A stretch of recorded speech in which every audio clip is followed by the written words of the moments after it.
But if you watch it clearly, anything happens in Africa, for instance, we would be having people being shouted around and being told they will be taken to The Hague. There is a bounty on the Prime Minister of Israel, Benjamin Netanyahu, that is supposed to be in the gas chambers in The Hague. But no one is willing. The other day he was in the US Congress, and he was given a standing ovation. The world is so hypocritical. It's unfortunate also because even if you go around the world today, in the big cities of the world, the people who are on statues, carved on names and named in big institutions, are people who probably perpetrated the worst crimes of the world, of human beings. But unless the world recognize and decide that human beings are equal, because we are only different in forms of color, but we are all human beings. I want to support that it is time Palestine should be recognized. The two-state solution should be given a proposal. I want to even ask my president, when he's going to UN UNGA in this September, to participate and give face that we are human rights lovers, and we want to encourage all Africans to support Palestine in their next visit in the UN. Thank you, Mr. Speaker. Thank you. Now for Matungulu. Yeah, thank you, Mr. Speaker, for giving me the opportunity to put my views on this. And I want to thank Honorable Shakil for bringing up this. Mr. Speaker, I believe the world has been so silent for a while on this issue of Palestine and Israel conflict. And I wonder, Mr. Speaker, why the world has been so silent when total genocide, a modern genocide, is taking place in the globe. Mr. Speaker, as much as things have gotten out of hand in Palestine, and especially the Gaza territory, since the bombardment by the Americans, it concerns me the importance of United Nations. It concerns me the resolutions of United Nations, whereby United Nations has made very clear resolutions towards this issue, and they are not being implemented. Mr. Speaker, I doubt whether there is half people in this globe or full people in this globe. And the world is staring at a very difficult situation, because if the world does not wake up, we are staring at a third world war and probably a fourth world war, which will be more sophisticated than the previous world wars we have had. Mr. Speaker, just the other day, we woke up and missiles were flying between Iraq and Israel in the airspace whereby it's supposed to be free. Mr. Speaker, as a country, we have also remained silent. I want to applaud South Africa and the other countries who went ahead to prosecute a case at ICC against Israel. Because, Mr. Speaker, we cannot just sit and watch the world get destroyed by a few interests of some people. And it wonders, Mr. Speaker, how will the young people, the young generation in Gaza, in Palestine, in Israel, in Middle East, realize that you can sleep, you can go to school, you can enjoy the privileges given but under the UN Charter of any child, of peace, tranquility, and education, Mr. Speaker. So, Mr. Speaker, as a nation, we must be in the forefront to condemn the acts at Gaza Strip as the strongest term possible, Mr. Speaker. And it is important, Mr. Speaker, to be noted that what is happening right now on the issues of food rationing at the Gaza Strip is totally unacceptable, is totally inhumane, is totally discrimination of the people in Palestine. I want to remind the world, war is not a solution. And nobody is safe from the modern war. Mr. Speaker, yesterday in the evening I was watching CNN, whereby they were interviewing one of the Tokyo atomic bombing survivor.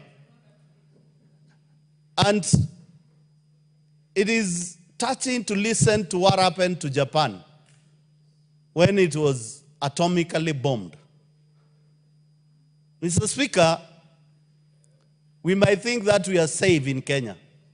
We are the hub of this region.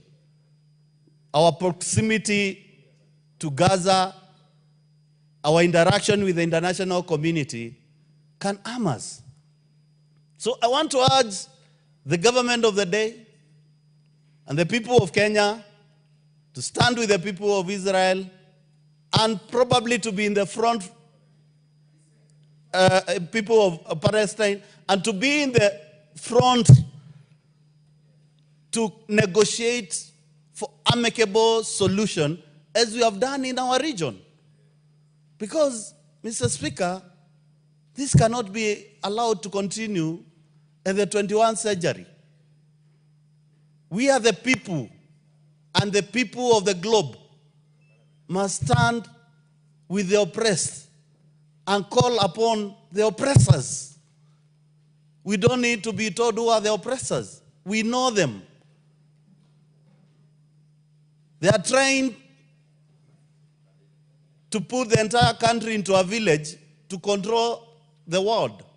Mr. Speaker, as a nation, we enjoy the privilege and tranquility because of peace.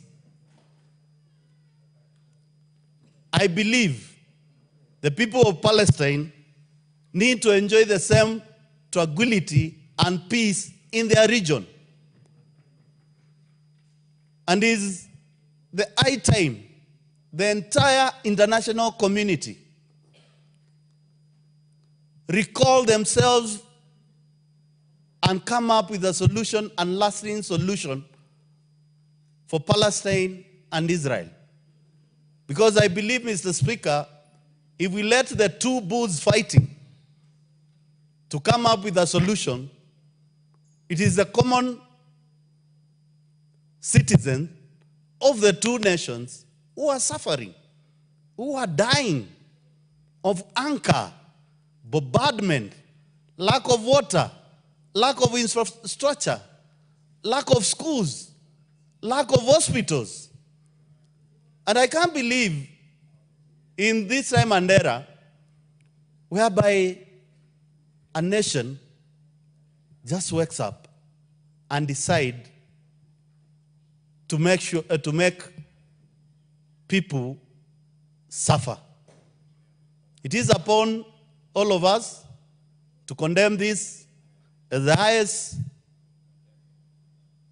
level and urge the United Nations, kindly, you have passed resolution on these issues.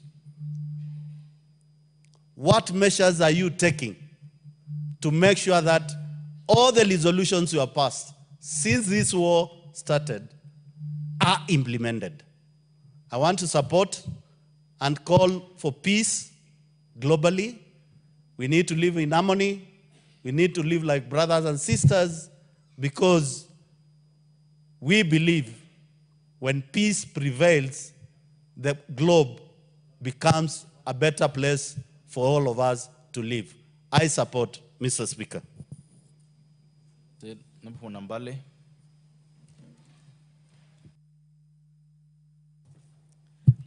Thank you, Mr. Speaker, for giving me the opportunity to speak on this motion. Mr. Speaker, first and foremost, I support the motion that we actually need to have peace in the Middle East.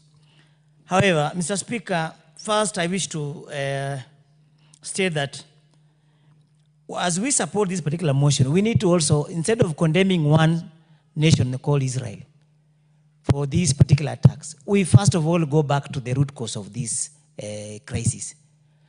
On October 7th, 2023, there was a provocation attack on a music concert that has led all this that has created all this crisis. And my point of concern is that for us to have peace in the Middle East, all the people living in the Middle East, all the nations in the Middle East must come together and embrace peace.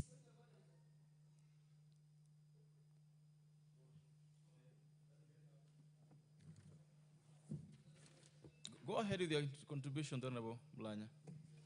Pardon? Go on with your contribution. Thank you, Mr. Speaker. So, Mr. Speaker, we note that we have had this crisis from the time, from the 1948, when this nation called Israel was created. But for the neighboring nation, Jordan, Yemen, and all the other nations, Egypt included, or the people just within the Gaza Strip, as much as Israel is making illegal occupation of the Gaza Strip or the Palestinian land, we also need to have neighbors coming together for peaceful discussion so that we can have a long-lasting solution. And perhaps this is the reason why the United Nations that created this particular nation called Israel is unable to have a resolution that will bring Israel into order. Whatever Israel is doing, I cannot support, because where there's war, the people who suffer are children, women, and vulnerable members of the society. When you watch news, it is saddening to see people being killed. I cannot support what Israel is doing. But my point of concern is that the moment there is an attempt of having ceasefire, you will have a Hezbollah group attacking, you will have the Hamas doing another destructive actions. That's why we are saying that we may have discussions here. Just a minute. What is out of order, the Honorable for Baringo? Because if you only disagree with him, I won't allow you. What is out of order? Out of order, what is out of order, Mr. Speaker, is the attack of October 7th was not occasioned because of the invasion. It was because Palestine has been a small prison. That's a point of argument. I don't remember. That is not out of order. Go ahead. Okay.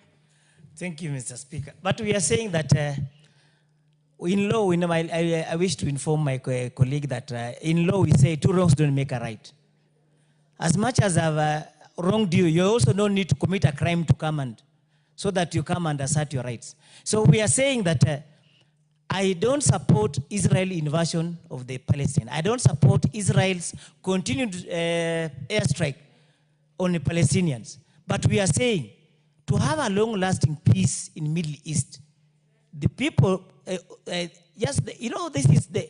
this war has sucked in Iran and other neighboring nations. That's why we are saying that all the nations living around Israel, because their major concern is that Israel must be removed, because it was when the United Nations resolution created three strips. That's the Gaza, the West Bank, and the other one. So that they want Israel to be moved out of the Middle East, which is not possible, because from 1948, Mr. Speaker, it's a long period. And we are saying the only solution is the neighbors sitting together, the people living in the Middle East, to have a resolution that now we want peace. Israel, go back to your boundaries, that you move out of the Palestinian land, so that Palestinians can have their own independence, they can have their own nation to live freely as any other part of the world. So, Mr. Speaker, the resolutions that whatever the motion aims to attain in this particular house, that we as Kenyans will reaffirm proactive commitment to peaceful resolution of disputes through negotiation, diplomacy, and adherence to the principle. Mr. Speaker, I support all this, and I support this particular motion. Thank you, Mr. Speaker. For Kamkunji.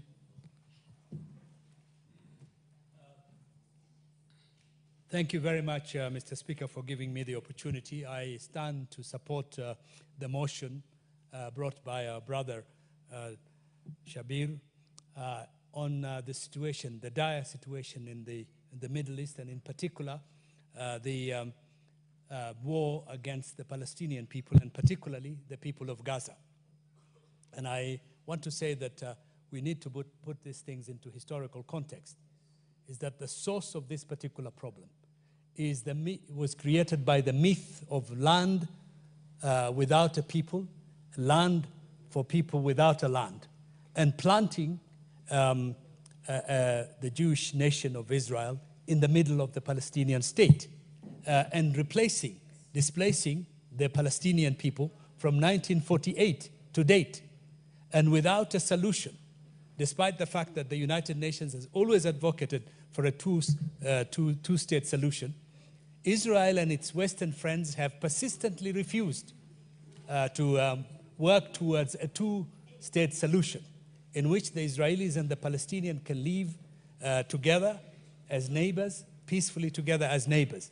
And as a result, they have continued to push for a final solution, which is to rid the whole of Palestine, what was original Palestine, of Palestinians.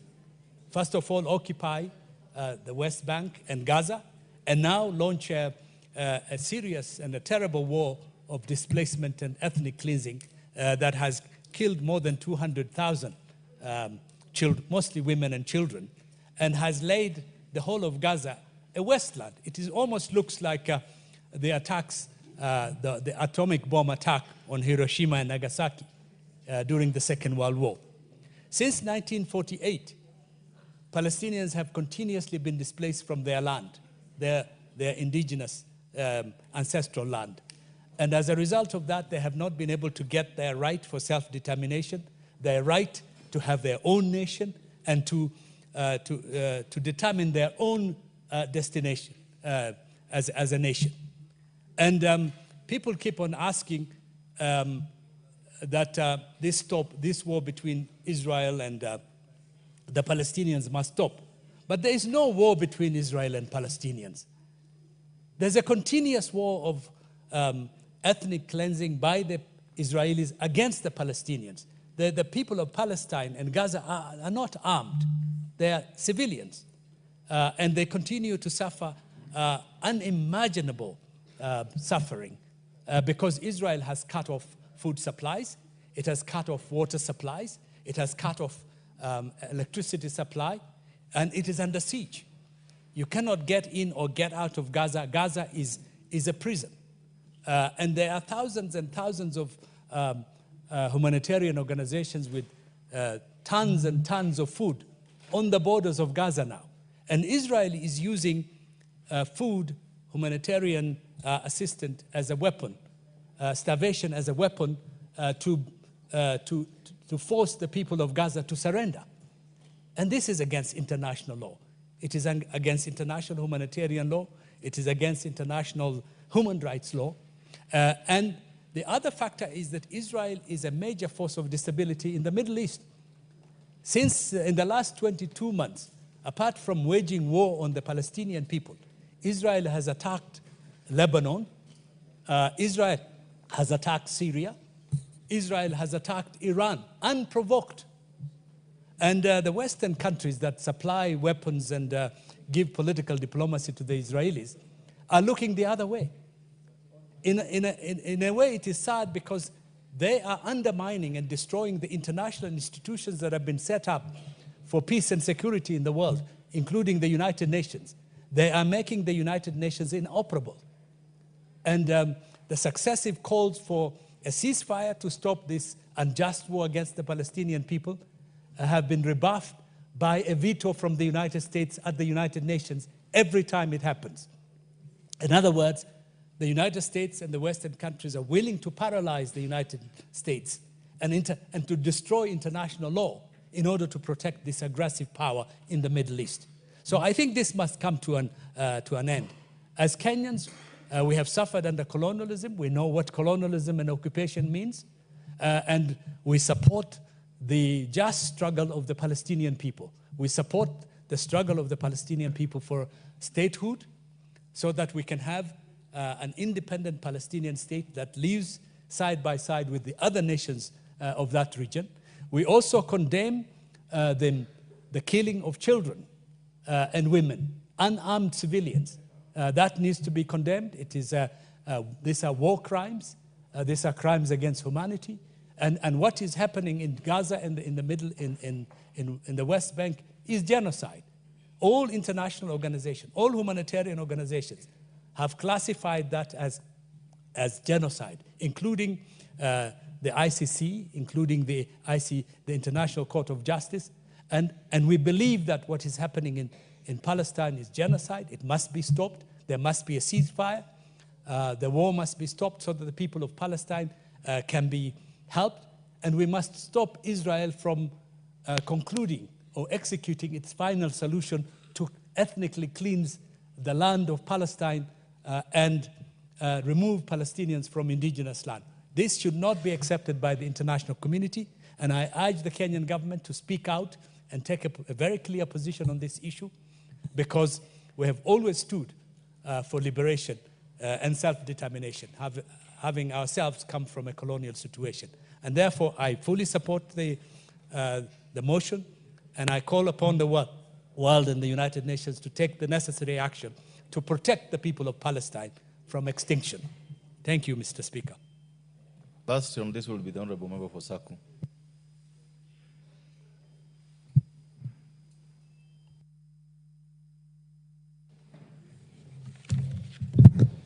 Thank you very much, Honorable Speaker. Honorable Speaker, I came this morning at 9:30. So my honorable colleague from Muranga should hold our horses. Thank you very much, Honorable Speaker. Honorable Speaker, I rise to support this motion. And I support it as a humanitarian, as also an international citizen. When we watch the global news and what is happening in Gaza, the Western Strip, between Israel and the Palestinians, I think it's sad.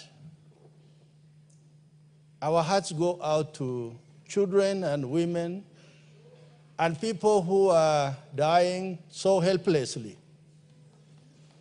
where they are bombed from the air, from the ground, and it is as if the humanity has lost its soul.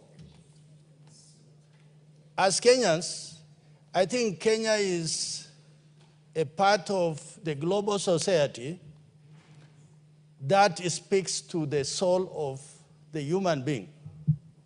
Because we have been part of the non-aligned movement, and we have participated in many United Nations peacekeeping missions around the world, starting in Yugoslavia, in Namibia, in Mozambique, in Western Sahara, all over, where we have come face to face with the way humanity can degrade itself, where the humanity can lose its soul. What is happening in Middle East right now between the Israelis and the Palestinians, I think it simply means United Nations Security Council has lost that agenda for which it was established immediately at the end of the Second World War. The purpose of United Nations Security Council is for peace and security around the world. If this particular incident was being perpetrated by any other country in the world, today that country would be crushed.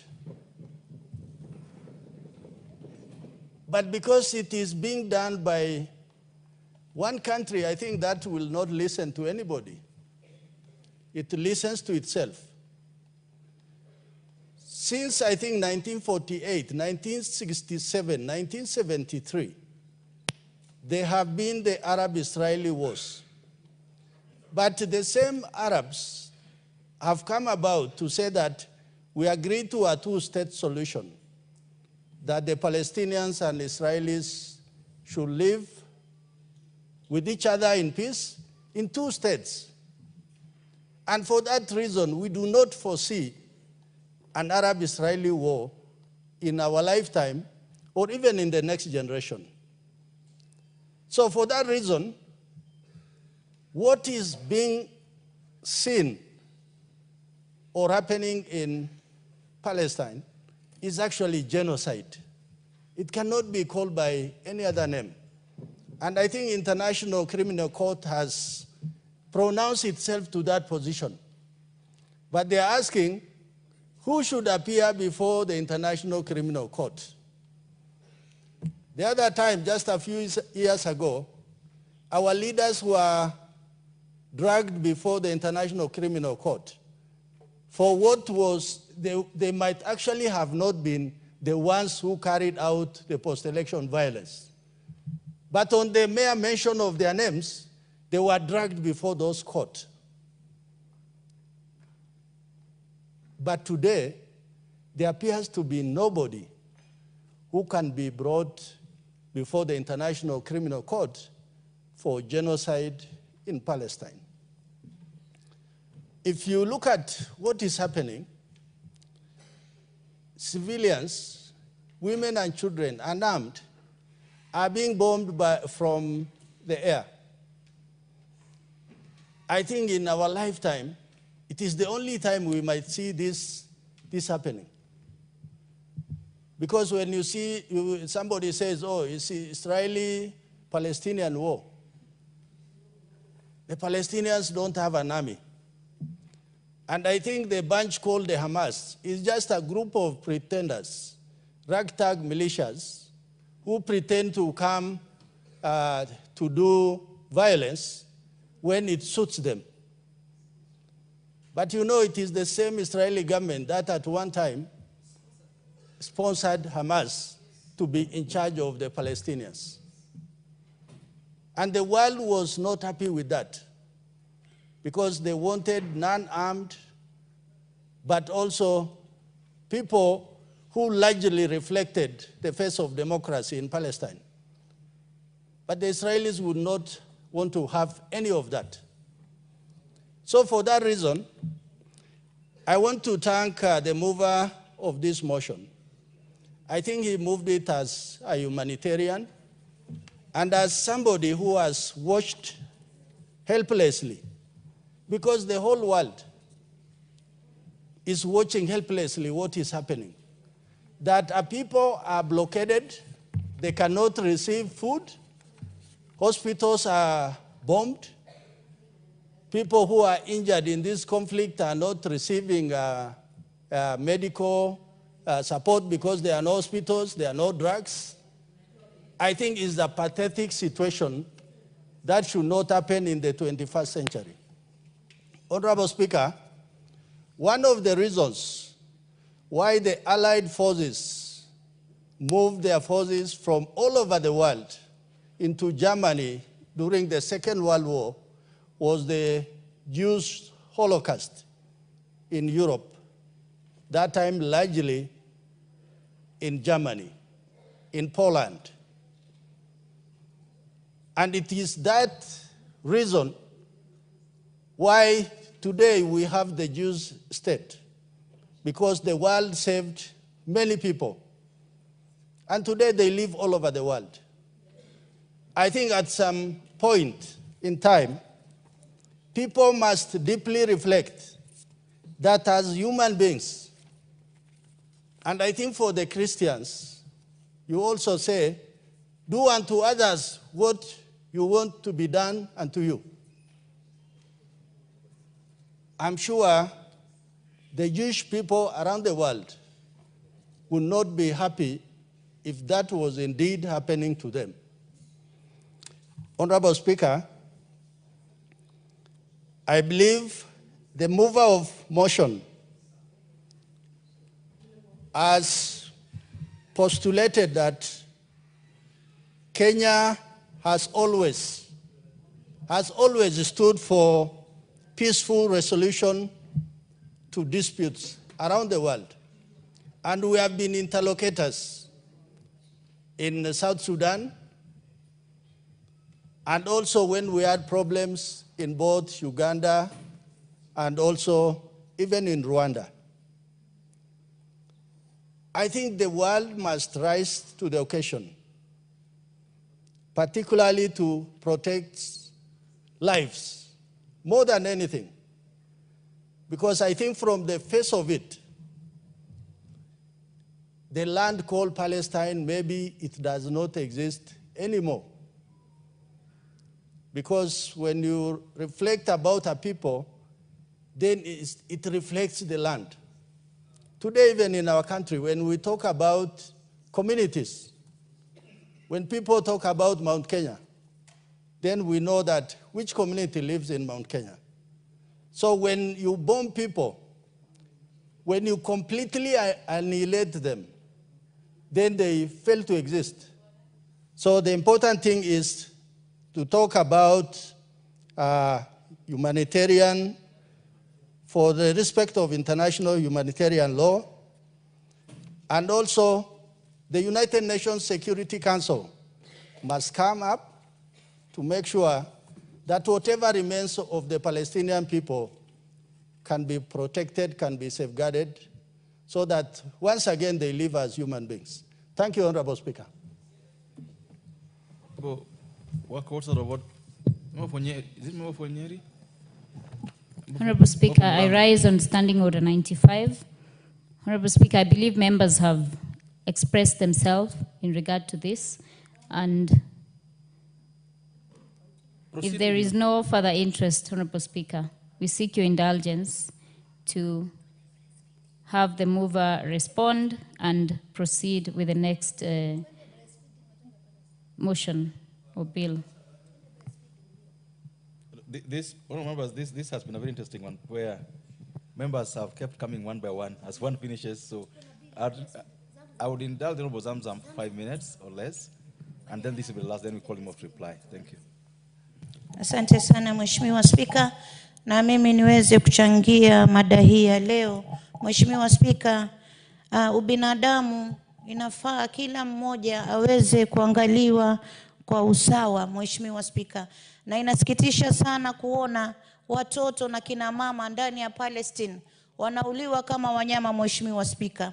Na ikiwa dunia ama Umoja wa Mataifa iko serious kuweza kusaidia Palestina, Mheshimiwa Spika, ingekuwa mpaka sasa vile vita vimekwisha, Mheshimiwa Spika. Lakini tunaona Palestina wamenyanyasika miaka mingi, hatujui maana ya Umoja wa Mataifa, hatuelewi wanasaidia kitu gani ikiwa nchi kama Palestina ambao ni kwao nyumbani wanakuwa wananyanyasika, wanauliwa kama takataka, wanaonekana kama si binadamu, Mheshimiwa Spika. Ukiangalia Israel wanabomu mpaka mahospitali, sehemu ambazo wameenda kujihifadhi kule kwa matents wanarusha mabomu kule, Mheshimiwa Spika. Hatusemi tu Palestinians, kuna paka wa Israeli ambao wanakufa, Mheshimiwa Spika. Na mimi ningependa kusema serikali ya Israel ni wakati angalie ubinadamu ni kitu gani.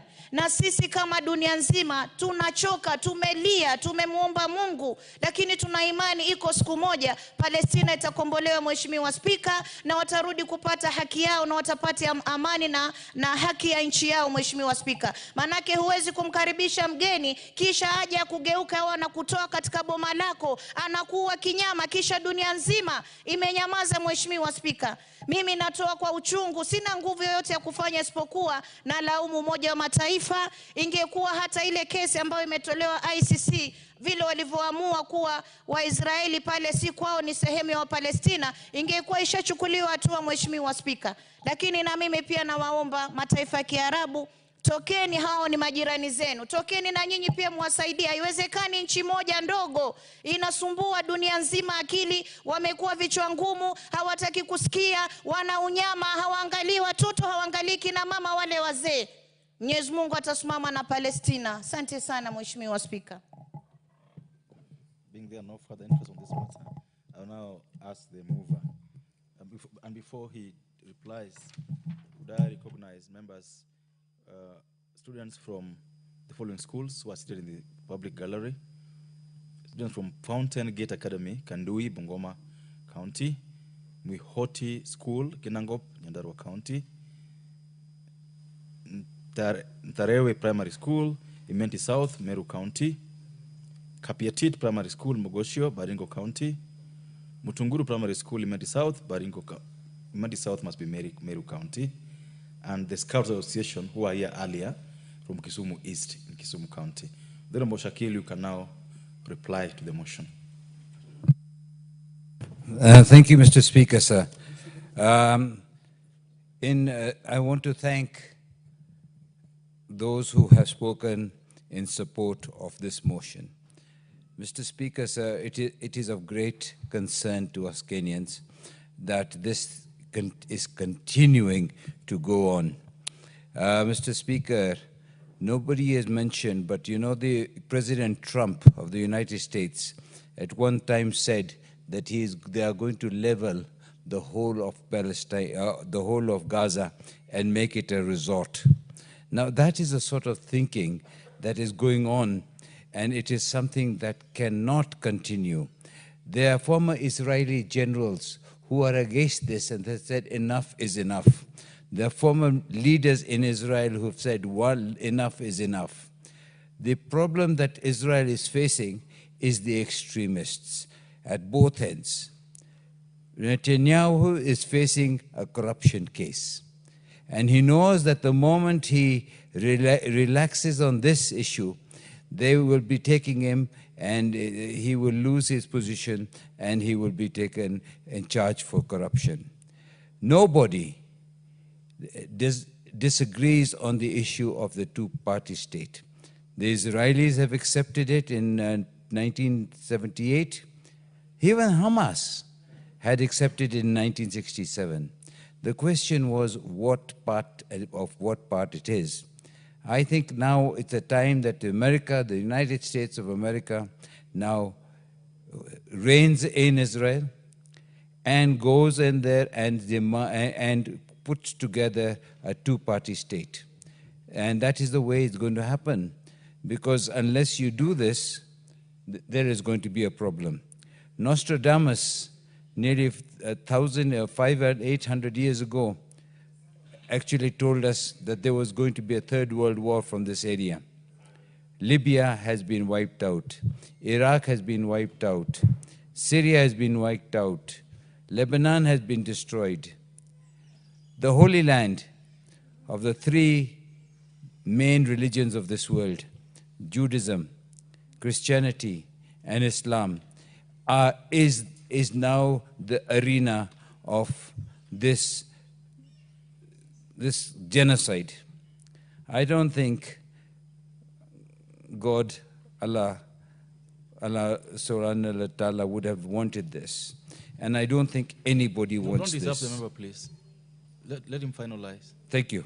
Thank you. So this is the darkest period in our history, and I would really want to finalize this by saying, Kenya, please stand up and let's recognize Palestine, but also recognize the right of Israel to exist. I'm very much on that. Israel must exist. They're the descendants of Bani Ismail, Israel, and then the descendants of Bani Ismail are the Arabs. Both of them have a right here. I curse Hamas, and I say to Hamas that God will pay you back in big way. Finally, Israel and the United States went to bomb the Iran, the nuclear station, and that was in the rocks. And they had bombs that went all the way down. Why don't they take those bombs now and bomb the tunnels in which the Hamas is staying and finish with this solution? And let's go forward. Thank you very much, and thank those who have supported this motion. Thank you, Bwana Speaker, sir. Bwana Speaker, I beg to reply and request that the putting of the question to be deferred pursuant to order, standing order number 53 of 3. Thank you, sir. Thank you, Honorable Shakil, and as requested, the putting of the question on this matter is deferred accordingly. Mr. Speaker, sir, I have one other request. Mr. Speaker, sir, may I? No, go ahead. Mr. Speaker, sir, in the House are the scouts from Kisumu East, and they're very, very well dressed, and they have come over here. And I think, Mr. Speaker, you are also a member of the World Parliamentary Scouts Union, and this is a support that we've been getting with the WSP, and I'm very proud to bring them, to receive them here, and I shall be going out again to meet them. Thank you very much, Mr. Speaker. They're welcome. Next order.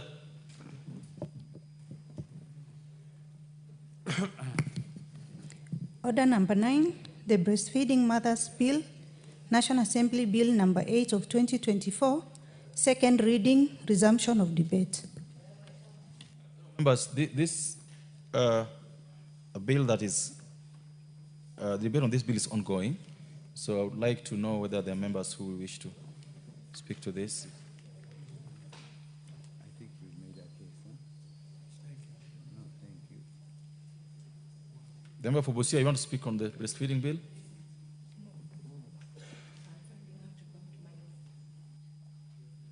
Okay. The Honorable Wako, you want to speak to the breastfeeding bill? Go ahead.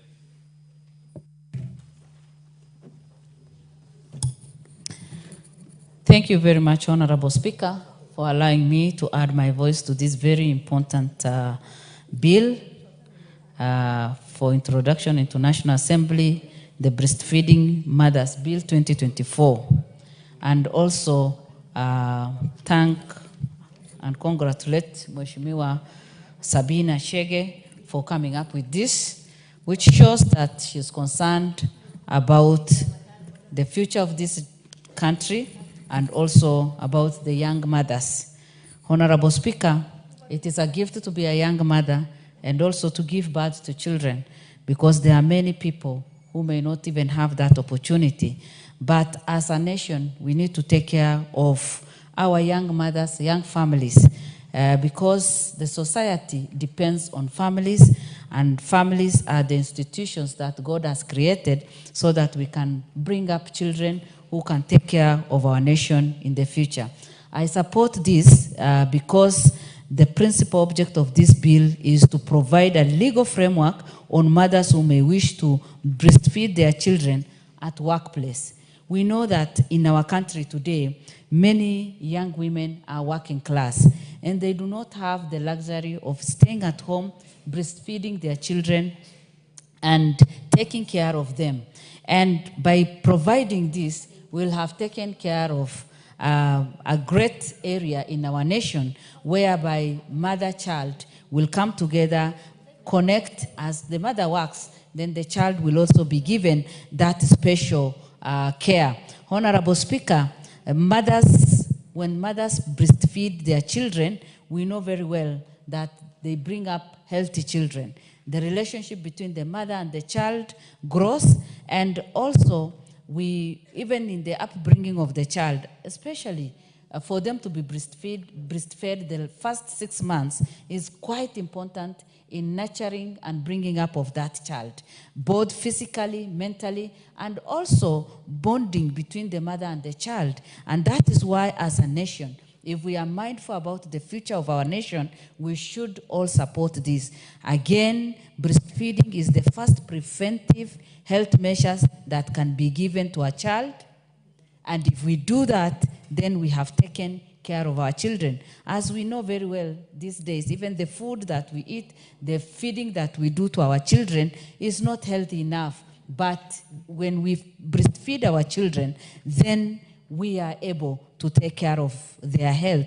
Mother-infant relationship is enhanced, and the child is able to grow with a lot of confidence. And again, it serves as the first, the nature's first immunization. Honorable Speaker, that is one gift that we need to give to all our children so that our children can be able to fight any potential infection that may come around. And again, to boost their growth, the mother has to be there. They must be fed properly. And that is the only time the mother's joy can be increased, and also the child's confidence can also be increased.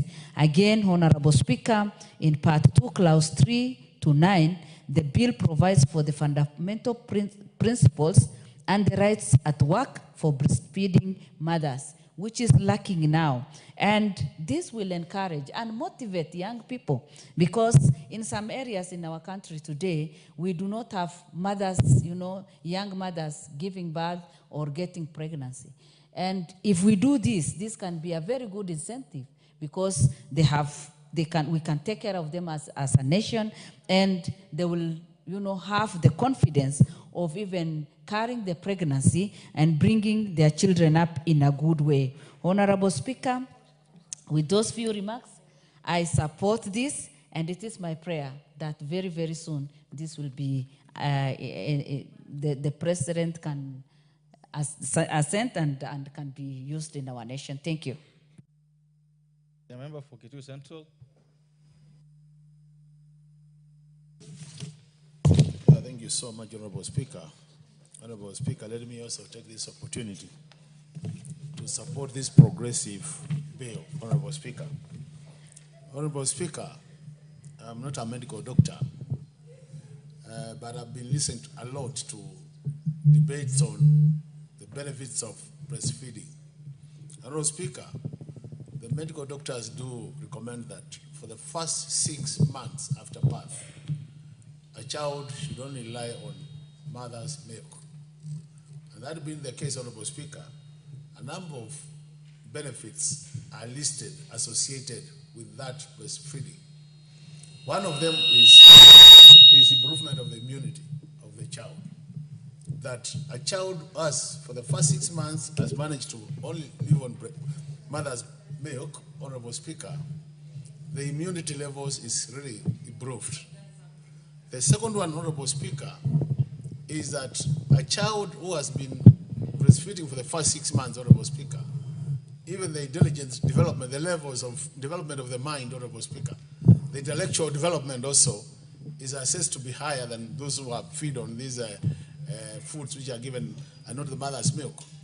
The other thing, Honorable Speaker, is that there is also a claim that, I don't know if there's a claim or is a scientific information, Honorable Speaker, that mothers who do breastfeeding for the first 6 months also reduce chances of having breast cancer, Honorable Speaker.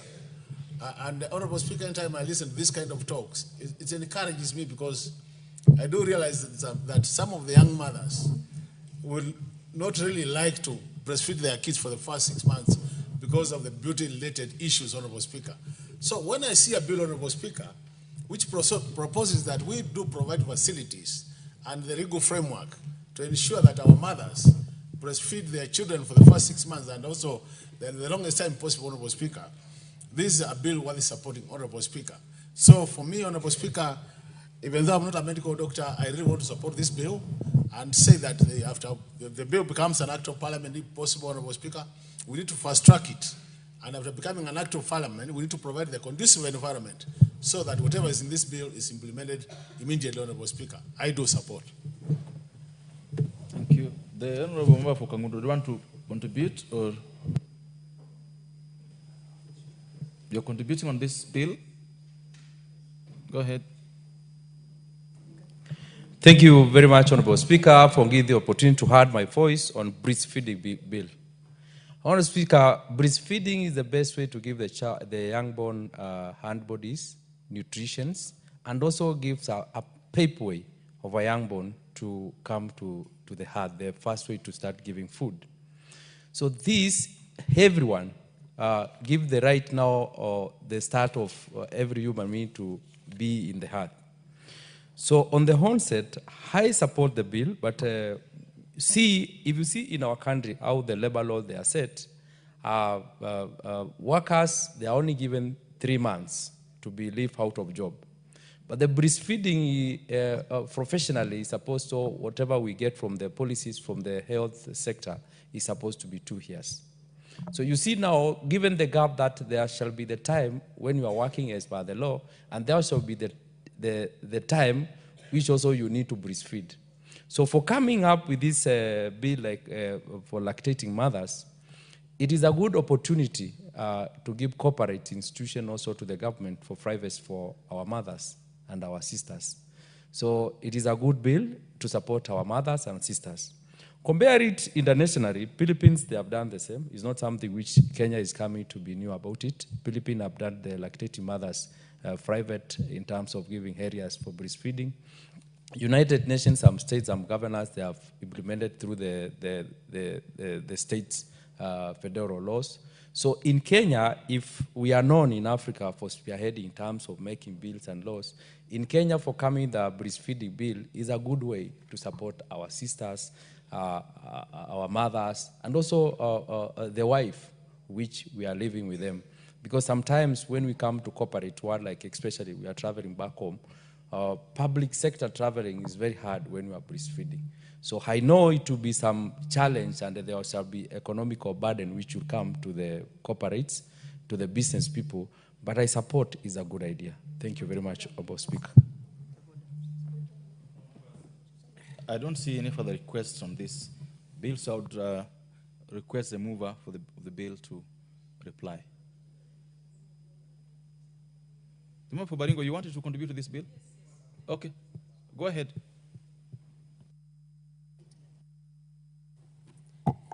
Thank you so much, Mr. Speaker. I also want to contribute to this very important bill.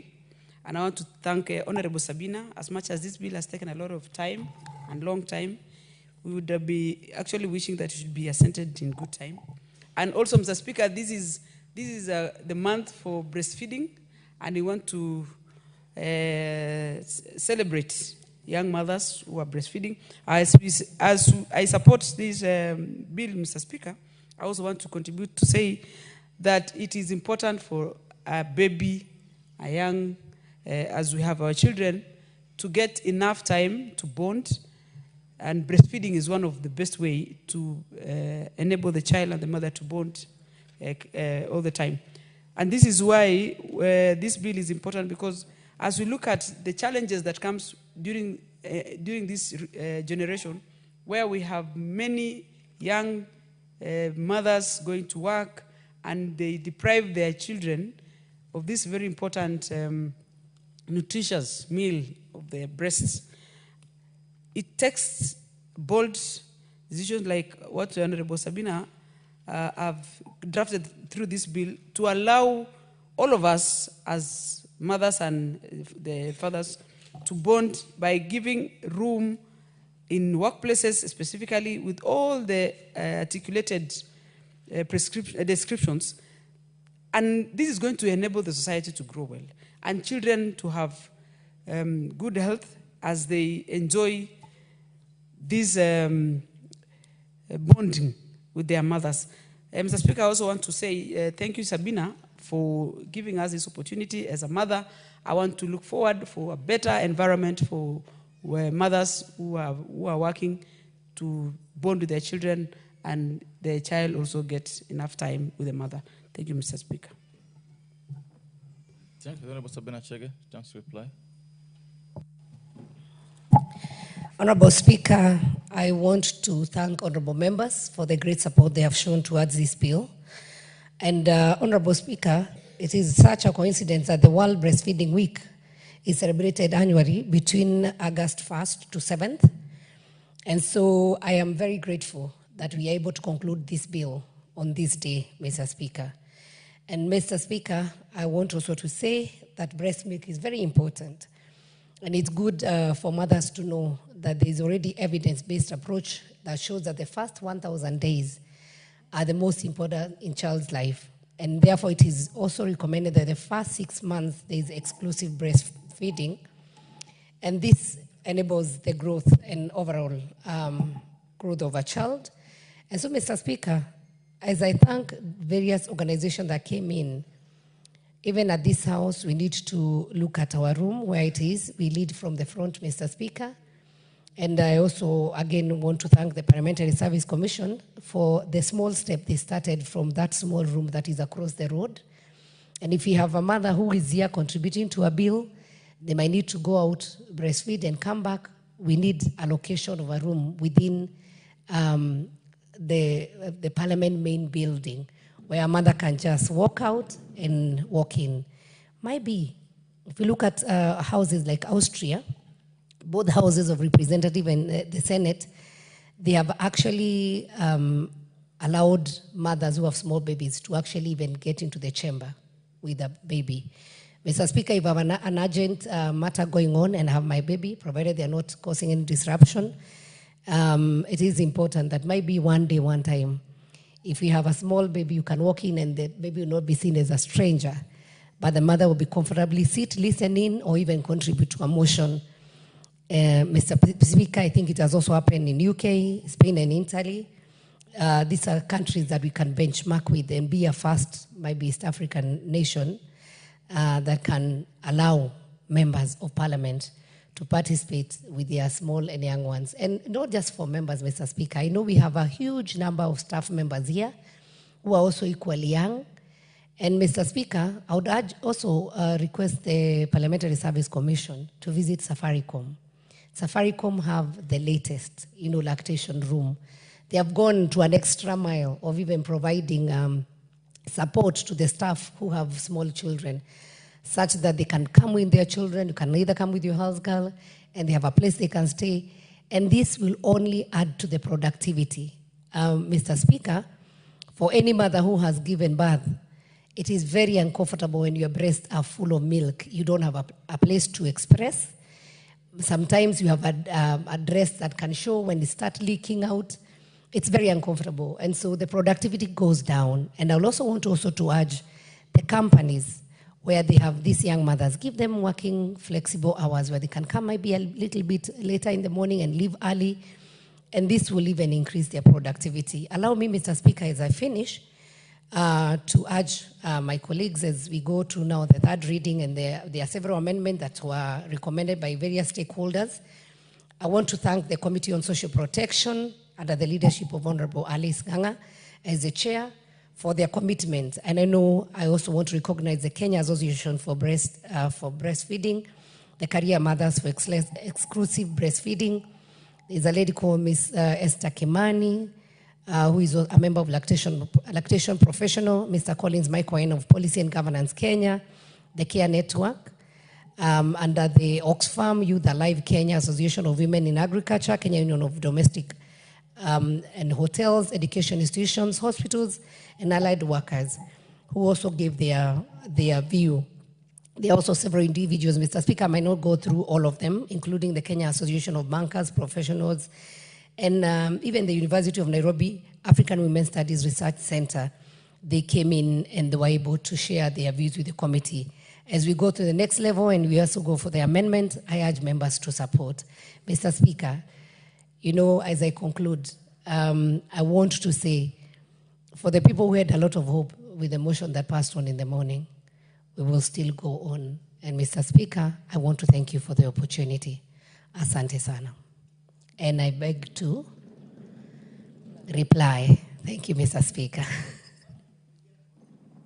Thank you. Well said. All members, for obvious reasons, the decision on this matter will be made the next time it's in the order of paper, and the voting on the second reading. Members, time now being 1 o'clock, this House stands adjourned until today, Wednesday, the 6th of August at 2:30 p.m. this afternoon.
holders in the MUSCO liquidation process. Remember, MUSCO is the Moi University Savings and Credit Society. Regarding that particular issue, why the Commissioner of Cooperatives has failed to reinstate certification for resumption of back office operations by the Moi University Savings and Credit Society, MUSCO, in line with the recommendation made by the Senate Standing Committee on Tourism, Trade and Industrialization in July the year 2021, following its consideration of the petition to the Senate regarding the liquidation of MUSCO, and also whether the Cabinet Secretary could explain what the government is doing to facilitate full implementation of the recommendations of the task force appointed to review the status of the Moi University Savings Credit Cooperative in liquidation. Currently at the entrance of the Senate chambers is the Deputy Speaker of the Senate, Honorable Katuri Murungi, who has already made his way into the chamber to preside over this morning's sitting. Allow me to hand you over to this live broadcast brought to you by PBU in partnership with KBC. Good morning. Let us pray. Almighty God, we beseech you to be owned with abundant favor and blessings as your servants, whom you have been pleased to call to leadership positions in this republic. We sing guidance to treat and consider all matters that shall come under deliberation in so just a manner as to advance the peace, prosperity, and welfare of our country and of those whose interests you have committed to our charge. Amen.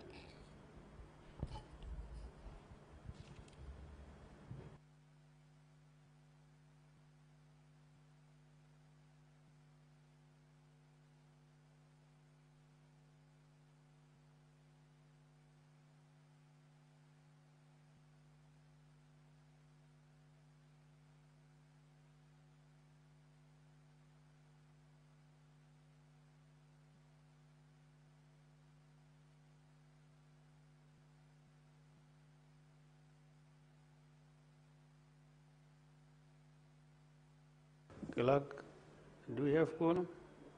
Sergeant at Arms, ringing the quorum bell for 10 minutes.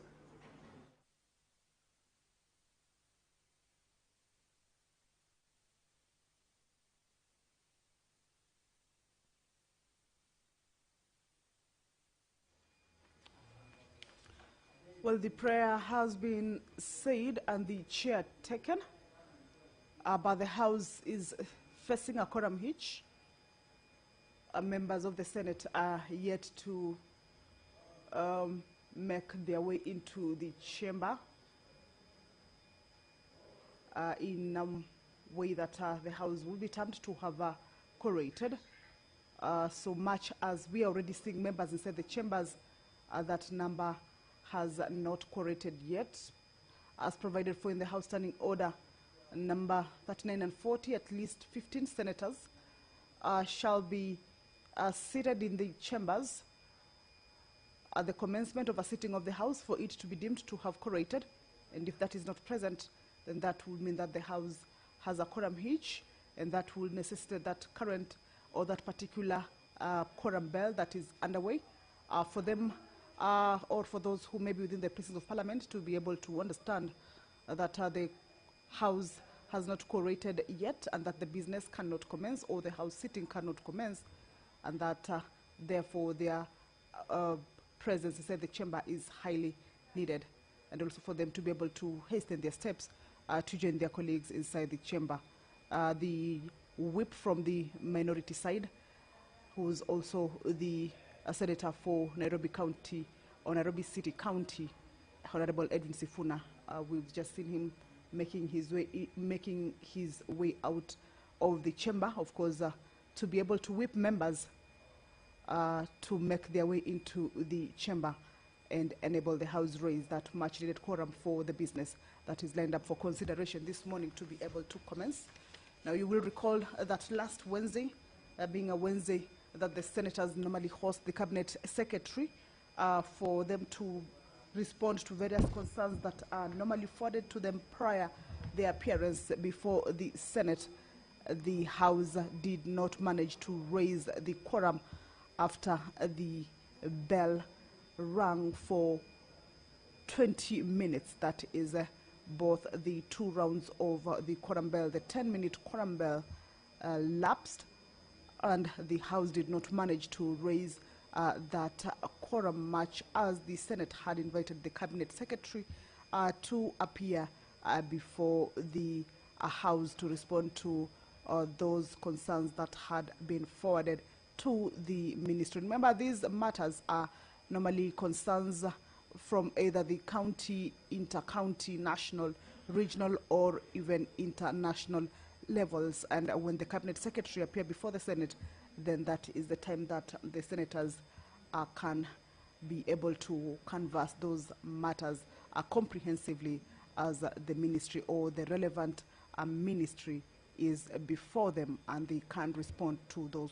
concerns comprehensively. So this morning, if the House manages to raise that quorum, if the situation does not replicate itself, the last week's Wednesday situation does not replicate itself, and again, if the Cabinet Secretary also shows up, then they will be hosting, or they will be hearing from the Cabinet Secretary for Cooperatives and Micro, Small and Medium Enterprises Development, Wycliffe Oparanya. So as we wait for the members to correct,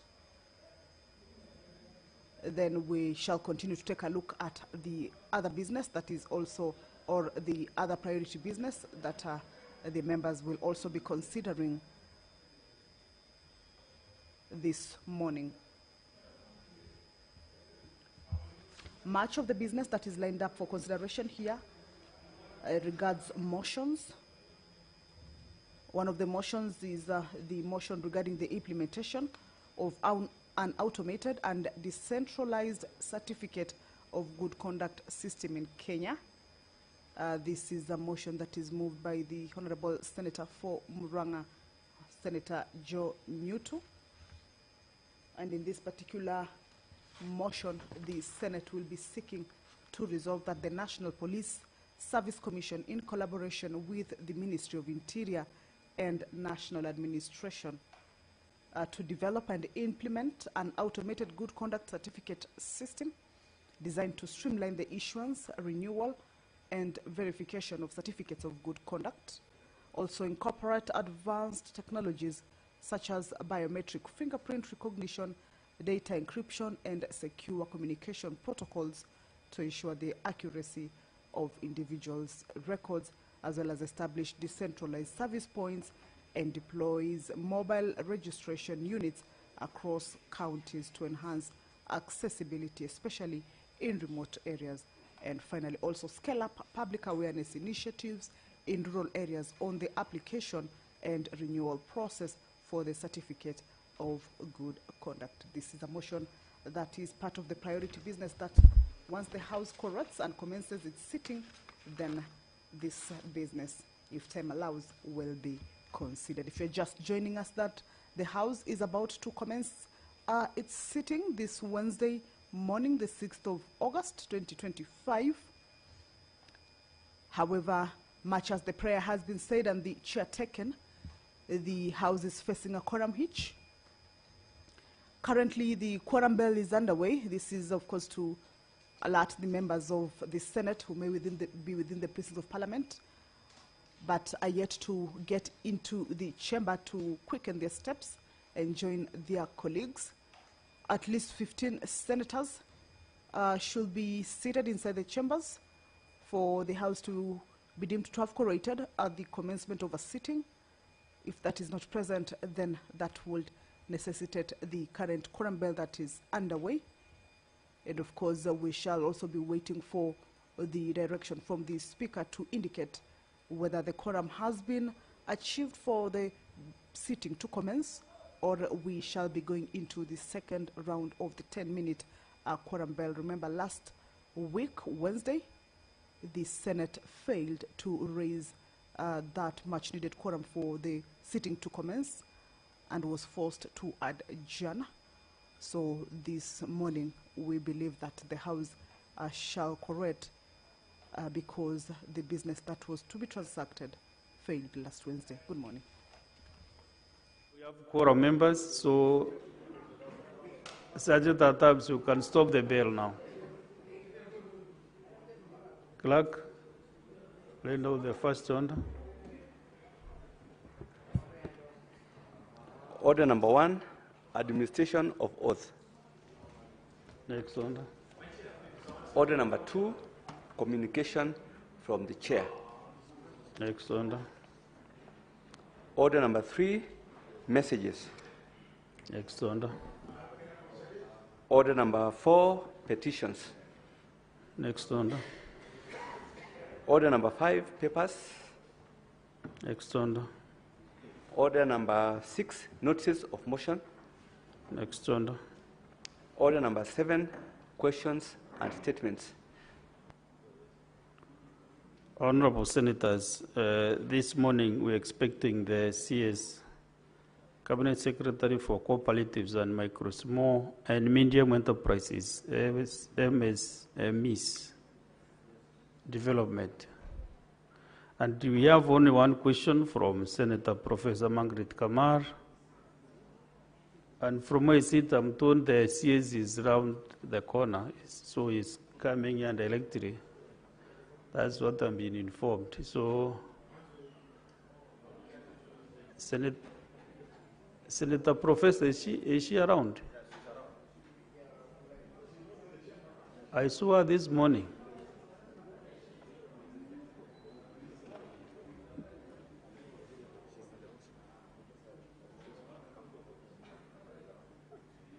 I am looking, yeah?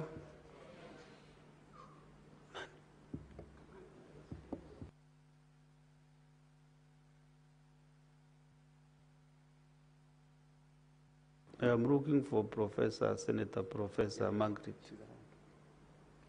and also the CS, both of them. I'm looking for both of them.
Honorable Senators, the CS is now in the House, so CS, Honorable Poran, I want to welcome you to the Senate. You are not the time in the Senate, you have appeared severally before this House, so karibuni sana. So request the move of this question, the Senator Professor Margaret Kamar. Can you ask your questions? There are several, there are one but several questions. You ask them together, then the CS will respond. Proceed.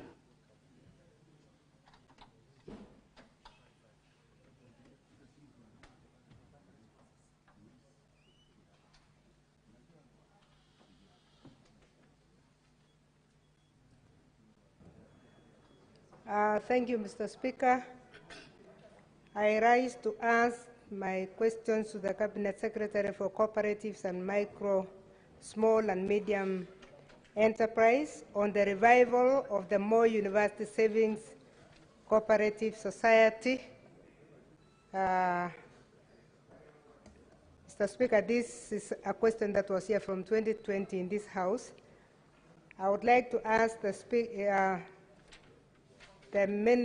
CS from B first, and I'll talk A last.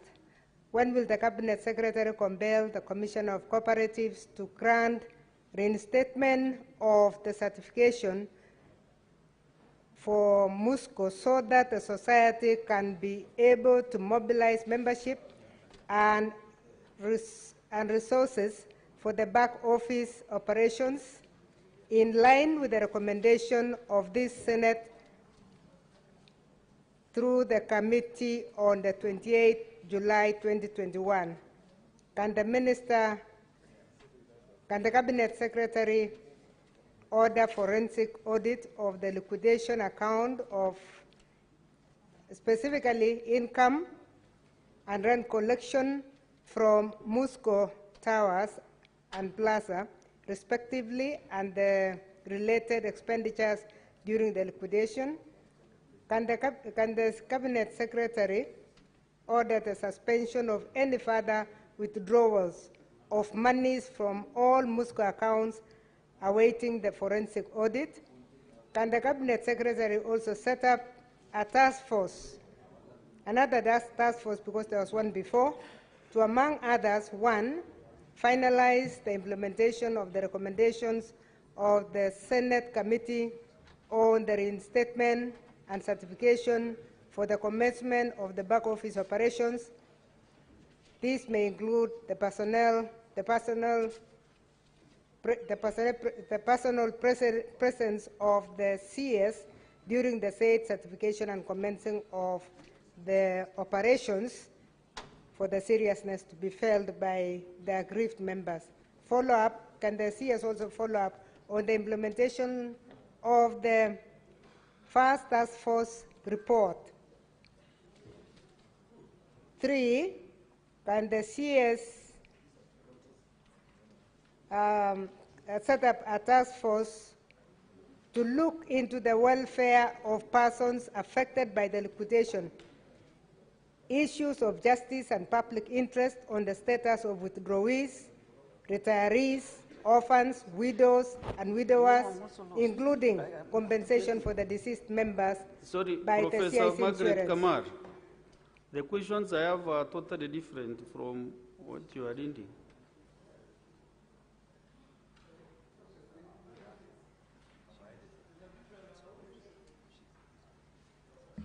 Have you sneaked a different on the paper to this house?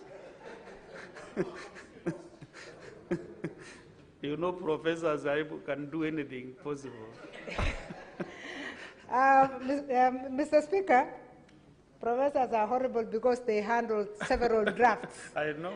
So the last draft, which we agreed with the Secretariat, with your Secretariat, Mr. Speaker, has 4. So let me go back to that because I think that's what went to the CS. I apologize, Mr. Speaker. Therefore, A, could the Cabinet Secretary... On the senators, Professor is quite in order. Professor, go ahead and read into what you've been given. Thank you. Professor can never be wrong with whatever she's speaking. Thank you. Drafting is allowed, Mr. Speaker.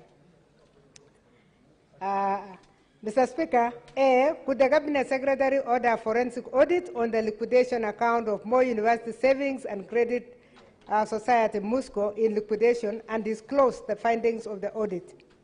B, what steps has the Ministry taken to facilitate the involvement of the SACCO Societies Regulation Authority, County Government of Uasin Gishu, Intergovernmental Relations Technical Committee, MUSCO members, and other relevant stakeholders in MUSCO liquidation? I'm happy the former governor who was involved is now a senator here.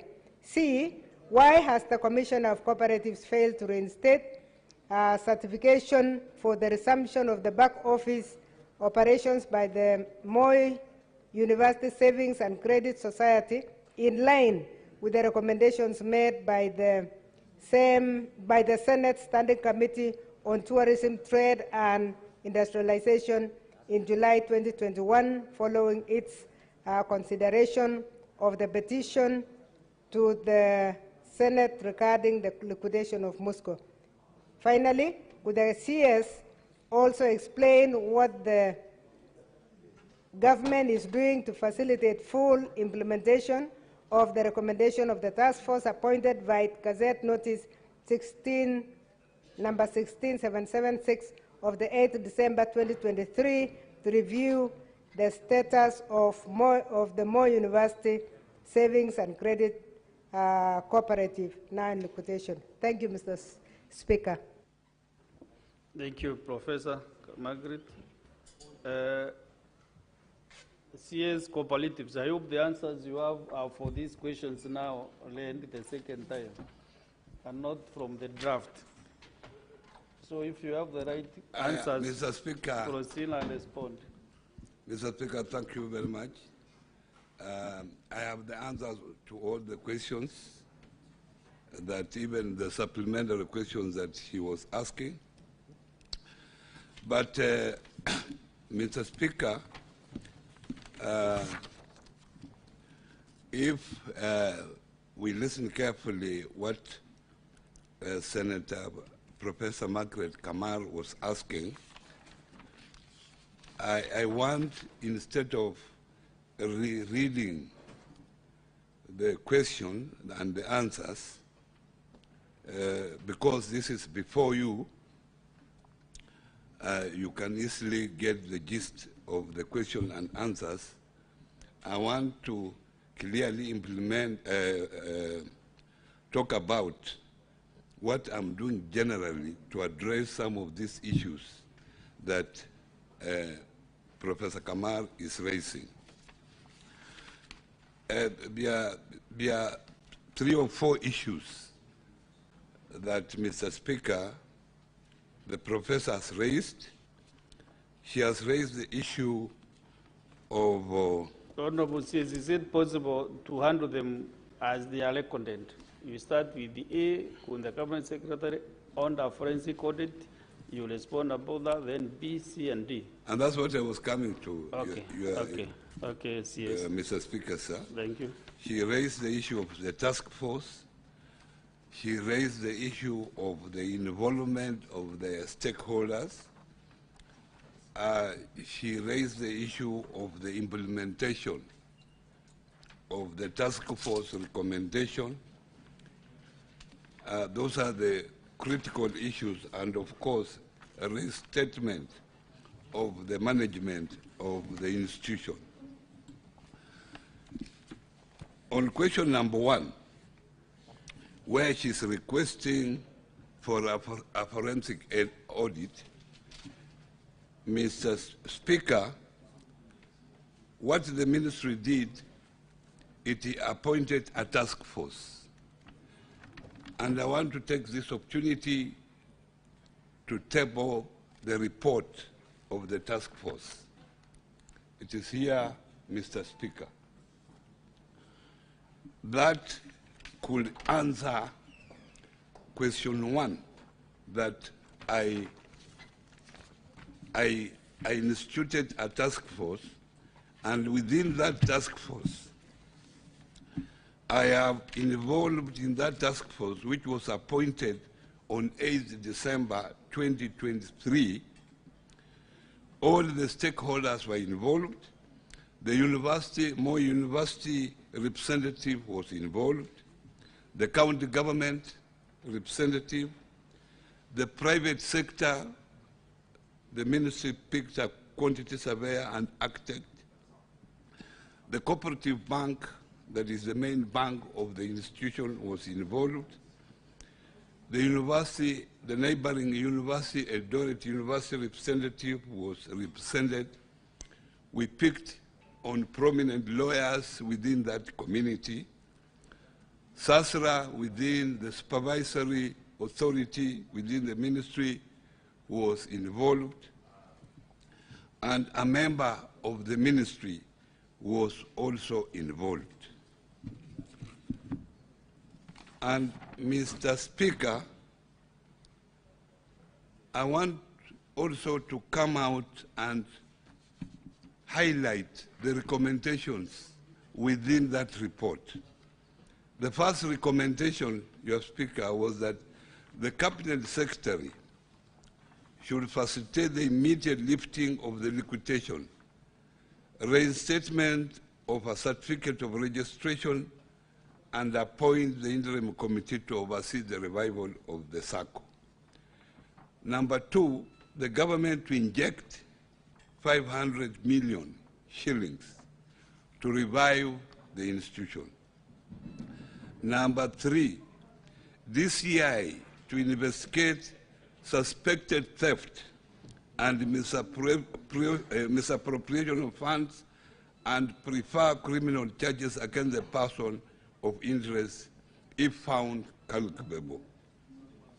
Number four, investigate identified government officers and external auditors for impropriety and negligence of duty.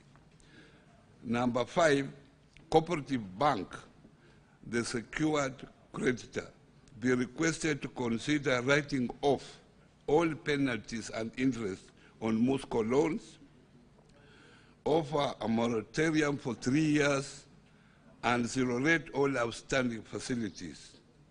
All monies should be channeled through the Cooperative Bank Eldoret branch.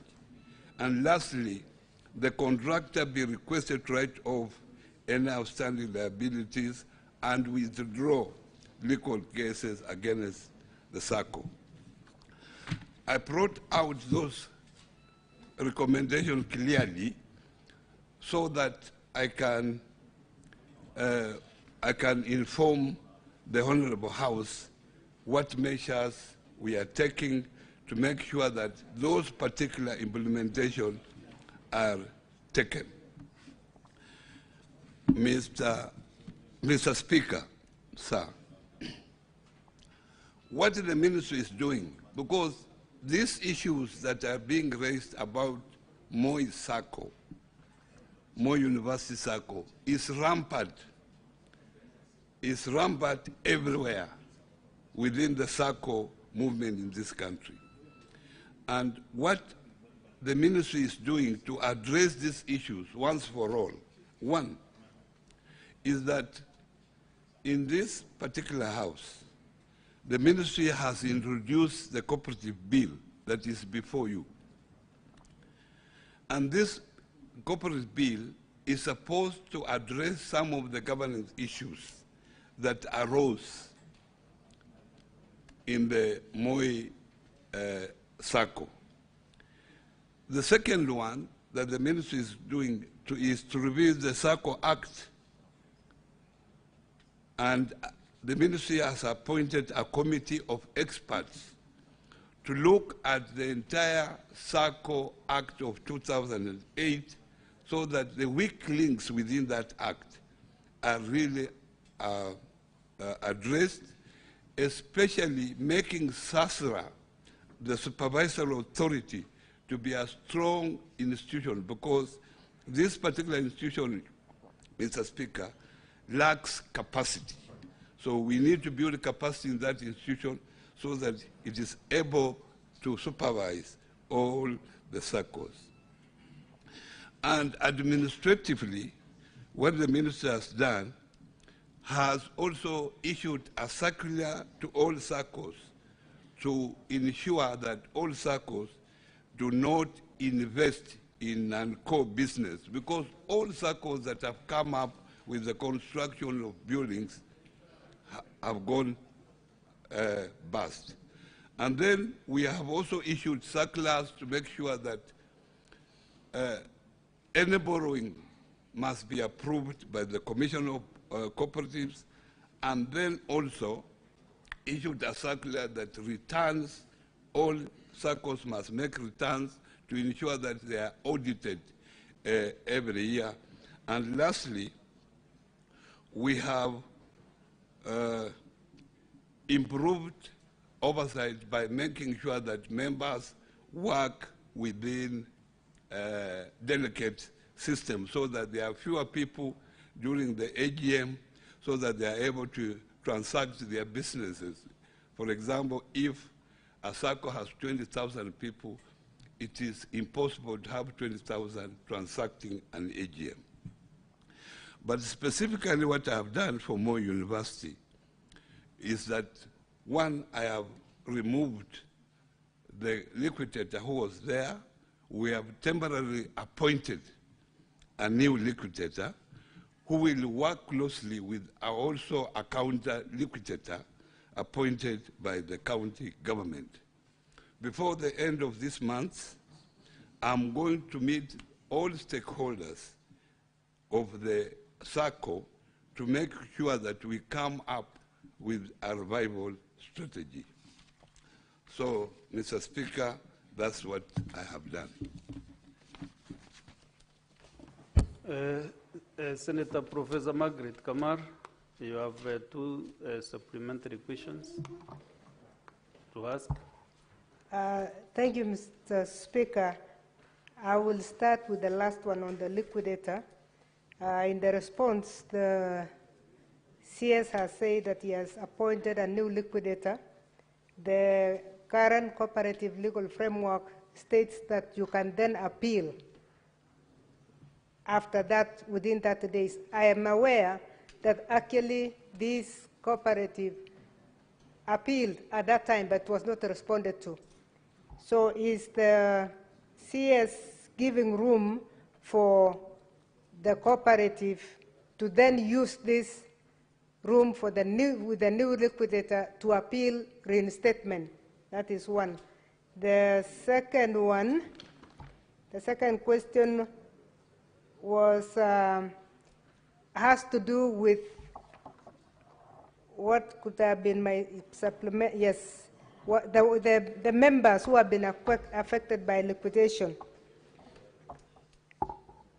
We have the deceased members, we have widows, we have orphans, we have people who have lost a lot.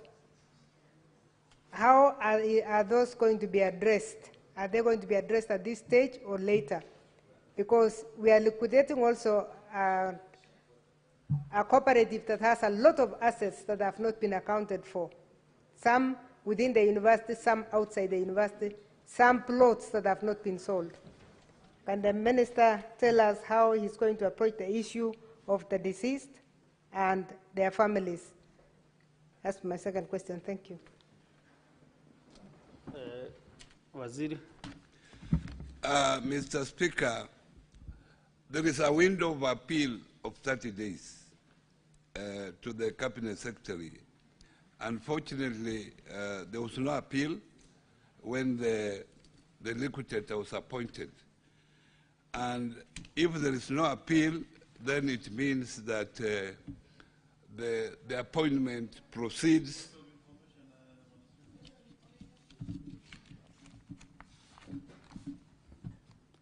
Sorry, Professor.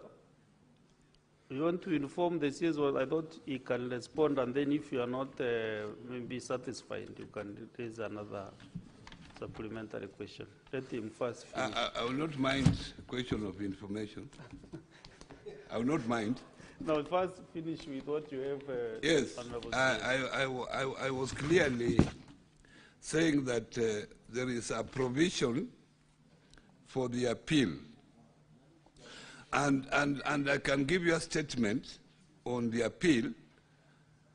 Mr. Speaker, the current legal framework does not provide for the reinstatement of registration for a corporate society whose registration has been cancelled.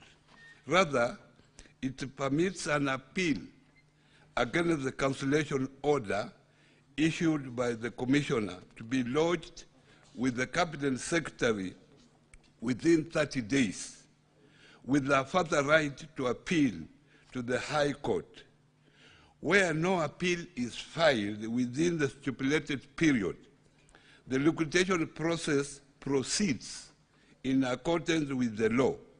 It is further noted that the Insolvent Act does not provide for reinstatement of a certificate of registration once cancelled. This position is consistent with international best practices, which generally does not provide for reinstatement under such circumstances. So I wanted clearly because I was expecting that supplementary question, so I was prepared. Secondly, I have clearly stated that we are going to meet the stakeholders before the end of this month. And within those stakeholders, we are going to come up with a revival plan. Within that revival plan, we are going to address the issues that Honourable Member has raised. How would we compensate? There is a building already, a very big building worth millions of shillings. Maybe one of the revival plan is to dispose of that particular building so that we are able to compensate the affected members, as pointed out by the member. And I will closely involve Honorable Margaret Kamar in all this process so that we move together to revive this cooperative. Senator Professor Margaret.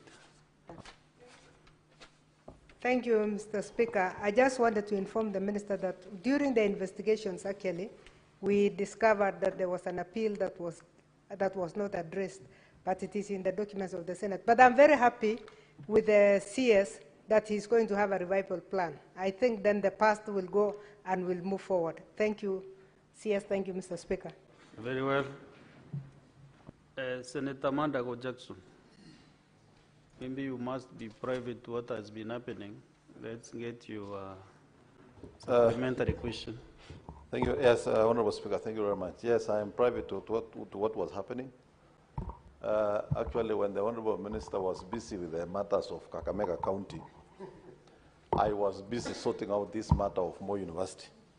Honorable Speaker. Honorable Speaker, first let me thank the CS and the Ministry for, the problem with the tutor here is, anyway. Honorable Speaker, for first the decision to revive, but I'm happy that Senator Kamara has informed the CS that indeed there was an appeal by the CS. It is quite unfortunate that the information it seems you have been given is not accurate. And I think probably the officers who colluded with the Commissioner of Cooperatives, SASRA, MUSCO Management, Cooperative Bank could have also continued to give you misleading information. Indeed, there was an appeal. What we are seeing is a systematic, continuous systematic cover-up of what happened. My question, Honorable Speaker, to the CS, I've heard him say there is a recommendation that government injects 500 million. Before we talk of government injecting 500 million, my question would be, when is the government going to submit the deductions that were deducted from members and were not submitted to the cooperatives, contrary to the law? Part of the problems of MUSCO was that member savings were being deducted, members' loans were being deducted, but the money was not being remitted to the cooperative, and that is why the cooperative also ended up where it was. Number two, Honorable Speaker, if you allow me as a stakeholder, is the CS has said is replacing the liquidator. Who is going to take the responsibility of the messes the liquidator created before they left? And finally, Honorable Speaker, what is the Minister, Cabinet Secretary going to do? Allow me, Honorable Speaker, because this is a very serious matter. It has crippled the economy of that county. Just another 3 seconds, Honorable Speaker. What is the Cabinet Secretary going to do, number one, to increase the number of liquidators in this country? In fact, two things. We have only less than 5 liquidators who have been moving around, actually killing cooperatives. And we also have what we call receiver managers. There are less than 5 in this country. In fact, they are not. We should call them the cartels that are simply going to bury the cooperatives, Honorable Speaker. And what is the Cabinet Secretary going to do if he actually confirms he was misled by his officers that there was no appeal? Honorable Speaker. And I speak, Honorable Speaker, I want to ask my colleagues that when we bring the amendments of the Cooperative Act as the Committee for Trade, let us deal with this office called Commission of Cooperatives that has been responsible for the death of cooperatives in this country. Thank you. I don't want to take more questions because yours are very substantive questions. So let the CS first answer your question. Mr. Speaker, I know Honorable Mandako knows even much more than I know, but let me assure Honorable Mandako that I've been fairly briefed and I'm on need this particular issue to see that it is actually resolved. Now, Mr. Speaker, deductions are done by the employer of cooperative members, and the employer of cooperative members is Moi University. This has been a problem in the entire SACCO sector, and the most culprits are the universities and county governments. Mr. Speaker, this is one of the issues that we are raising up, tightening it within the corporate bill that is before this particular house. This issue is being addressed there so that the Commission of Cooperatives is given more powers to follow this deduction, because this deduction have contributed to collapse of many SACCOs, because members are deducted, but the affected institution divert the money to other use, which is actually irregular. Number two, Mr. Speaker, I have clearly stated that one of the recommendations that this particular report that I've tabled before the House is forwarded to the DCI to take appropriate action. That's another agency in government that is supposed to do a thorough investigation and prosecute those that we were involved in the mess of this particular SACCO. Number three, Mr. Speaker, we had a shortfall of staff. The ministry, as you are aware, it was established in 2022. So when some of the staff were moved from where cooperative moved from the Ministry of Agriculture, we had a shortfall, and I'm happy to announce here that we have been given the mandate to recruit more staff so that we will have now more liquidators. We have gone further now to make sure that any liquidation, we involve the Office of the Attorney General so that a proper process is followed, proper reporting is done. So that is what I have done. For the appeal, if the appeal was there, unfortunately, I was not in the office that time, and I can't pass the blame to whoever was in the office, but I take the responsibility that I will check if there was an appeal, and I will want to apologize if that appeal was not effected or was not addressed.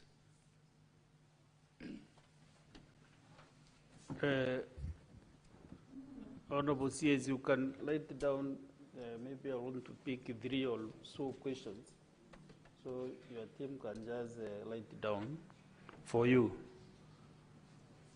Senator Edwin Sifuna.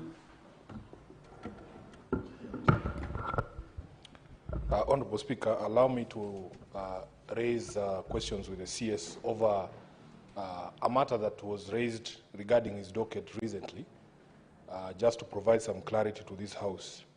Honorable Speaker, the Kenya Human Rights Commission released a report recently on the Hustler Fund, and they found that the fund was structural fraud, economically unsustainable, politically compromised. And Honorable Speaker, they gave specific reasons for reaching that conclusion, including a 68.3% default rate, that for every 500 shillings that is borrowed, 340 shillings is lost, that there is no regulatory or legal framework for the recovery of that money if people refuse to pay, and that the Auditor General could not render an opinion because of unavailability of documentation. Honorable Speaker, the response from the ministry, instead of giving us their own data, was that that report was biased, politically motivated. Honorable Speaker, therefore this morning I want to ask the Honorable CS, Waziri, do you have alternative facts? What is the default rate? What is wrong with the figure that was given by the Kenya Human Rights Commission of 68.3%? Do you have a different figure? Is it not true that in fact for every 500 shillings that is borrowed, 340 is lost? Isn't it in fact true, Honorable Speaker, you can shed light, maybe from the perspective of the ministry, does there exist a legal or regulatory framework for recovery of money that is unpaid? And according to the ministry, therefore, Honorable Speaker, was the Auditor General able to audit this fund and render an opinion? Thank you, Honorable Speaker. Honorable Senators, you know some of the questions you might ask might not get direct response because the questions, and you look at the standing orders, you should ask a supplementary question related to the principal questions that were asked to the ministry. So you might not get direct answers, and I'm just a bit lenient also to allow such questions. But the other senators kindly stick to this principal question. Senator Derito John Kenywa. Thank you, Mr. Speaker. Waziri, I don't know whether you are aware whether Afya Sacco is cash-strapped because members, when they take loan, for example, a member takes a loan of 1 million.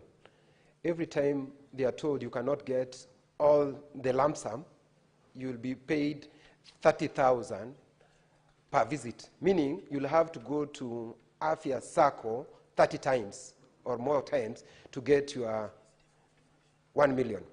And because you have said you're going to inject about 500 million to MUSCO, do you have any intention of injecting money to Afya Sacco? Thank you, Mr. Speaker. Senator, just a minute, CS. Senator Kadri Muma. Thank you, Speaker, for the opportunity to ask a question, and welcome CS Wycliffe Oparanya. CS, in your response, you indicated that one of the recommendations given is that the government should inject 500 million into the SACCO. CS, as you're aware, the contributions to SACCOs are actually by SACCO members. So when these SACCOs collapse, and many of them are collapsing, shouldn't government be focusing on a stronger regulatory framework? Shouldn't we be putting in place mechanisms to actually penalize and hold people personally responsible for losses of money instead of taking taxpayers' monies to inject in SACCOs? Are you going to inject similar amounts for Cusco, into Cusco, which has lost billions of monies for members? Can this really be a viable route of getting SACCOs to work, or it is another loss of public money that should otherwise go elsewhere? Shouldn't we hold those who, whether it is employers or the managers in SACCOs, shouldn't they go to jail and be held personally accountable to ensuring that monies that they are in charge of are held responsibly? At least yours is related to the subject matter. Congratulations. Honorable CS, you can all respond to the three. But Mr. just try Speaker, your best. Mr. Speaker, let me address the first issue raised by Honorable Spooner, and that's quite a different question. I want to plead with the House that you allow me to come next Wednesday to give a comprehensive report on the operations of Hustler Fund, because I think Hustler Fund has been misunderstood. And within that response that I will issue on Tuesday, I will address each of the questions that Honorable Spooner has addressed.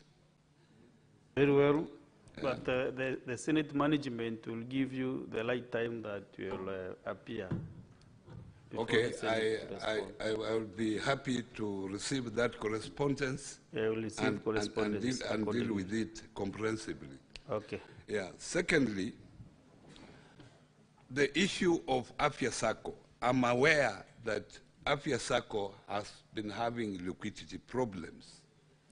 But as I've mentioned here, some of these liquidity problems are occasioned by county governments, because most of the members of the Afya Sacco are medical staff who are devolved. Now, county governments, several county governments have deducted members' dues, but they have not remitted them in millions. And this has created liquidity problems for SACCOs. And this is what affects the Moi SACCO, Moi University SACCO. This is what is affecting Afya SACCO. And this also affecting others. And as I have said, this issue is clearly addressed in the cooperative bill that is before you. So I'm happy that now you have noted how serious this matter is. When you come to considering this matter, honorable members, I will request that you address this issue squarely in the law, so that those institutions that deduct money from SACCO members and they are not able to remit, or they divert those funds, serious action is taken against them. On the issues raised by Honorable Muma, the 500 million is not an injection that the government is going to do. It's a recommendation. It's a mere recommendation that the government should put in 500 million. But as a government, I will not go that route of making sure that we inject money in circles that collapse, because with the limited resources, the government will not be able to do that. But what is critical is that we strengthen the supervisory authority, which is SASRA. Unfortunately, SASRA has been underfunded. And because of underfunding, it has no capacity sometimes to carry out regular supervision. And we want this particular sector to be self-regulating. So self-regulating, self-sustainable. So if it's that, we are saying that levy collected from SACCOs for supervision purposes should be kept by SASRA. And this is one of the amendments that we are proposing within the SACCO Act, because this money is collected by SASRA and it has to be forwarded to the Treasury, and then the Treasury takes time to return back the same money. And it's a levy, it's not a tax. This issue has already been addressed by the Cabinet Secretary in charge of the Treasury, and I think is addressing that particular issue. So, with what I have said, Honourable Member, we want to strengthen SASRA, which is the regulatory authority. Commercial bank, central bank supervises commercial banks. SASRA supervises the SACCOs. But SASRA has no strength or has no capacity as central bank because of funding. And I've told you where the funding is supposed to come to improve that supervisory authority. The issue of Cusco, I don't want to comment on it very much because the officers who are involved in irregularities at Cusco are already before court. And the court now is dealing with that process. We have the investigation, we have already the reports.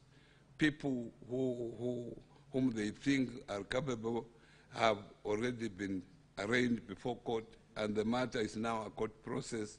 Let us wait for the outcome. But as I close up, Mr. Speaker, I think I would request that this House, when you look at, when you address the issues of the Cooperative Act 2024, please address this issue of governance within the cooperative movement, so that, and then the question of supervision, so that, and the question of deduction of members' dues. These are the three areas that have actually weakened the SACCO movement. If we seal the loopholes, I'm very certain that we shall have a very strong SACCOs in this country. Thank you. Okay, Senator Wabua Enoch. We are taking another round of 3 questions. I thank you, the Speaker. Speaker, every time you mention Moi University, I have more than a passing interest. I'm a former student there, and Senator Kamara was my teacher. When the senator says that she is satisfied with the response from the CS, I get a bit worried, because that response, the Speaker, from my seat, and this is my question, is based on misleading information. On the admission of the CS, he did not know that an appeal had been lodged on the matter of Musco. And on the basis of that information, he has crafted a recovery path for the SACCO. Now that he knows otherwise, is that recovery path still relevant? Because the Speaker, I've heard him say that some of the things that he wants to do will be perhaps the proposal to put in some money. There is also a proposal to liquidate assets belonging to the SACCO.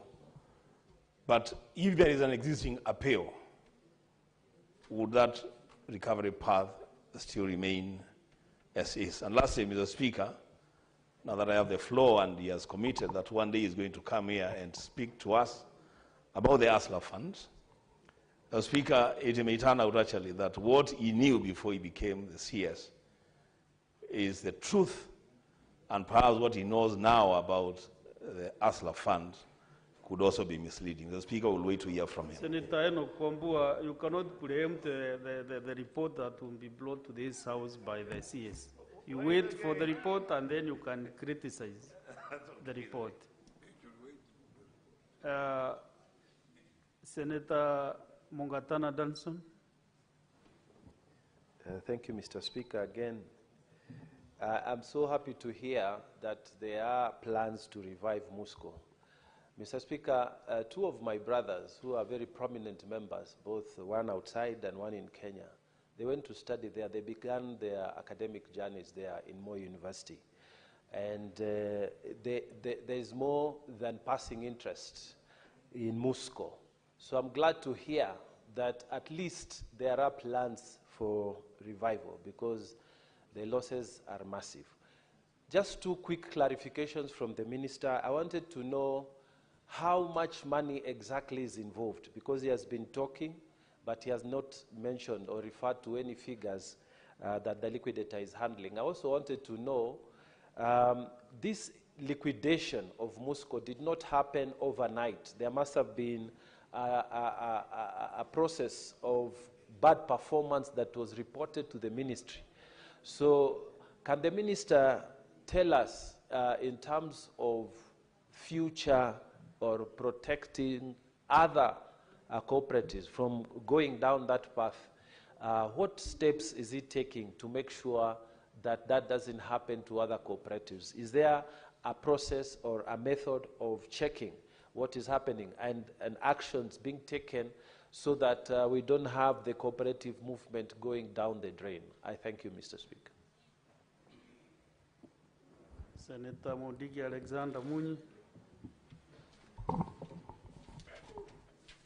Asante Bwana Spika. Swali langu kwa waziri wa cooperative, kwa vyama, mambo ya vyama vya ushirika unajaribu kurainisha, sio kama zamani, lakini mambo zingine kama mambo ya agriculture, mambo ya livestock iko na shinda katika Mount Kenya, haswa Embu, Tharaka Nithi, Meru. After hii serikali ya Kenya Kwanza kuanza kazi ilisema maziwa itatoka shilingi 50. Lakini saa hii katika hizo county na zingine maziwa inatoka shilingi 45. Na shinda ile iliyoko, chakula ya ng'ombe, dawa, kila kitu yote mkulima anaumia kwa sababu ya hizo vitu iko juu. Utaweza kusaidia namna gani kwa sababu directive iko na unajua iko hiyo maziwa iwe hairudi chini kuliko shilingi 50. Na sio hiyo Mount Kenya peke yake. Sisi tukiwa kamati ya agriculture tulitembea Bungoma, mambo ya ajabu katika Kenya, lita moja inatoka shilingi 34. Kwa hivyo ni kama Kenya. Bwana Waziri, unaweza kusaidia mkulima namna gani? Najua siku hizi pali mingi hakuna kazi, watu wengi wamerudi mashambani kulima. Na mambo ya kulima, hakuna mashamba ya kulima, watu wamerudi kwa kulima mambo ya maziwa na mambo ya agriculture. Asante Bwana Speaker. Lastly but not the least, Senator Chute Mohamed. Thank you very much, Honorable Speaker. Let me thank the CS for being with us here today and the many years service he has given to this country. But I wanted to know from the Minister, how will SASRA continue to oversight other SACCOs, considering its role in the multi-million losses of Cusco?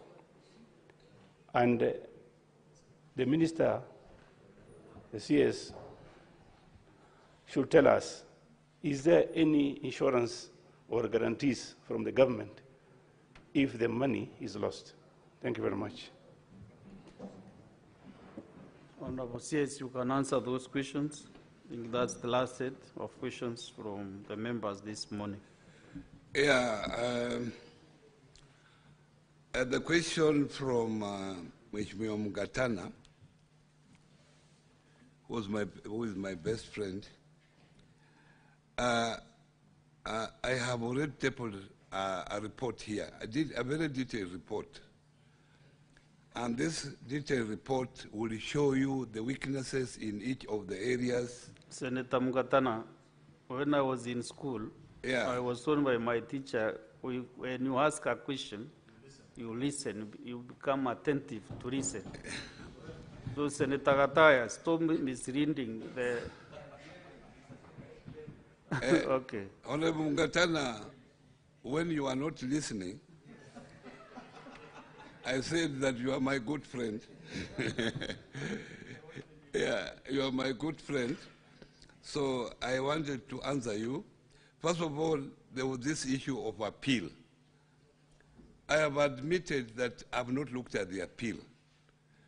And even if the cabinet secretary never acted on the appeal, there is a provision that if the cabinet secretary do not act on the appeal, you have an alternative of going to the High Court to pursue the matter with the High Court. So this is another open avenue that whoever was appealing to the cabinet secretary, he would have proceeded to the High Court if there was no response from the cabinet secretary. I've never got any correspondence from the High Court that the issue is being addressed there. But I have admitted that maybe it was an oversight if the appeal was received by the cabinet secretary and it was not addressed. Secondly, the issue of Honorable Mukatana, I have clearly pointed out that I have tabled here a report that was presented to me by the task force. And within that report, it addresses quite a number of areas, and I will plead with you that if you read the report, you can now assess yourself how much money that you feel, how much money was misappropriated. But as I've said, the confirming of the money misappropriated, that is the responsibility of another agency. And I've said clearly that this is an issue that we are going to refer to the DCI to take the appropriate action. The issue of protecting others, how do we? I've clearly said here that we have the cooperative bill before you, and within that, we have, the government has made quite a number of provisions that will make sure that the supervisory of SACCOs is strengthened. And one of the recommendations is to strengthen SASRA. SASRA is underfunded. An institution, if it is underfunded, is not able to carry out its responsibilities. So it will be up to this House to help the ministry to make sure that SASRA is appropriately funded so that it is able to carry out its responsibility. Nina mheshimiwa ambaye ameongea mambo ya kilimo kutoka kule Embu na mambo ya mifuko, na wazi amesema ya kwamba ati bei ya maziwa saa hii ni shilingi 50. Hii ni bei ambayo serikali imeweka, na kabla serikali iweke hii bei ya shilingi 50, wakulima wa mifuko walikuwa wanalipwa chini ya shilingi 40. Wengi wa wakulima walikuwa wanalipwa kati ya shilingi 35 mpaka 38.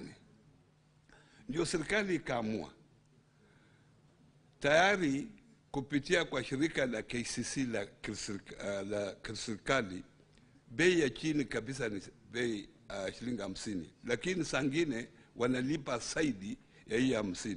Ni kwa sababu waliweka bei ya 50, yale mashirika ya binafsi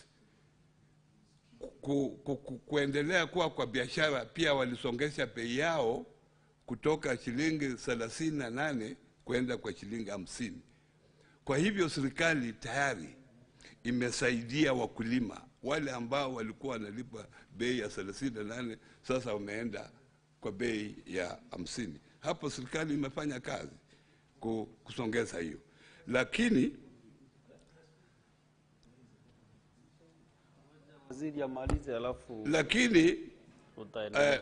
nataka nimjulishe mheshimiwa ya kwamba hii bei ya 50 hii bei inaenda kwa ushirika, the cooperative. Na cooperative pia hapo hiyo ina kazi yake ambayo inafanya kuleta hii maziwa pamoja na kusafirisha hii maziwa katika kwa factory. Na hiyo ina gharama. Kwa hivyo unapata mkulima amepata shilingi 45. Kwa sababu zile zingine 5 zinaenda kwa hizo services ambayo cooperative inafanya. Ndio kwa sababu unapata ni bei 50, lakini mkulima mwenyewe anapata shilingi 45. Bei ya chakula nina haki, wakulima wamekuja mbele yangu kusema bei ya chakula iko juu kabisa. Serikali ifanye maanani kuona ya kwamba bei iko chini. Juzi tumekuwa, rais amekuwa kule Meru na Mount Kenya dairy, akapeana machine ya kutengeneza chakula, akapeana msaada kutoka kwa serikali ya shilingi milioni 200 ili Meru dairy waweze kutengeneza chakula cha ng'ombe ambayo sasa bei itakuwa chini, na serikali iko tayari kusaidia mashirika mengine kuona ya kwamba hii bei ya chakula iko chini. Na pia unajua ile miradi serikali inasaidia wakulima kwa kupeana mbolea ambao bei ni nafuu kwa shilingi 2,500. On the issue of Sasra, I have said here severally that we need to strengthen Sasra. That one I don't want to repeat it. But on the guarantee of losses of funds, we have introduced, and this issue is coming before you, honorable members, we are now introducing deposit guarantee fund within the amendment in the SACCO to protect SACCO members who are likely to lose their deposits when SACCOs go under receivership. Thank you. Waziri, sawa nitakupea, lakini I wanted to also, you know, once when you are chairing, sometimes you give an opinion. Several CS you have referred to this matter that Sasira has no capacity. Because you are the CS in charge of Sasira, what is making Sasira to be weak and that you cannot be able to sort out, especially is it financing? What is it that Sasira is not working? Because you know cooperative is the way to go nowadays. Every crop that we have should go the cooperative way. But if Sasira is weak and it is the regulator, so maybe you can give us commitment on the intentions. What do you intend to do to Sasira so that this body can have power and teeth, Honorable CS? But Honorable CS, before you answer me, huyu mjumbe wa Embu anakaa jaridhika na jibu lako na ni mkulima wa maziwa. Bwana Waziri, umejibu vizuri kusema kuna kiwanda itajengwa Meru ya kutengeneza chakula ndio bei irudi chini, na tunakumbuka hata rais wakati alikuwa Meru alisema mambo ya semen itakuwa natoka kama shilingi 1 ndio mkulima avaindike. Shinda ni wakati kulitangazwa na rais akasema lita 1 itakuwa natoka shilingi 50. Lakini Bwana Waziri, wakati umekuja hapa katika Kenya, watu wakiangalia kusema inafaa itoke shilingi 45 na hii shilingi 5 kuna mali itaenda, na mkulima unajua kwa na shinda kule mashinani tukua viongozi. Hakuna bali aliambiwa shilingi 5 kuna mali inaenda. Inaonekana hiyo ni kama kupotosa watu wa Kenya. Na tunakuheshimu kama unafanya kazi nzuri sana. Na tunajua utarainisha. Tafadhali ungesaidia mkulima wa maziwa awache kutaapika. Kama chakula itarudi chini, wakati hiyo bei itarudi chini, ndio mkulima anunue angalau shilingi 50 rais wa Kenya alisema. Asante Bwana Spika. Honorable CS. Mheshimiwa, nimesema Rais alitangaza ya kwamba mkulima atapata shilingi 50,000. Na jambo hilo lilifanyika karibu mwaka moja na nusu ambayo uliopita. Na sasa mimi nataka nikuhakikishie hili jambo nitaangalia ya kwamba mkulima apate hiyo 50. Tuwe na njia ambayo mkulima atapata hiyo 50, kwa sababu rais mwenyewe alisema ya kwamba ati mkulima apate 50. Hakusema cooperative ipate 50 alafu ikate. Hilo ndio jambo tunataka tuangalie. Na hiyo nakubali na wewe. Mambo ya SASRA, Mr. Speaker. SASRA is a supervisory authority. We want this sector to be self-regulating. SASRA charges a percentage of the deposit as a fee to carry out supervision. But where the problem has been this levy has been treated by Treasury as a tax. So it is collected by SASRA, taken to Treasury, and then Treasury has to return it to SASRA. That process takes time. And as you know, any levy in this country is not a tax. It's retained, even the fuel levy is retained to carry out what it's supposed to do with the relevant authority. So that's why we are saying that this levy, because we have been collecting, SASRA has been collecting around 800 million Kenya shillings to carry out its supervisory work. But the money that it gets back from the Treasury after collecting 800 has never exceeded 500 million Kenya shillings. So they have a gap, entire gap of 300 million that the money it has collected, but it has not been remitted there. That is an administrative bottleneck that has been there, which we have now discussed with Treasury, that this money, once collected, must be retained by SASRA and be used for the intended purposes. I'm hopeful that this year that will be implemented, and that will be one way of making SASRA financially strong to carry out its responsibility. Thank you. That's a good response. Honorable Senators, that's the end of the questions from the honorable members.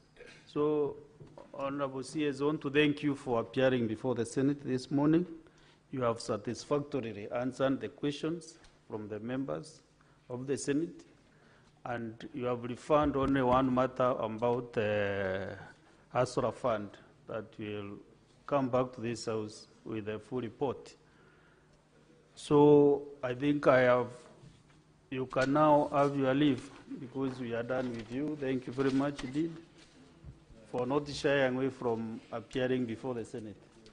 Okay, thank you and your team. PS Kiremi, thank you very much indeed, and the entire team.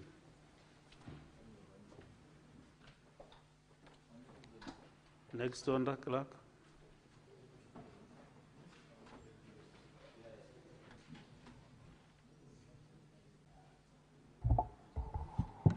Order number 8, motion, reconstitution of the Standing Committee on Labor and Social Welfare.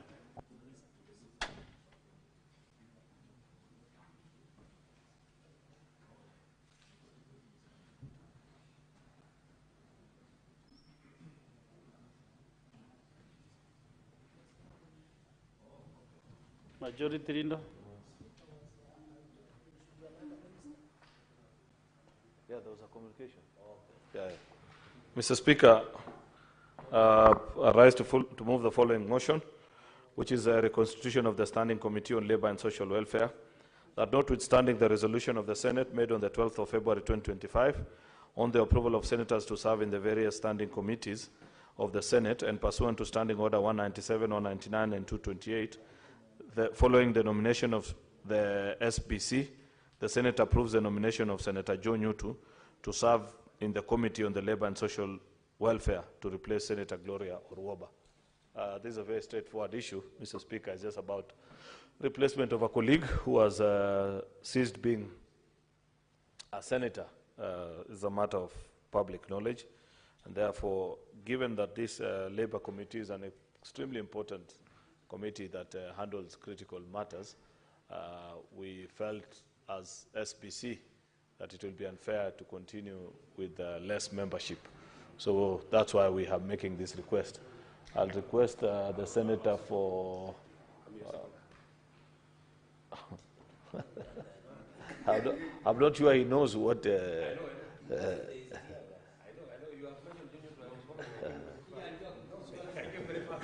Mr. Speaker, I want to request... Why are you being distracted by... Yeah, I'm being distracted. Senator Medhu, and you're falling prey. Allow me to request the senator for Laikipia, Senator Kinyua, to second, because at least he has been in the House and he knows what is happening. Mr. Speaker. Senator Kinyua. Mr. Speaker, naunga mkono mswada huo kwa sababu ni mwenyewe unasema ya kwamba kamati ni mpaka ziwe na watu ambao wamewajibika, watu ambao wanaweza kujadili masuala kwa kindani, na hasa hiyo kamati ya ufanyikazi. Nashukuru, naunga mkono. Sanjit, at times you can make access to this other side of the house.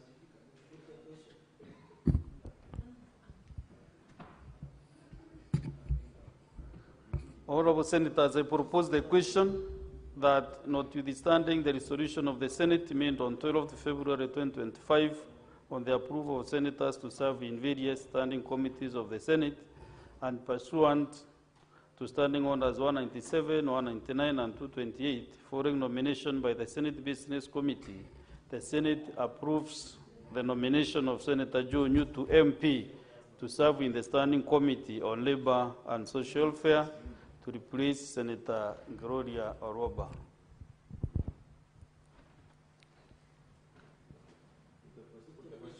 I can see some members want to speak to this motion. Senator Medhu. Is that the mood of the House?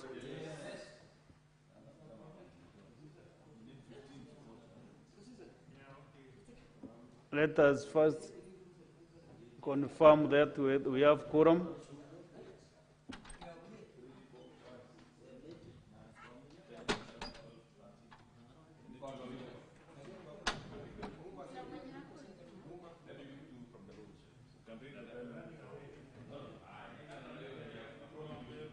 Oh, 2 minutes.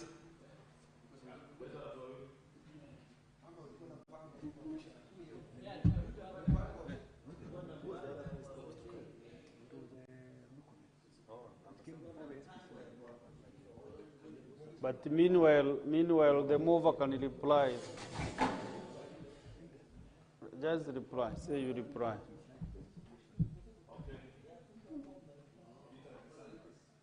Mr. Speaker, I want to thank you for the opportunity to reply on the addition of Senator Joe Nyutu to this committee because of reasons that are well known to the House, that we need people who can serve in committees, Mr. Speaker, and provide guidance.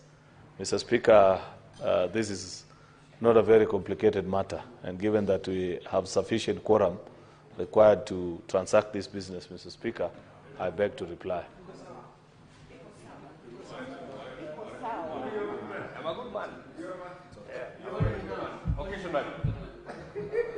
Yeah, we have senators, all the senators. Senator Medhu, you have done a commendable job to work. You know you are working on behalf of Senator Boni Karwale. I think you should get that promotion. Okay, senators, I propose the question that, notwithstanding the resolution of the Senate made on 12th February 2025 on the approval of senators to serve in the various standing committees of the Senate, and pursuant to Standing Orders 197, 199, and 228, following nomination by the Senate Business Committee, the Senate approves the nomination of Senator Joe Nyutu, MP, to serve in the Standing Committee on Labor and Social Welfare to replace Senator Gloria Oloba. As many of that opinion say aye. Aye. Well, as many as of a contrary opinion say nay. The ayes have it. Next, Honor.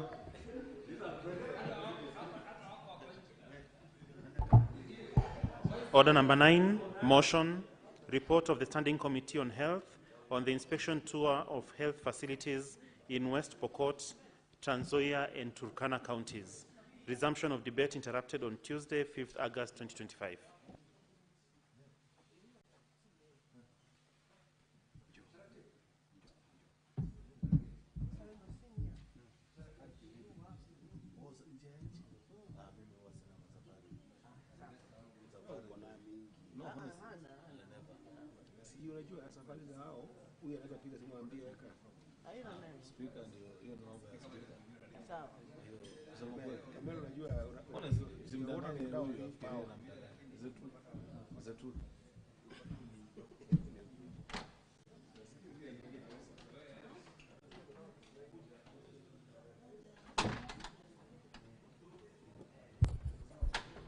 Senator Mariam, you have a balance of 54 minutes. You may proceed.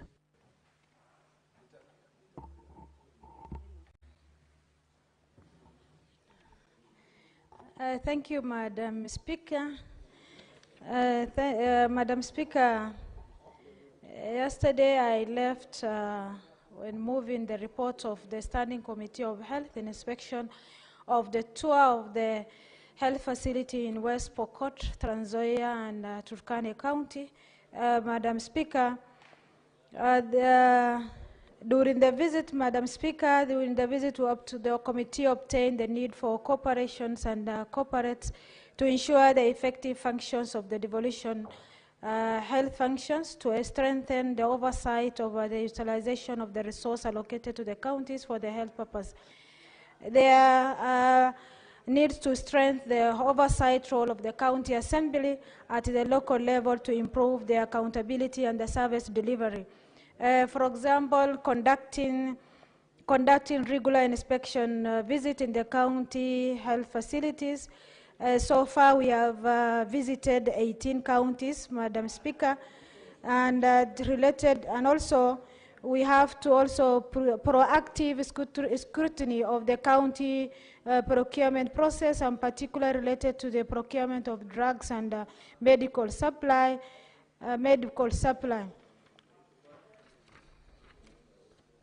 The committee further observed the counties has started the capital incentive and health projects, whose construction has since stalled. Those operationalization was yet to be realized. Further, there are needs to ensure that the primary health care facilities, e.g. dispensaries, which has been established during the early years of devolutions, were made operationalization.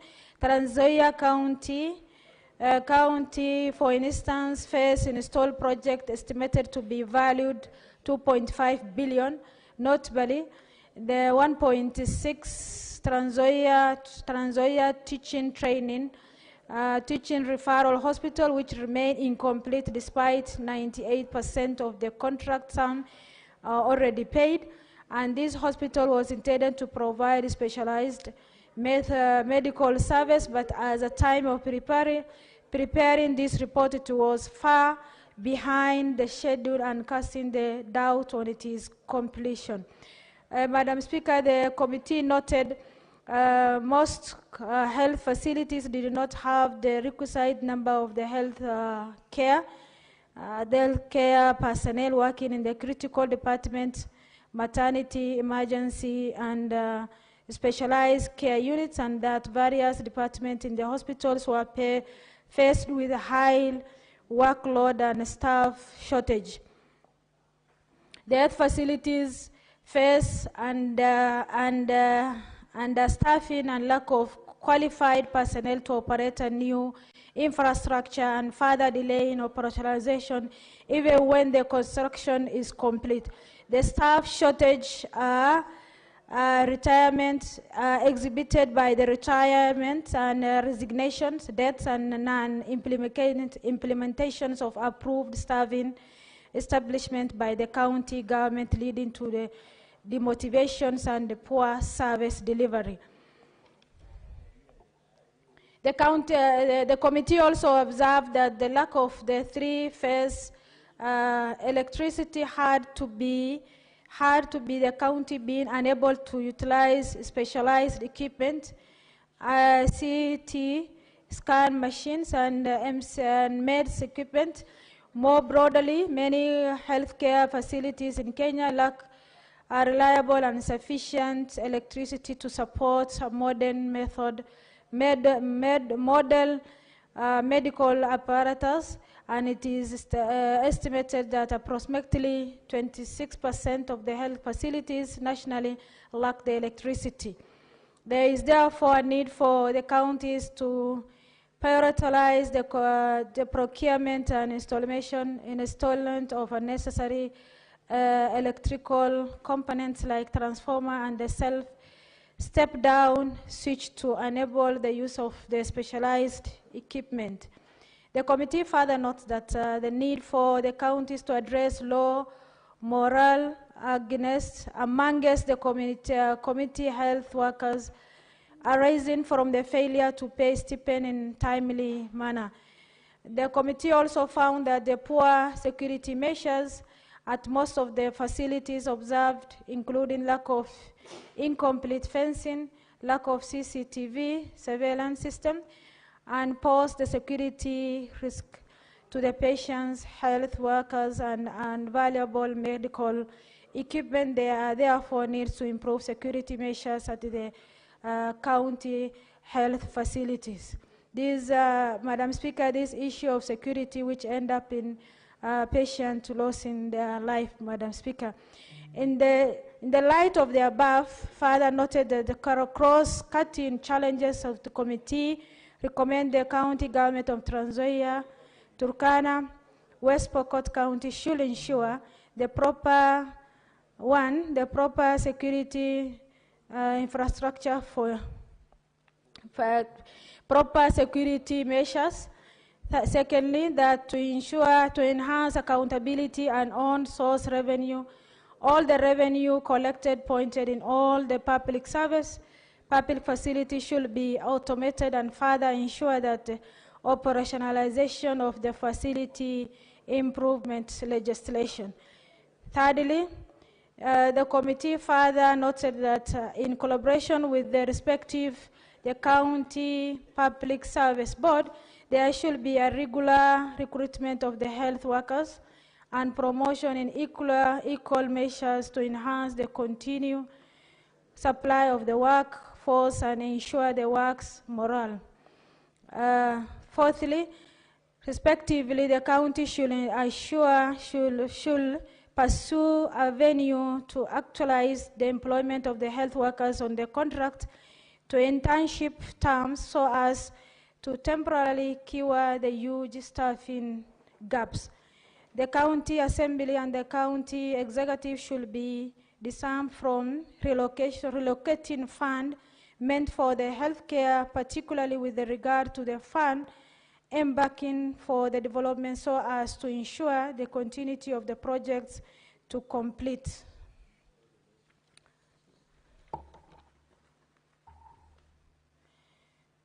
Madam Speaker, the committee wishes to extend its appreciation to the county, Trans Nzoia, Turkana, West Pokot counties, and the respective executive committee members for their inputs, submissions, and evidence produced during the oversight tour.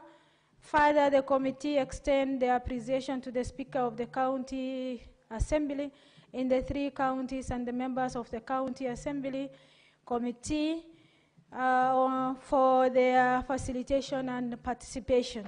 The committee is also grateful to the members of the staff and other stakeholders in the healthcare facilities visited during the tour for the submission, which has greatly enhanced the evidence and analyzed during the process of this report.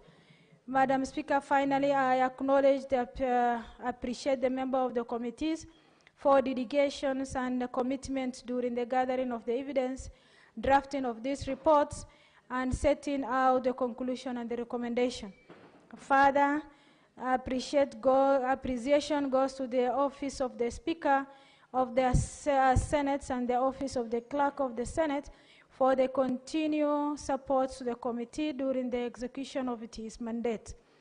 Madam Speaker, it is now my pleasant duty and privilege to present this report for the Standing Committee on Health for consideration and approval by the House pursuant to the Standing Order 2236 of the Standing Order of the Senate.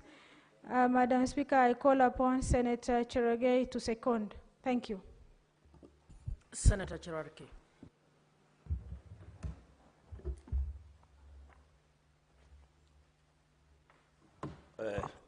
Thank you, Madam Speaker, for this opportunity. I want to thank Senator Sheikh Omar for the Vice Chairperson of Health Committee of this House for ably moving. She has been overworking. Madam Speaker, I remember the last time you exited the seat, we were in the same place, same setting, same actors, Madam Speaker. So it's very coincidental. I was just remembering. I want to thank Senator Sheikh Omar, the Vice Chairperson of the committee. I want to thank the Committee of Health for the good job that they have done. Madam Speaker, just to repeat what I had said yesterday, is that we need to continually encourage our committees, the Senate, to still engage.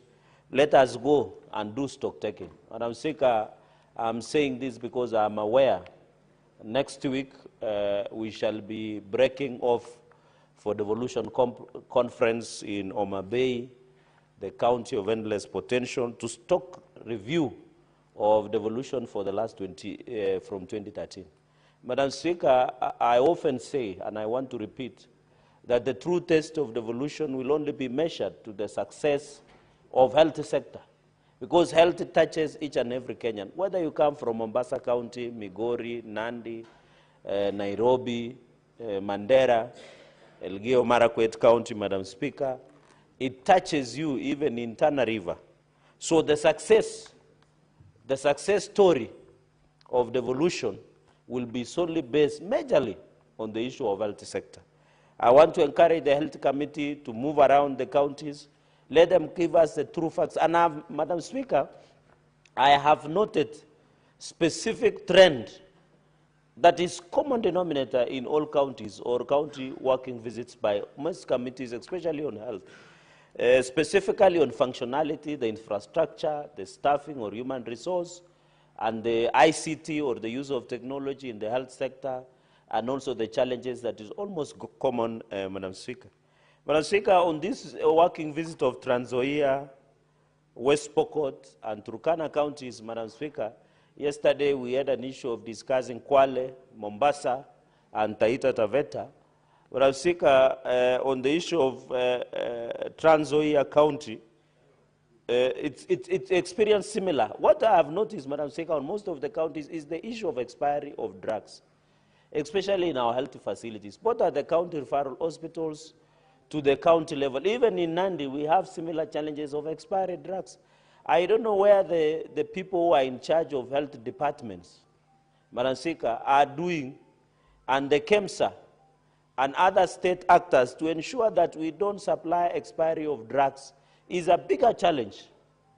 And I don't know what evaluation and monitoring unit is doing to ensure they address the issue of expiry of drugs in our counties, Madam Speaker. Especially when you look at Kitale County Referral Hospital, I'm happy the stakeholders of County Assembly, the area senator was there, Madam Speaker, and the challenge, another challenge I saw, one is the expiry of drugs, and we must take a position.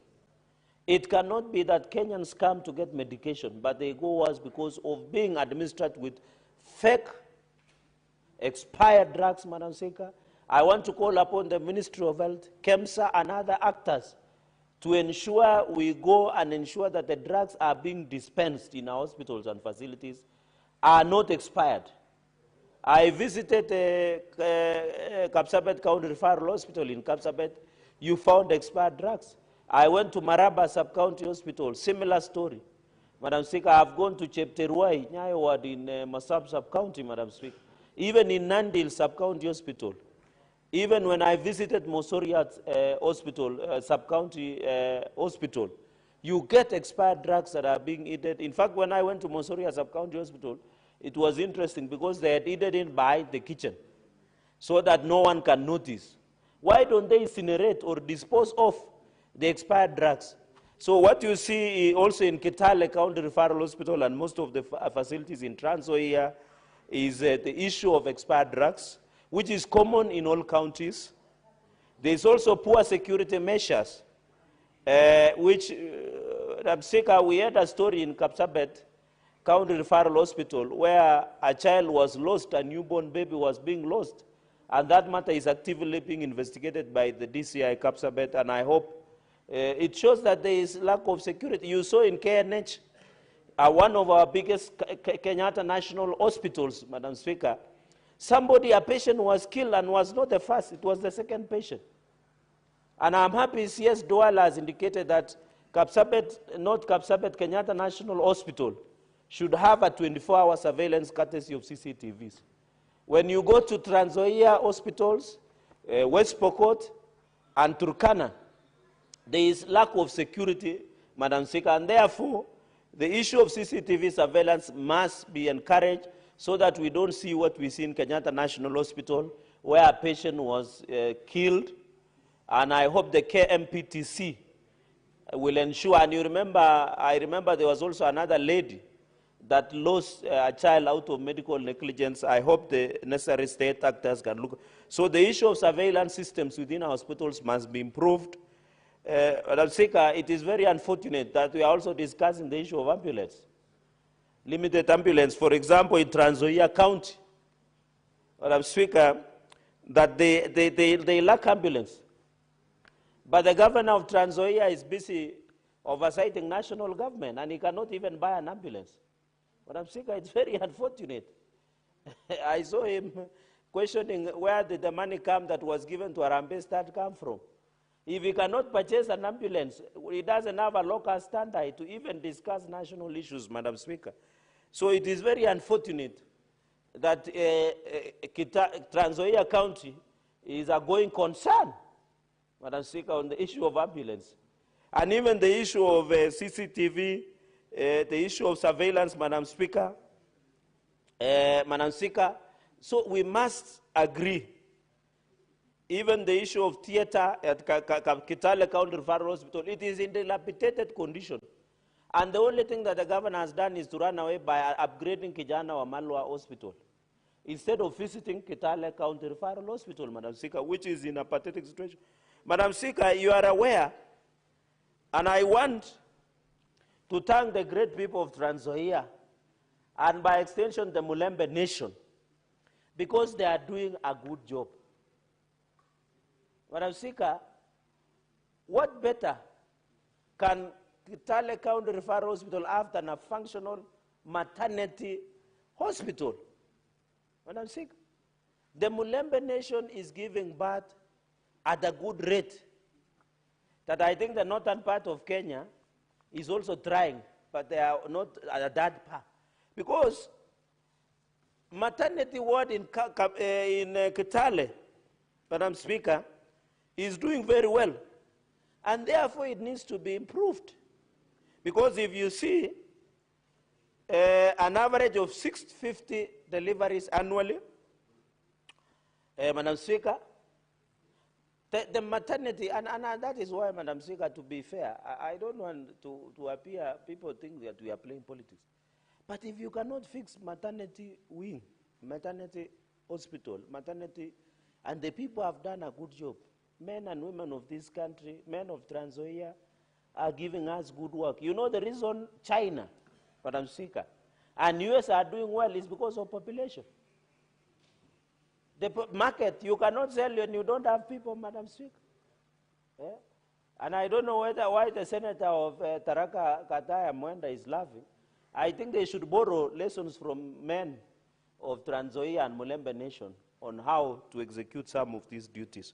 So we challenge the governor of Trans Nzoia, instead of singing Tawe everywhere, he should fix maternity wing in Kitale County Referral Hospital and stop disturbing the party leader of DAP, Wamalwa, CS Eugene Wamalwa. On the issue of laboratory, there was another challenge. I think the issue of pharmacy we have mentioned, the issue of security, and even tied up to maternity is a pediatric wing. And it is important that your visitors on the gallery, most of them are still young, and I know they visit pediatrician. So we want when the children are given birth, under Article 53, child's best interest, they are taken to pediatric doctor, they receive good medical care, they grow into bouncing baby boys and baby girls. Although I had, Madam Speaker, as we go to the, from where I come, this is August, there is a lot of ceremonies around. I don't know whether Malinya will have the bullfighting or is it up to December. But there are so many ceremonies, especially weddings, pre-weddings, and we want them when consummation happens, Madam Speaker, they get a good pediatric wing, especially in Kitale County Referral Hospital. And Madam Speaker, as we go to ceremonies, I have never understood, maybe the caterers, people who do catering, why would you put rice and watermelon? Madam Speaker, those people should be given notice as we go for ceremonies of August, Madam Speaker, because I don't understand why would somebody put rice and watermelon together. I think the people who do balancing, please, especially during this ceremony season, please avoid that. Finally, on the issue of Kitale, the issue of Trans Nzoia, I am to note, and I'm happy the chairperson of roads is here, is that we are doing very well in terms of share. I think 25 million Kenyans have registered. I can see there are still liabilities. I want to appeal that these liabilities of NHIF should be sorted out through FIF and ensure that share now that 25 million, Madam Speaker. When this issue of 25 million Kenyans have registered, it shows, Madam Speaker, out of 55 million Kenyans are Kenya National Bureau Statistics of 2019, Madam Speaker, almost a half of Kenyans are now in SHA, which means all Kenyans have faith and confidence in working of SHA. Unlike the people who have been castigating this issue, I think Kenya, and I had an engagement with World Health Organization representatives, and they were telling me the issue of universal health coverage is being taken root from Kenya in Africa, Madam Speaker. So the fact that Kenyans are now registering in numbers to be part and process of SHA is a significant step in advance to universal health coverage. And I'm happy the government has started Malipo Pole Pole, that program, so that Kenyans don't have to pay the whole year, which is a significant step in access to medical care in this republic. So on this issue of NHIF liabilities, I hope and I'm happy that CS Aden Duale has stabilized the health sector and will ensure that all liabilities that we deal. Even on the issue of KEMSA, KEMSA debt, Madam Speaker, we were told it is above 3 billion that is being owed by counties. I want to appeal that the Trans Nzoia County government pays KEMSA a debt of 106 million, just the way we saw Mombasa, even in Nandi, and many others, Madam Speaker. Madam Speaker, and this on the issue of ambulances, we need to conclude quickly so that I can allow my colleagues to also contribute. Let me just make a few comments on West Pokot and Turkana County. Madam Speaker, on the issue of West Pokot, so the challenge in Kitale County Referral Hospital, health facilities in Kitale or in Trans Nzoia, they must be handled properly.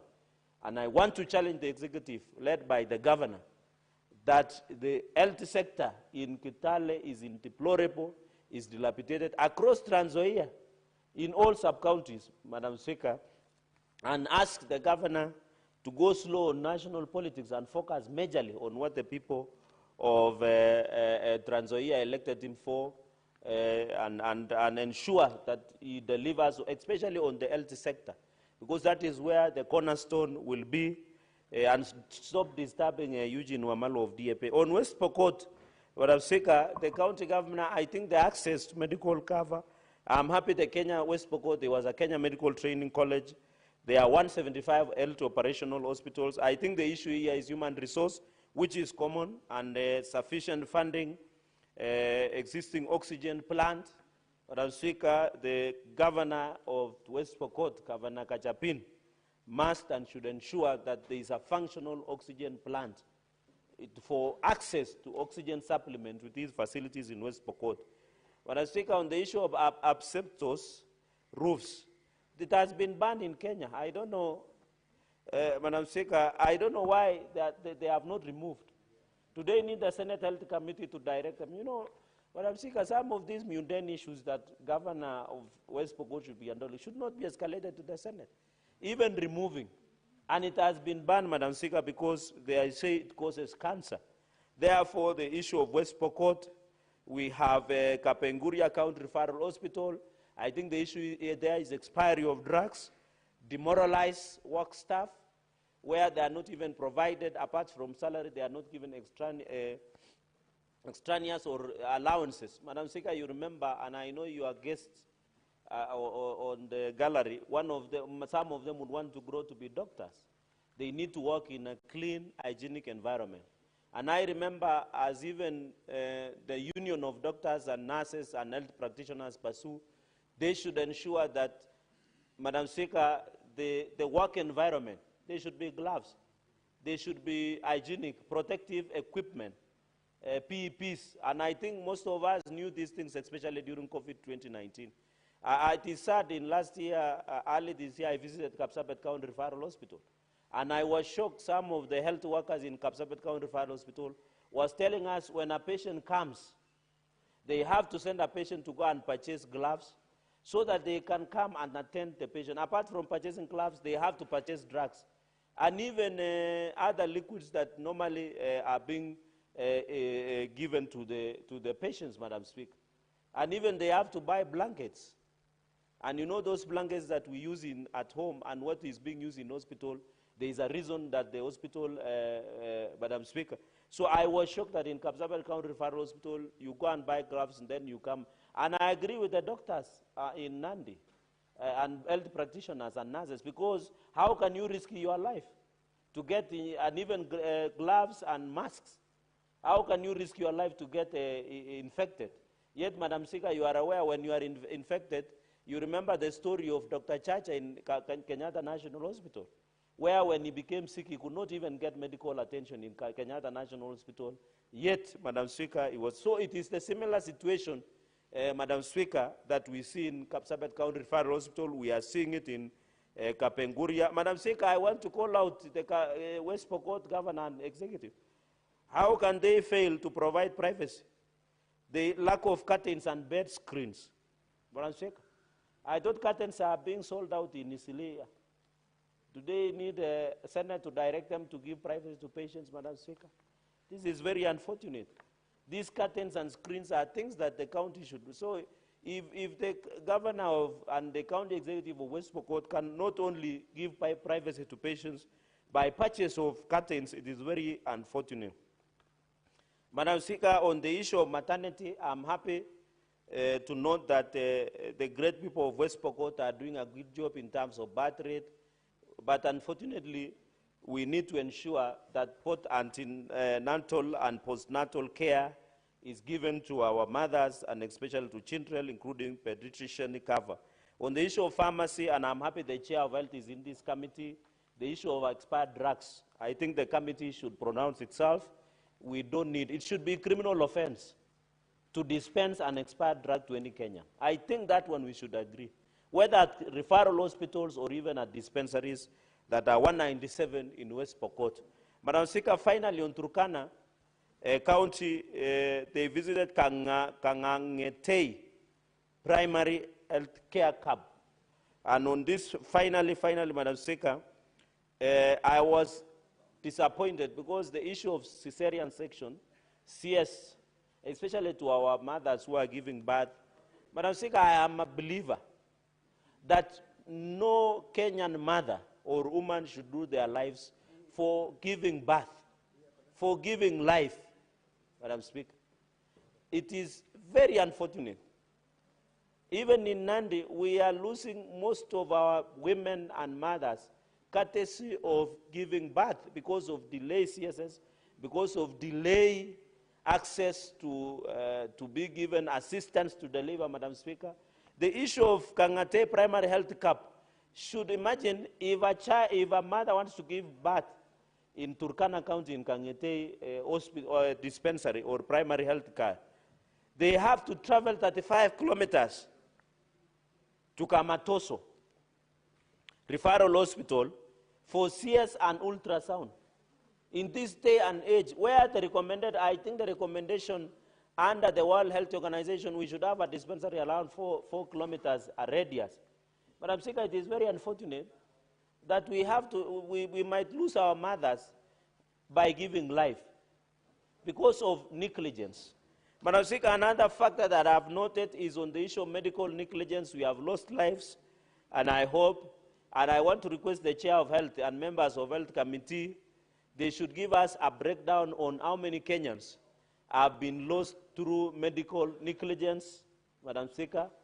Number two, how many cases are being handled by Kenya Medical and Practitioners Dentist Council, KMPTC, Madam Speaker, so that I want to thank President William Ruto, because in all these visits, one of the biggest support has been community health promoters. And I think the only challenge we have with CHVs in the payment of their stipend. I want to ask the Ministry of Health and our county governments through Council of Governors to fast-track the issue of stipends to community health promoters who are working, Madam Speaker, in our homes. And I'm happy when you look at the report, millions of homes of Kenyans have been visited by CHVs and CHBs, Madam Speaker, that have ensured that at least you receive treatment. Madam Speaker, there are Kenyans who are suffering from palliative care, home care, and I think with the advent of community health promoters, this was the genius masterstroke by His Excellency President William Ruto's government to ensure access to medical care is not a privilege. And I want to support the motion that has been sponsored by nominated Senator Sabina Chege, that all of us should be treated in our public health hospitals. Madam Speaker, the fact that a number of us are being treated in high-end hospitals, which are private facilities, undermines the oversight. You can imagine if Senator Faki is being treated today at Coast County Referral Hospital. The confidence and the faith and even the seriousness. Oh, okay, thank you, thank you. It normally goes there. That confidence of Senator Faki being treated at Coast General Hospital is a confidence that all public servants, from all of us, I dream of the day that a number of us will go to Kenyatta National Hospital. Although I've used it once or twice, Kenyatta National Hospital, a number of us will use public facilities. But I'm saying that the millions and millions we pay in medical insurance cover, we should give it to public health facilities so that they can be able to grow, so that they can be able to give the medical care, Madam Speaker. I am informed by an unnamed governor or a number of senior officials are traveling to seek further medical care in India, in US. Madam Speaker, we are demoralizing our young men and women who are health practitioners. They want to be treated here, Madam Speaker. Madam Speaker, with those many remarks, I beg to second this motion, and I thank you.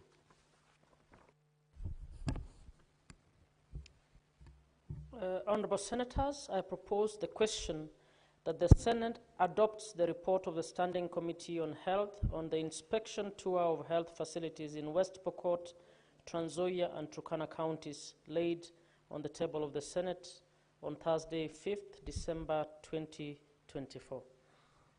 Senator Abbas.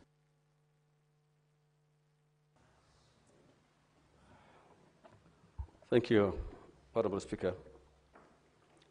Madam Speaker, I wish to contribute to this report. I want to thank and applaud the Committee of Health, led by the Able Senator and former Governor Mandago. I've actually accompanied this committee one time to my county, and I've seen the thorough work that has been done, and I want to appreciate that. Honorable Speaker, as a devolved function, the health sector actually, since the inception of devolution, there has been a great improvement in terms of health facility, the development, facilities, and personnel. Despite having many challenges, there's improved service delivery. That the likes of KEMSA now is delivering drugs to the last mile, that every part of the country where KEMSA is supposed to deliver drugs. However, we need to decentralize drug delivery, especially for KEMSA, to be at the regional levels. Then from the regional level, they should be having some supply chain where they have warehouses to at least be able to distribute drugs in time. Madam Speaker, my county, actually, I must say that I have seen great improvement in terms of drug delivery. I have seen that today, Wajir, we used to have 1 or 2 doctors in the past. But I must say today that we have 62 doctors, of which 19 are specialist surgeons. This is actually a wonderful improvement. And I believe with the continuity of SHA and other facilities provided by the national government, we will be able to improve the health facilities in this county so much. Madam Speaker, if you look at the budgetary allocations to the health sector, actually it's still insufficient because the larger population is in the counties. But of course, 85% of the money is left in the national government covers. We want to know why all this money is being left in the counties, the national government, especially in the headquarters, when they are only managing very few level 6 hospitals and some research and those things. But I think we need actually to review the funds that's going for health facilities for the counties. Madam Speaker, I think we need to have a special fund. Currently, actually, most of the things we're depending is money coming from donors, especially the NIDA, World Bank is actually chipping in to support our health facility program in the counties. One, we're maintaining a large amount of money at the national level, and therefore we need to, as I said it, we need to revisit the budgeting of health facilities. And Madam Speaker, in terms of specialists, in terms of health services, and I think even trainings. I think now almost every county is struggling hard to have its own facilities for training, especially in KMTCs, and many facilities are now being opened up with the support of the funds for the health facilities that have been done. And I think we're getting more nurses and more students at the health facilities that they're able to at least to help to at least to fill in the gap that we're experiencing in the health in the hospitals, especially in the sub-counties, the counties and sub-counties. Madam Speaker, I'm really impressed that today we have specialists in every county in Wajir, sub-county in Wajir, and that actually most of the times we may not need to be driving very far distances to get services or deliveries of mammals to health centers and health facilities that are far-fetched from the main hospitals. And I'm saying that we are going to now, we are already seeing many counties that came up with a facility like level 5 hospitals. Like my place, there's a big construction that's coming up now. Hopefully it's going to be completed, that the level 5 hospital is almost done. And we're already seeing some equipment through the support of other donors. I think that will be a big improvement if that facility will be completed. Honorable Speaker, having said all that, we still have a lot of challenges in the hospitals. The bed capacities are very few. But there's a lot of challenges. What happened is most of the staffs that have been transferred from national government, the doctors, the specialists, are demoralized. That in terms of payment, it's not well taken care of. In terms of, duty allocations, I think there's a bit of problem in there's no orderly kind of promotions and allowances and the further studies is actually a big challenge. Some of the doctors actually have left the school a long time ago and they want to continue with their studies. However, the funds are not available, and therefore some of the doctors show that they better stay around Nairobi where they can go to classes at their convenient time, and they run away from the rural areas, especially from my places. And therefore, we need to have a program that we can be able to support the doctors, the medical doctors who have gone to school a long time ago, so they can refresh and get specialized. However, Madam Speaker, in terms of promotions, there is lack of consideration of experience, lack of qualification. Qualification not considered, and you see most of the staff most of the hospitals have been run by junior officers, because of kind of a favorism, and that should not be the case. We must follow the ethical and the requirements and required systems like the Public Service Commission is doing it. That the counties should also have a system that they should consider things like qualification, experience, and all these things. However, what is happening currently, the appointments are being given haphazardly and through favorism and all these things, and that should be stopped. One other challenge we have is, Madam Speaker, I think there's a lot of seepage in revenue collections. Money is being collected, a lot of money is being collected, especially since Shah has come with the formation of the new Shah program. I'm seeing a lot of money being collected at the various level of the health facilities. But however, there's a lot of accountability, and I think we need to at least to make a proper scrutiny and proper accountability so that these people, the money that's been paid by the public can be taken care of. Madam Speaker, security, actually, as the report has said, is a very crucial thing and very important for this country, because health facilities are actually a place where patients are, where drugs are available, essential drugs are being kept.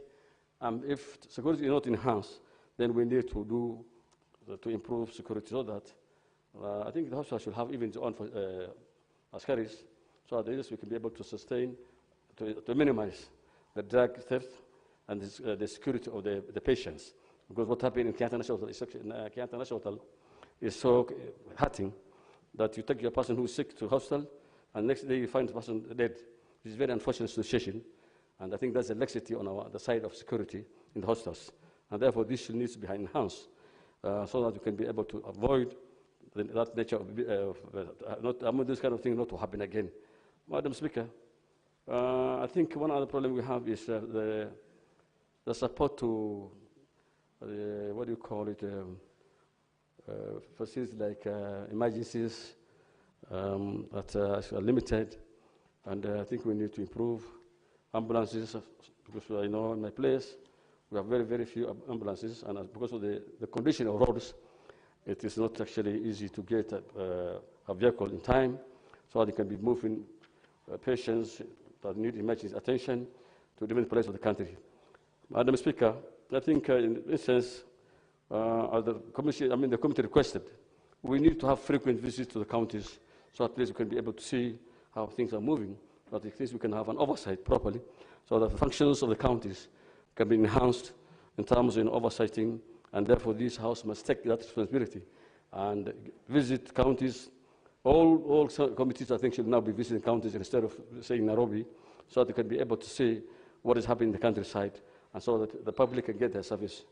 With those many remarks, I want to support the report, Madam Speaker. Thank you.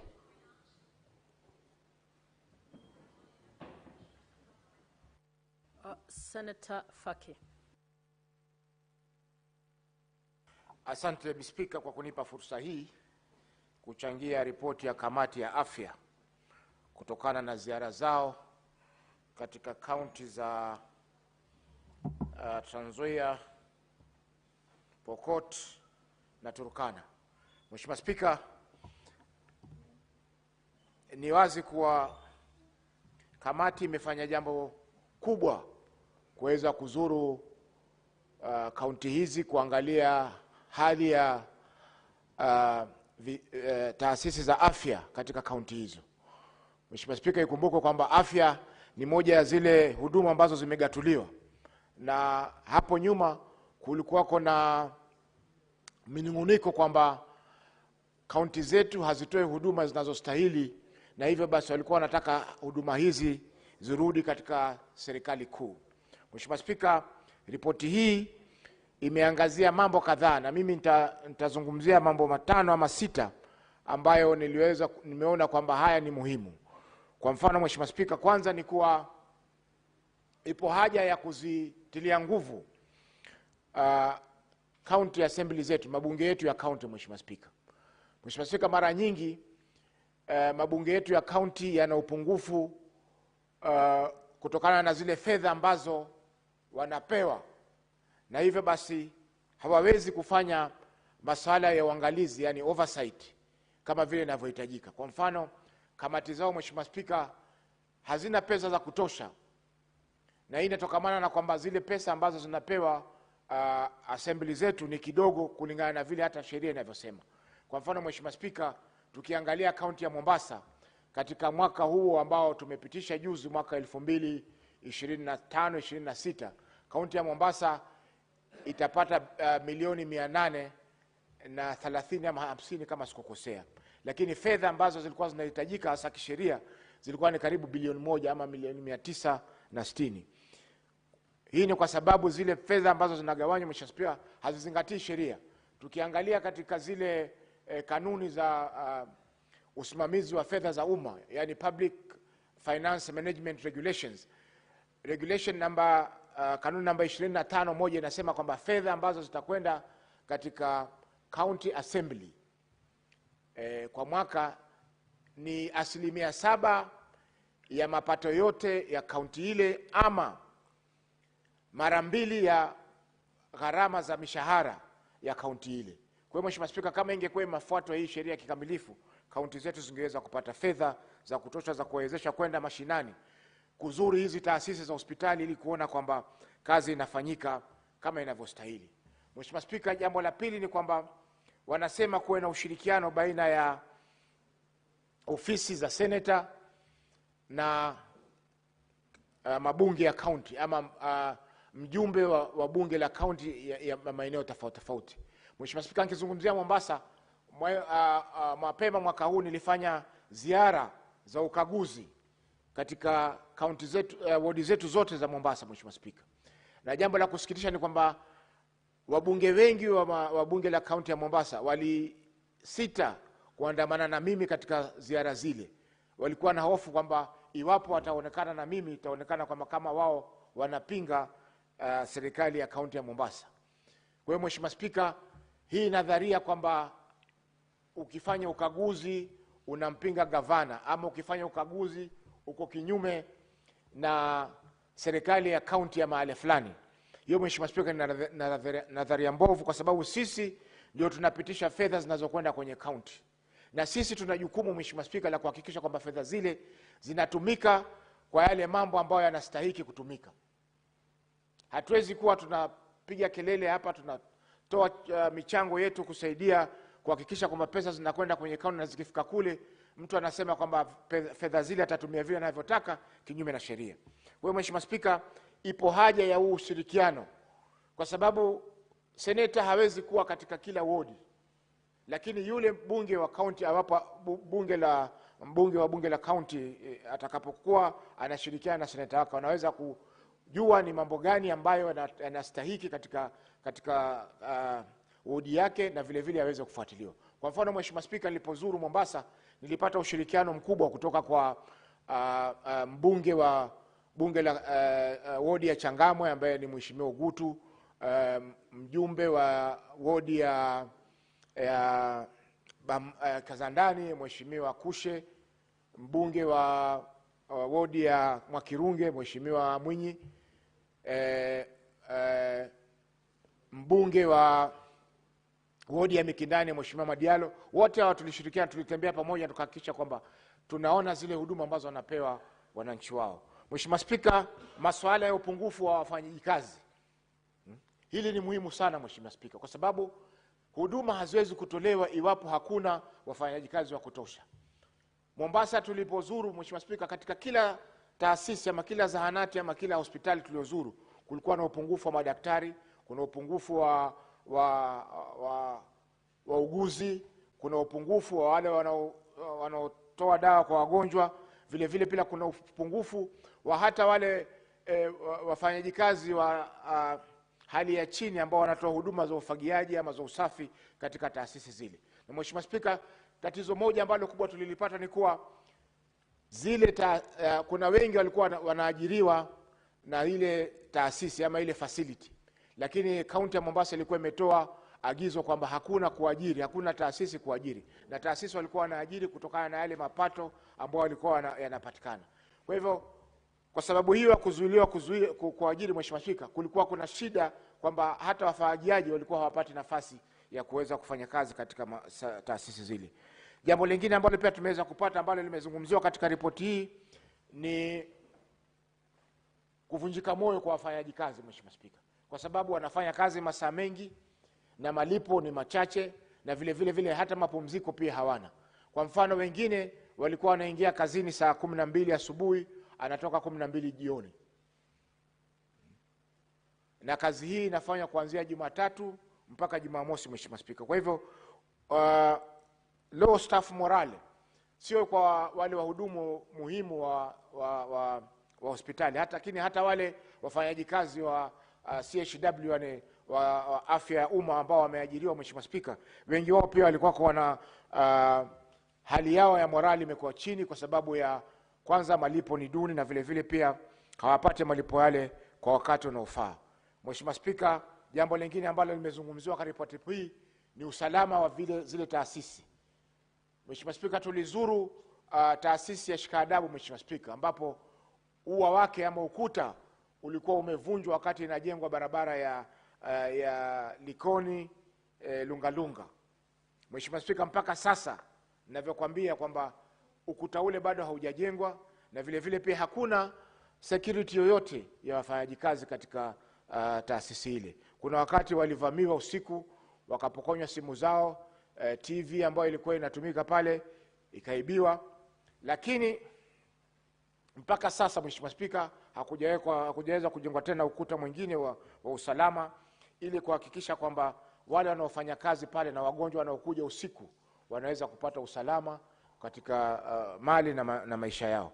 Kwa hiyo, Mheshimiwa Spika, ipo haja ya usalama kuimarishwa, sio tu kujengwa ukuta, lakini hata zile CCTV kamera pia ziweze kuwekwa, ili wagonjwa wanapokwenda katika taasisi hizi, madaktari wanapofanya kazi katika taasisi hizi, wanakuwa ni wenye usalama wa kustahili ile kazi ambayo wanafanya. Mheshimiwa Spika, pia kuna upungufu wa umeme ama electricity katika taasisi zetu za afya.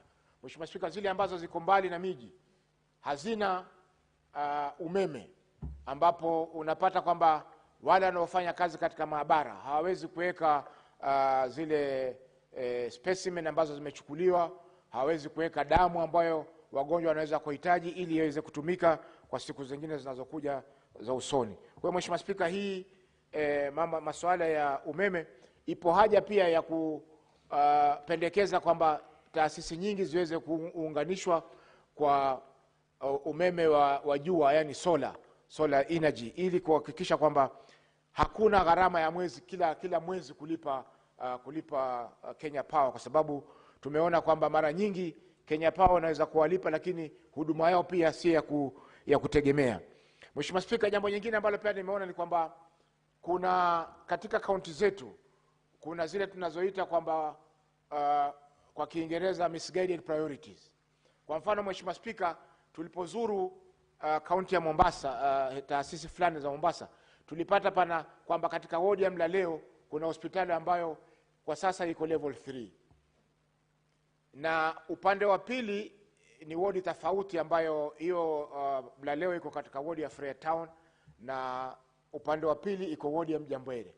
Kwa hiyo, Mheshimiwa Spika, pale katika taasisi ya Mlaleo Hospital ambayo iko barabarani kabisa, barabara ya zamani ya Malindi, taasisi ile inahudumia watu wengi, lakini haina madaktari, haina kwa mfano theater ya kufanya operation ndogo ndogo, haina pia maternity, ward ambayo pamoja na ile maternity ward kuna ile sehemu ambayo watoto wachanga waliozaliwa ambao hawajafikisha miezi 9 wanatakana wawekwe ili waweze kukua wakiwa katika mazingira mazuri. Kwa hiyo Mheshimiwa Spika, ile tunaita newborn unit hakuna katika sehemu ile. Kwa hivyo badala ya kuenua na kujaza yale mapungufu katika hiyo hospitali, county iliamua kujenga hospitali nyingine katika wodi ya Mjambere ambayo ni mahali ambapo waweza kutembea bila ya muda mrefu. Ushaona? Kwa hiyo Mheshimiwa Spika, hii tunasema ni kama misguided program, kwa sababu kwanza jaza zile ambazo na mapungufu ambayo yaliyoko katika zile taasisi ambazo ziko. Baadaye ndio tuweze kujenga taasisi mpya. Hatuwezi kuwa tunajenga hospitali mpya hapa, pale kuna hospitali karibu ambayo inaweza kufikiwa lakini haina daktari, lakini haina x-ray, lakini haina maabara ambayo ni ya kisasa ambayo anaweza kuhudumia watu kwa njia ya urahisi na vile vile pia bila kupata usumbufu. Mheshimiwa Spika, tatizo jingine ambalo tuliangazia na ningependa mwenyekiti wa kamati hii aweko hapa ni kwa mwezi wa pili nafikiri mwaka huu tulipofungua bunge, niliweza kuleta maombi ya taarifa hapa kwa hii kamati ya afya. Lakini mpaka leo Mheshimiwa Spika, maombi yale hayajaweza kufanyiwa kazi. Karibu miezi 7 sasa tunasubiri labda lini watazuru Mombasa ili waweze kuona kwamba yale ambayo tumeyazungumzia yameweza kuangaziwa kwa kisawasawa ili wananchi wa Mombasa waweze kupata huduma ambazo wanastahili. Mheshimiwa, tukiangalia kama masuala ya ukosefu wa ambulance, sub county ya Jomvu, yani Jomvu constituency ambayo ina wodi 3, Mheshimiwa Spika, inabidi isubiri ambulance itakayotoka hospitali ya Portrees ndio iweze kwenda kuchukua mgonjwa katika hospitali ya Mikindani ama hospitali ya Jomvu ama hospitali ya Miritini, ambako mara nyingine kwa sababu msongamano wa magari na vile vile pia kwa vile barabara zinajengwa inakuwa ni shida kuweza kumpeleka mgonjwa katika hospitali kuu kwa sababu hakuna ambulance ya kuweza kufanya hivyo. Ukiangalia pia sehemu ya Likoni, Mheshimiwa Spika, hakuna ambulance katika maeneo ya Likoni. Kwa hivyo ambulance itoke Coast General upande mmoja wa mji ivuke feri iende ikachukue mgonjwa upande wa Likoni, Mheshimiwa Spika, ambapo tukiangalia mara nyingine feri kama kwa mfano masaa ya usiku huwa ni feri moja inahudumu kwa masaa. Kwa mfano saa moja itakuwa iko upande wa Likoni, saa lingine itakuwa upande wa Kisiwani.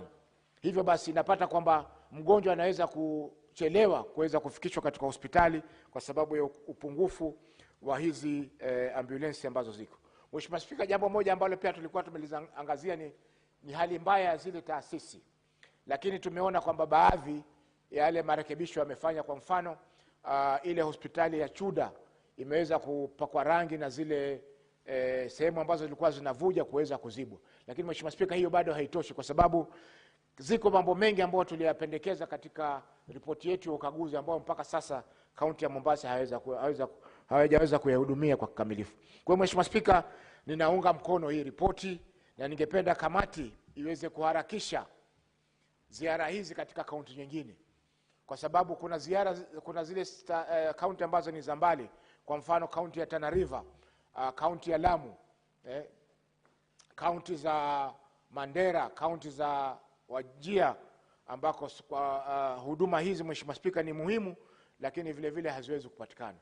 Mwisho kuwa na Mheshimiwa Spika, na ningependa kuipongeza kamati kwa kazi hii nzuri ambayo wameweza kufanya, na tungependa kwamba waharakishe waweze kufikia zile kaunti zingine ambazo hawajazizuru ili wananchi wetu katika Jamhuri ya Kenya waweze kupata huduma na ugatuzi huo unaweza kufanya yale mambo ambayo yalitarajiwa kufanya. Asante Bi Spika kwa kunipa fursa hii. Senator Mungatana.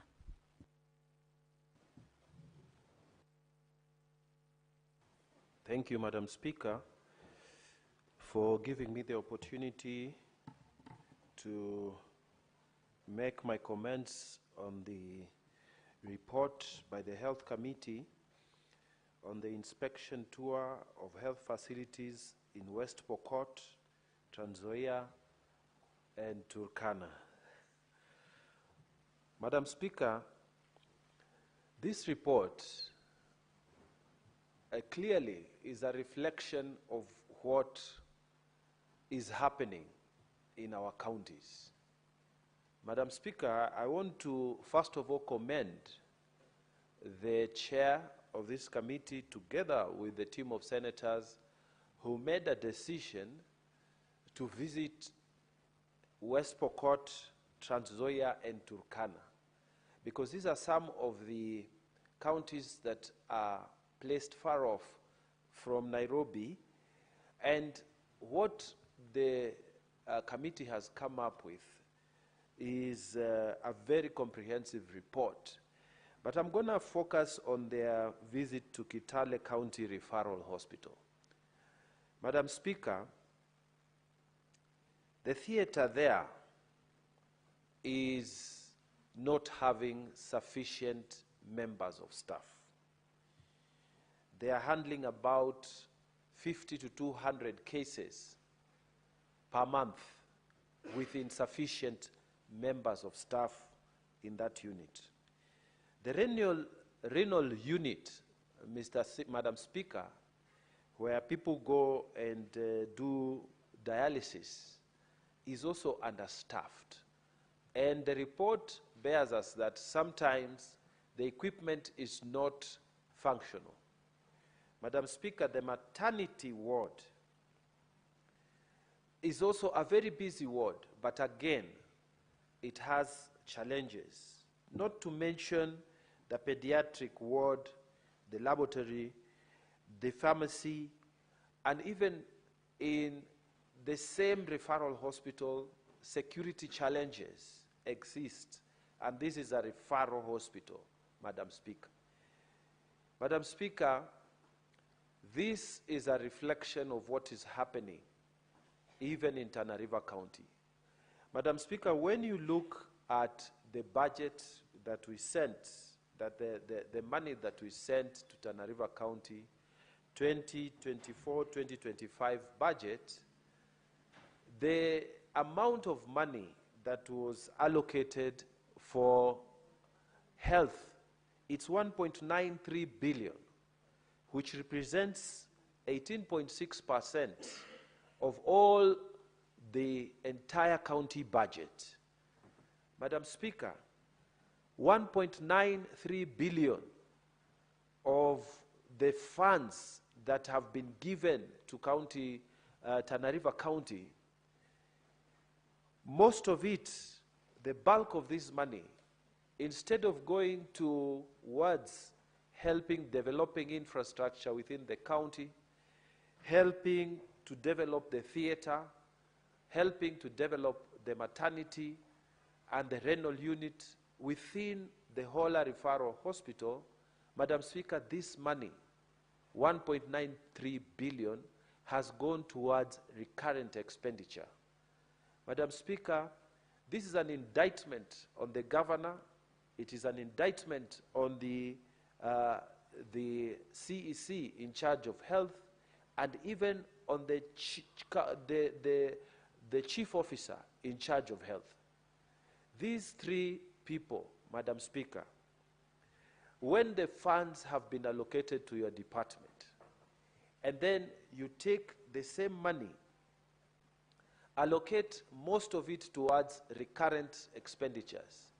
You go for seminars, you go for trips, you move outside the county to collect as much per diem as possible, while development infrastructure remains stagnated within the county, within the referral hospital, is really a shame. Madam Speaker, it has become so bad in Tana River County that people are constantly referred to Garissa, and they are referred to Kilifi counties. Madam Speaker, the hospitals which are supposed to be to receive our people from Tana River are complaining. Madam Speaker, it is constantly on our desks as senator that the people who are being referred to Malindi, they are always asked, we are receiving money from devolution, and you are receiving money in Tana River County for devolution. Why is it that you are bringing us your sick people here all the time? The same questions are being asked in Garissa County. Why is it that you're taking your sick people to Garissa and yet you are receiving money? And Madam Speaker, it is because what is happening in Kitale, a county referral hospital, is what is happening in Tana River Hola Referral Hospital. Madam Speaker, there's a dilapidated whole maternity wing, Madam Speaker. Even the walkways are having problems. When you have to move from the bed, the room where you are admitted, to where the theater is, and you are a lady who is in labor, Madam Speaker, even the walkways, the governor has been defeated to fix just the walkways, Madam Speaker, so that somebody who is being wheeled from the ward to the theater can actually be wheeled in an appropriate manner.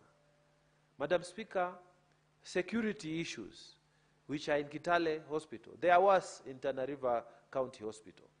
When you enter, Madam Speaker, you will see that the referral hospital can be accessed on various angles. The security is not proper. Madam Speaker, we need to do something about what is happening within our health systems. There are 71 health facilities across Tana River County. And Madam Speaker, you don't get people coming to tell you they are doing a good job here and there. Most of our citizens in the county, they are complaining, Madam Speaker. So I ask again, you allocate 18.6% of the budget of the county, or in figures, 1.93 billion of the budget of the county to health department. And what you get is complaints through and through, Madam Speaker. So what do we need to do? Madam Speaker, the county government needs to make or pay benchmarking visits to the county of Muranga. Madam Speaker, I have been to Muranga, Madam Speaker, and the governor there has come up with a system of digitization of the health system for the county. And he is able to say how many people are in this health facility, how many people are in this dispensary. They are able to track the drugs that are going to these health facilities. They are able to track the vehicles that are working in health department. They are able to know who has fueled what, who has not worked, where the vehicle is, where it went, where it got parked. Madam Speaker, they are able to tell from their system how many patients were treated where, how many patients went for invasive surgery, how many patients received medicines from the pharmacy, and they're able to track what is happening from the supply, right from KEMSA, when it is received in the county, and the distribution networks. Madam Speaker, in Tana River County, you cannot know how much has come, how much is gone, because everything is manual. Even the little monies, which is supposed to be on-source revenues collected, there's no proper traceability of this. And Madam Speaker, this is deliberate. This is planned, because they do not want to disclose how much monies are being collected from these various institutions. Why is it that our county in Tana River does not want to digitize? Nothing. They don't want, even normal collections like the market. They don't want anything digital. They don't want to digitize collections from the market, the traders, people who pay for their animals, the marketplace to sell and buy animals. They don't want to digitize lorries that are passing through the county. It's because it has become a cash cow.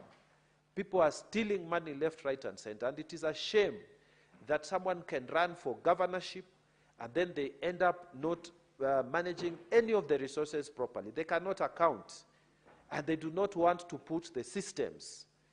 Madam Speaker, I do not understand why Governor Kangata in Murang'a County is able to prioritize the digitization of his county health system, and we can't do it. And they're able to look at what is happening, and we can't do it. And it's by design, Madam Speaker. It is so sad that we sit here, we budget, we fight for funds to go down to the county, but we have managers in the county who do not care about the responsibility that has been given to them. So, Madam Speaker, as I support this report that the Health Committee of the Senate moved in West Pokot, Trans Nzoia, and Turkana, I urge them also to take time to visit Tana River County.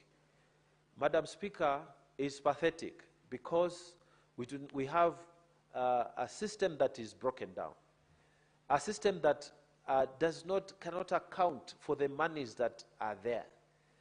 Madam Speaker, I urge this health committee, as they are doing their rounds, to also prioritize some of these areas that are far away. Madam Speaker, as it has been said by previous speakers who have taken the floor, that what needs to be done, apart from proposing corrective measures, we also need, Madam Speaker, to have people charged and taken to court for criminal negligence. Some of these officers who are working, they are so irresponsible that you can't imagine, Madam Speaker. You are a chief officer, you are a CEC, you are a governor, and you have all these health facilities, health is devolved, but you don't visit hospitals. There's no system of even just looking that this time we shall be in this ward, this time we shall be in this ward, to just check what is happening within the counties. So, Madam Speaker, I think criminalization of negligence was an offense that was put there. There's criminal negligence, and more people need to be charged with these offenses, especially about health, so that our people can benefit from the monies that we fight for here in the Senate, and then we ensure they go to the county assemblies. And Madam Speaker, I support this report on the visits to West Pokot, to Trans Nzoia, and to Turkana counties, with an urge, as I urge the committee to also move to other counties, including Tana River County. And as I urge the committee also to seek more tougher measures against officers whom we send money and they don't do what is expected of them. Madam Speaker, with those many remarks, I beg to support the report of this health committee. I thank you. Senator Newton. Thank you, Madam Speaker. Sorry, I also raised to support this report by the Committee on Health. And Madam Speaker, I belonged to that committee before committees were reorganized, and I had the benefit of visiting several medical facilities in this country, Madam Speaker. And although the report in question is about Trans Nzoia, West Pokot, and Turkana counties, Madam Speaker, but the problems and challenges that we encounter in these hospitals are almost similar. Madam Speaker, most of the hospitals, like the committee found in Trans Nzoia, do not have adequate security walls. And this is a challenge because, Madam Speaker, especially in the light of the murders that have been happening in Kenyatta National Hospital, this is a challenge to the security of patients who may be admitted in the wards of this particular hospital and other hospitals, Madam Speaker. And so I think it's important that we call upon all the governors and their executives in charge of health to see to it that hospitals are well secured, Madam Speaker, in order for any patient that may be admitted in these facilities to be safe. It is very sad, it could be very sad that somebody goes to a medical facility to seek wellness only for them to lose their life while in hospital. It beats all logic. And so security of medical facilities, Mr. Speaker, is something that all counties need to work on. We also have a challenge when we don't have these security walls because patients could also escape without notice because sometimes a patient could have bills, sometimes a patient could be disturbed mentally and they could actually run away from the facility, which again would cause untold suffering to the families of such patients. And so security walls around hospitals and surveillance must be something that the counties should invest in. Availability of ambulances, Mr. Speaker, and I have raised a statement here which has been expedited on by the Committee on Health regarding deaths that happen, especially one particular death that happened in our county resulting from lack of an ambulance when the patient was supposed to be able to be attended in the shortest time possible. And so this unavailability of ambulances is also something that county governors and their health departments must look into. This is because ambulances are not stationary, and that we understand. Because of course, when you could even have 3 or so ambulances in a particular hospital, but all of them could at one particular point in time have taken out patients. And so it is important that county governments invest more in ambulances because sometimes saving a life is a matter of seconds, of minutes, if not seconds, Mr. Speaker. And so this is not a problem peculiar to Trans Nzoia. It's a problem that affects most of the counties. And I'm glad that the Committee on Health was able to identify these as one of the problems or one of the challenges that face our health facilities. When you look at the medical negligence that is there, Mr. Speaker, with the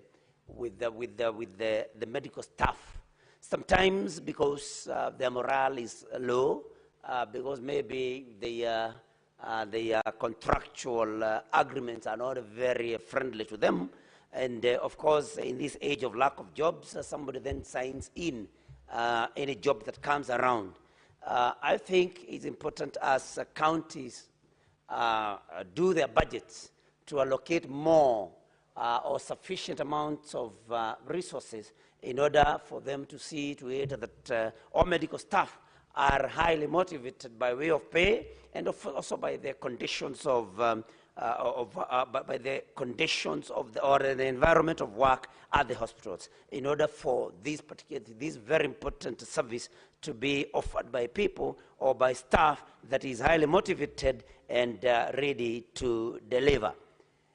Mr. Speaker, I have had, I'm proud to hear Senator Mongatana, giving accolades to my county. And it is true that in my county, all health facilities and all health activities and operations are digitized. We must encourage all counties to digitize their operations in order for them to prevent even, loss of drugs and to also control personnel, because when we can be able to know remotely who has reported to work or who is doing what they're supposed to do and who is not doing what they're supposed to do, then it makes management of these health institutions easy. And so it's important for counties, Mr. Speaker, to digitize their operations. In any case, this is the age of digital literacy and digital operations. Mr. Speaker, these health workers, this, if you ask me, is the most important activity or the most important service that counties offer, health. Because we can live without an education, Mr. Speaker, and I say that with due respect to my professional colleagues, the teachers. We can live without an education, but we cannot live without good health. And so I think even as we allocate monies to education, we need, as counties, our counties need to allocate even more on health. And this is a major devolved function that counties have. Because for education, of course, counties deal with only ECD centers, Mr. Speaker, and vocational training centers. So we should have enough in our budget to cater for good employment terms for our medical staff, and to also cater for the medical equipment and medical drugs and reagents, Mr. Speaker. When you go to West Pokot, there was operationalization of specialized medical equipment, and this is a challenge that we have, especially with far-off counties, that they have equipment, but they do not have trained technicians to run these or to operate these machines. And I think before a county invests in specialized medical equipment, they should have in mind and they should have taken care of the fact that there needs to be specialized staff to deal or to operate this medical equipment. And this is something also that affects many other counties, especially those in far-off places, Mr. Speaker. And I think the health committee did a very good report and noted these problems, Mr. Speaker. One other challenge that we could find when we used to make this county visit, and I can see the Senator of Kisii is here, and we visited his county when I was a member of this particular committee, is preservation of bodies. That some counties do not or have not invested in preservation of bodies, Mr. Speaker. And you know, we have to take care of the dead as human beings, because these are loved ones of some people. And so counties must also invest in this particular area, Mr. Speaker. It's an area that people don't like talking about, but it's an area that it's a facility that every facility needs to have in order for them, because, I mean, it's appointed for every man to die. And when they die, good care should be taken of them. And so this is something that counties also need to think about, Mr. Speaker. And I think the many other things that the committee recommended are good things, and things that will help service delivery, especially health service delivery in our counties. And Mr. Speaker, I do not want to take too much time. I just want to say that I support this report, and I challenge also other committees, other committee chairs, to also do their reports and bring them here for us to be able to debate and also give our ideas on what we think of the report, so that, Mr. Speaker, we can all add our minds and our ideas into the things or into the ideas that our different committees in this House have. And with that, Mr. Speaker, I support this particular report by the Committee on Health. Thank you, Mr. Speaker. Senator Onyonka Richard. Mr. Speaker, I am quite happy to have this opportunity today to contribute and discuss a very, very weighty matter nationally in our republic. I believe that the health sector is on transition. Why? Obviously, Mr. Speaker, because now we have a new health system which seems to be working, and in some cases it's not working. Of course, we are aware the challenges that exist when there are always transformations, or when there is movement from one system to the other. Mr. Speaker, I want to persuade the Health Committee, where now I belong, that the responsibility of making sure that we can upgrade our health facilities in the Republic of Kenya stands completely in the hands, or sits in the hands of this committee, and particularly this House. So the outstanding issues which exist, Mr. Speaker, number one, as we moved out, and I remember as my Senate colleague has said, we actually went to my county, Kisii, and I remember when we got there, one of the issues that happened is that all the senior managers of the facility actually disappeared on us. And we had to run around trying to find out, and any places that we were trying to kind of poke our noses into, we found resistance. Why? Because there were certain things that were not running correctly. And the truth is, you have a problem with personnel. Our personnel is mistreated.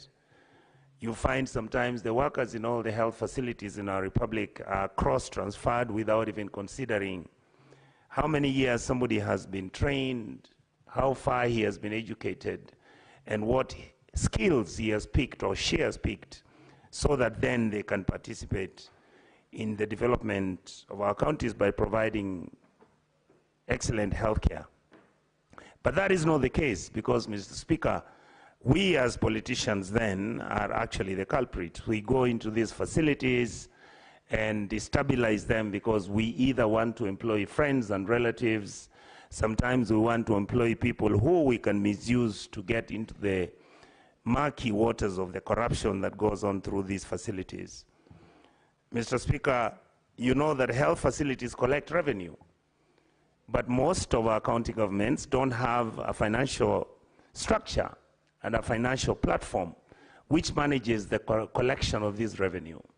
So even when you have what is called the Facility Maintenance Fund, which is supposed to come from level 3, level 4 facilities into the county health department, what basically you find, Mr. Speaker, is that this money actually is taken and it is used for doing other things instead of improving and developing most of these facilities, which are either dilapidated, they are all of them dirty, many of them have never been maintained, and it looks like everybody who works in all these facilities is frustrated, upset, and unhappy. So, Mr. Speaker, the challenges we face in our health facilities are many, and I believe this House should be engaged and seized over this matter. If you look, all our county governments, most of them are complaining and saying how KEMSA doesn't supply the medicines. And yet, in reality, when you try and find out deeply what is happening with the KEMSA story, then you find again the same challenges do exist. The system of purchasing medicines. If you look at the facilities that we visited in the last 1 month, 2 months, as I joined the Health Committee, 50% of the medicines in these facilities, Mr. Speaker, have expired. And the reason is very simple. We don't have an in-out system that manages the supply and distribution of these medicines.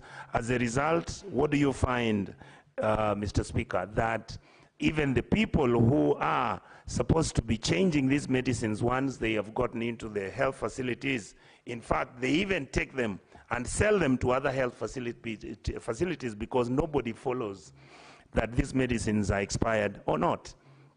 Of course, are there cases where the health facilities have done well and you can talk about it? Yes, I am very happy that in the previous regime of Governor James Ongwae, the facilities that were done, you had the Doctor's Plaza, which was done and is beautiful if you look at it. You had, during James Ongwae's time, doing the mother-child care center, which is very nicely done, only that it had not been equipped, but I was informed that the national government has actually put resources for the equipping of these facilities. If, Mr. Speaker, you went and visited Kiambu and Kirinyaga recently, you will see that Kiambu has put quite a bit of money into the hospital facilities that exist in the hospital. The other issue that you find, Mr. Speaker, and my colleagues have talked about it over and over and again, why are we unable to digitize the financial system in the hospital, the procurement system in the hospitals, the revenue collection system within the hospital, the IPPD? Why are we finding that in some of the facilities, you find that the employees who are there, the records are not actually kept up to date as we speak? So these are challenges, Mr. Speaker, that I think as members of this committee, we must engage ourselves. We must make sure that the visits which we make, if you look at these reports, the facilities we visited were 4. And yet, Mr. Speaker, if you look at the number of health facilities that exist within our counties, there are thousands. So my conviction and belief is that the House should look for a way on how we can actually avail resources, make sure that the Health Committee is constantly moving in our republic. The other day, Mr. Speaker, you saw when there was a story about how a patient was killed by an individual. And indeed, to be honest with you, Mr. Speaker, the Committee of Health was intending to go there so that we can begin a spot check and realize what was going on. Immediately, the information leaked that we were going there. I saw the Ministry of Health team rushing there, and that is the way it should be. In other words, our job is to oversight what the national government is doing. Our job is to make sure that the Kenyan public gets services. Our job is not to politic 24/7, talking about things which some don't matter. But you see our country where we've reached, Mr. Speaker, if we are not able to provide even a simple service like health services, like availing malaria tablets to poor people, like making sure that when students fall sick in our schools, they get medicines, they get treated. Some of the students are going to have complications, and we must be a people that are able to take care of our vulnerable. And Mr. Speaker, my honest observation is that every time we have visited these county facilities, and we went there the second time, there is always an improvement. We went to Isiolo, we saw what was there, we discussed the issues which were there. We went to Samburu, we saw the work which is being done. We were taken all over the facility.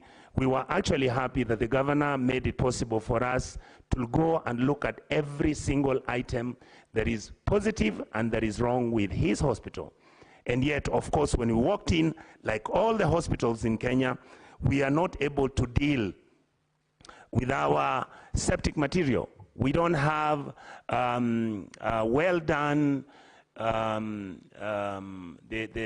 Speaker, I'm talking about the equipment that is able to burn some of the material that is toxic that is coming out of the hospitals. These are very simple things to do, Mr. Speaker. I can tell you that some of the things we were seeing, I mean, we went to some hospitals when we were in Wajir, and you find people sitting on the floor. And yet, they're plastic chairs, which can cost 1,000 shillings. And when we were inquiring how much money does the county government have in its account, the health account, they had 12 million shillings. So you ask somebody, why are you not able to buy 20 chairs? So that the poor people who are sick, some of them are having kizunguzungu, some of them are having diarrhea, and they are not able to carry themselves along. And Mr. Speaker, people are sitting on the floor. We also saw that in Kakamega at one time. But later, Kakamega moved very quickly and they changed what was happening. So we are saying, let us persuade ourselves as leadership. Let us make sure that we, as senators, can persuade our governors and push them and make sure we oversight these facilities so that at least, Mr. Speaker, we can have improvement on delivery services, because health is one of the human rights that Kenyans expect and deserve. With those very many remarks, Mr. Speaker, I support the report, and I hope and pray that the committees that are in this House and the deliberations, Mr. Speaker, that we are having like today, surely we can go and hold a deliberation in Homa Bay as we are going to Migori, Kisii, Kisumu, and Siaya. We can move to Turkana like we went to the other day. We come by road to West Pokot and Baringo. We can go to Kericho and go to Bomet on another day. And you can see that that will enable us to have the necessary capacity to see for ourselves the challenges that these facilities are having. And finally, I want to say, Mr. Speaker, that indeed there were some county government workers who were really, really good. Some of the chemists were doing an excellent job. Some of the people who are dealing with blood transfusion and managing the blood needs of these county governments were actually professionals, and we were on cases very happy that some of them have taken the oath, that the chiropractic oath they have taken of providing human services to people who are challenged. And I can tell you, Mr. Speaker, that we have a lot to do, but again, we have a lot to learn from some of the counties that are doing well. Coast General Hospital was quite satisfactory when we went there. And Mr. Speaker, I can tell you that the health facility in Mandera and Wajir, both are brand new facilities, and if you went and looked at them, you would think you are at Nairobi Hospital or Aga Khan. So it's a very positive development, and I hope and want and wish that my colleagues can continue pushing so that we give Kenyans the service they deserve. Thank you, Mr. Speaker, for giving me the opportunity to say a few things.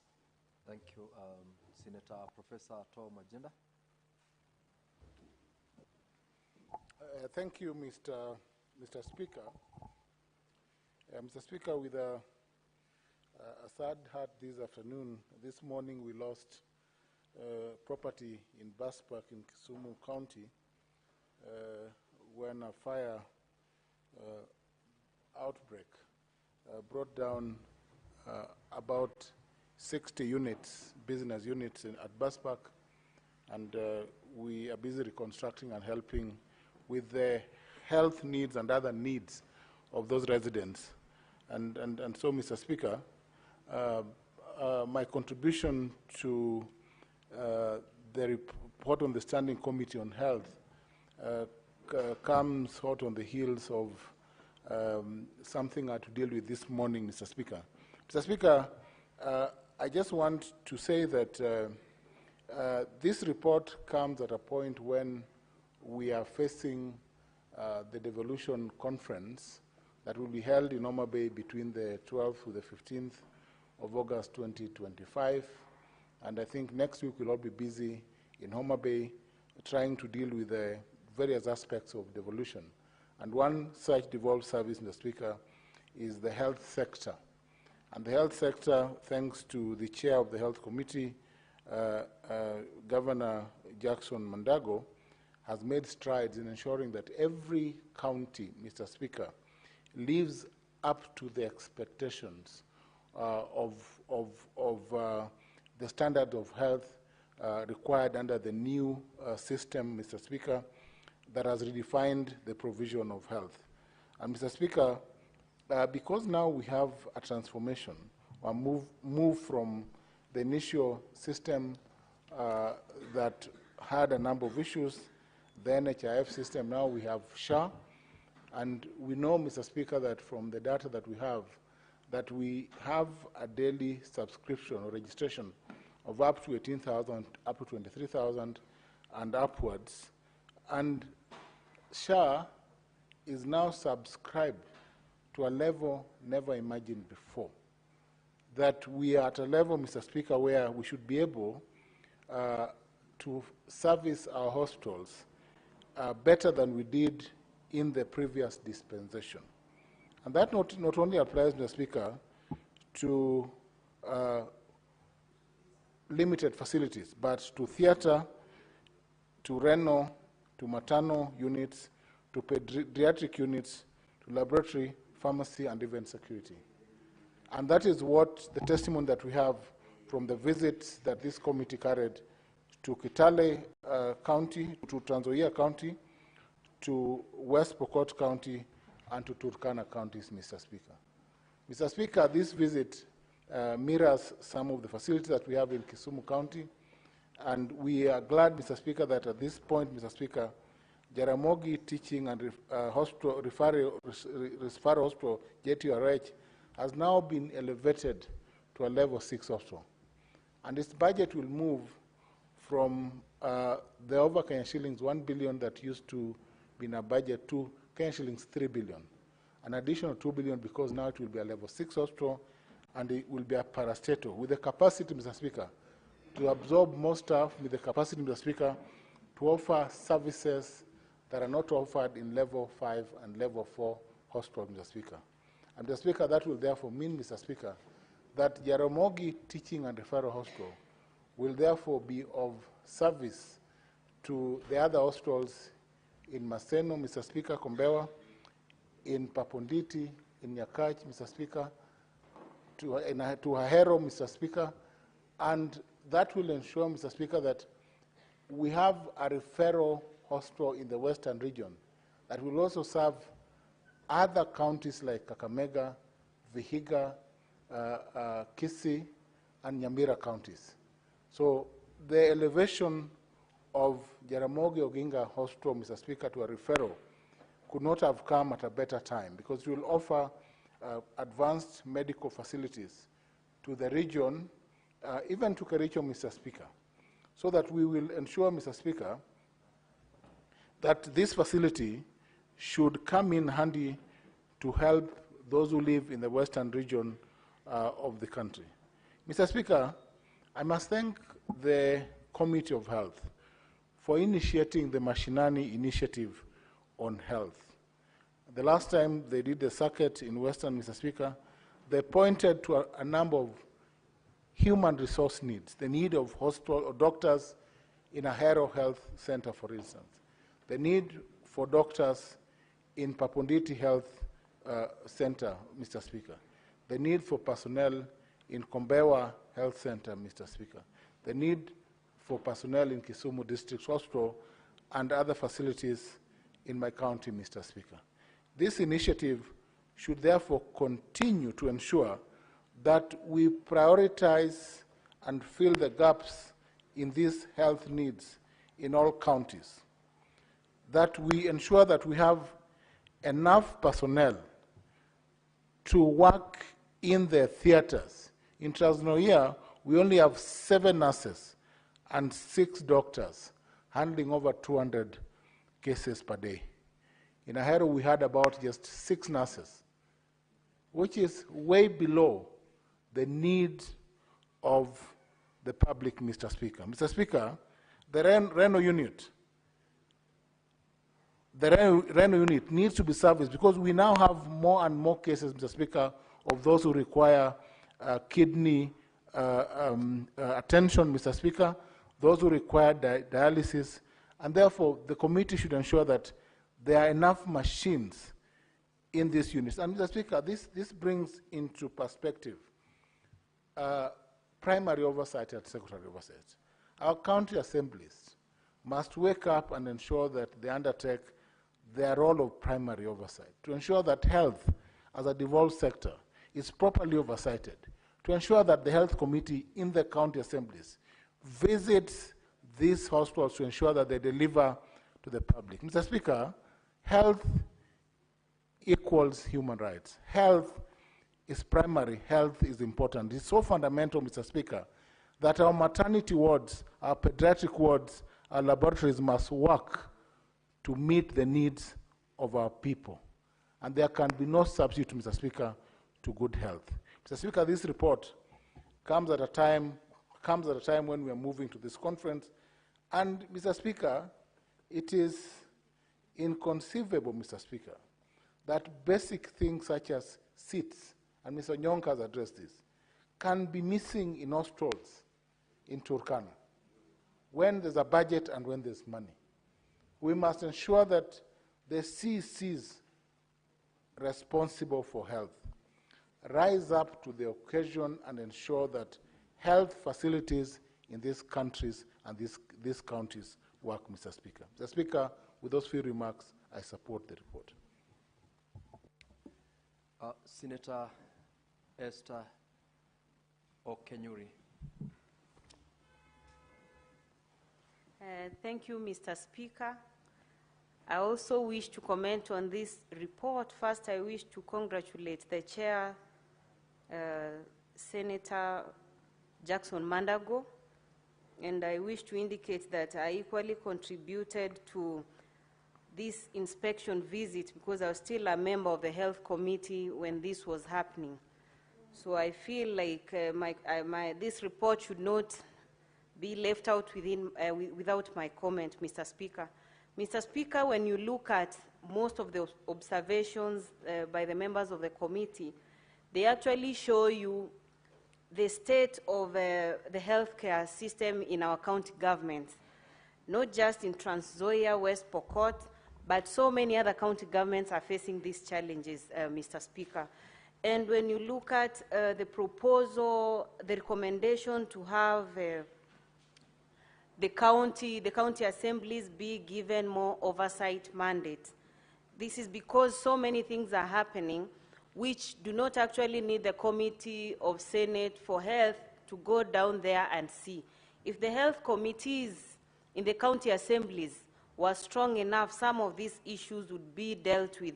Because sometimes when the Senate Health Committee visit, there are very quick gains we actually get. Sometimes you go to a facility, maybe there are no curtains, there are no mosquito nets, and those impromptu visits make the executive act swiftly and put such into place. Mr. Speaker, the recommendation of having revenue collection points automated, this is one way of minimizing on losses so that counties are also increasing their own sources of revenue. This recommendation needs to be taken seriously, not by only the county government mentioned here, but all the 47 county governments, Mr. Speaker. I could go on and on, but this report captures most of the frustrations ordinary people would wish to see addressed so that they can actually enjoy the services and see the fruits of devolution, Mr. Speaker, so that we also have a health nation who can make informed decision on any time we call them upon to. So thank you, Mr. Speaker, and I wish to support this report. Thank you.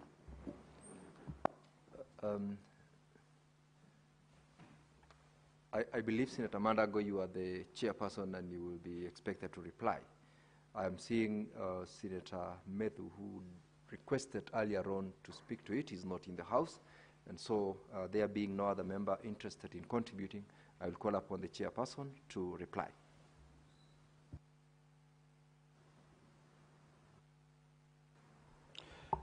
Thank you, Honorable Speaker. First, let me thank my colleagues who have contributed to this report, Honorable Speaker of the Health Committee, on our inspection visit to West Pokot, Turkana County and Trans Nzoia County, Honorable Speaker. Honorable Speaker, I wish to say that counties should take these reports very seriously, Honorable Speaker, because the matters that we found, Honorable Speaker, there are those that can be sorted immediately by county governments.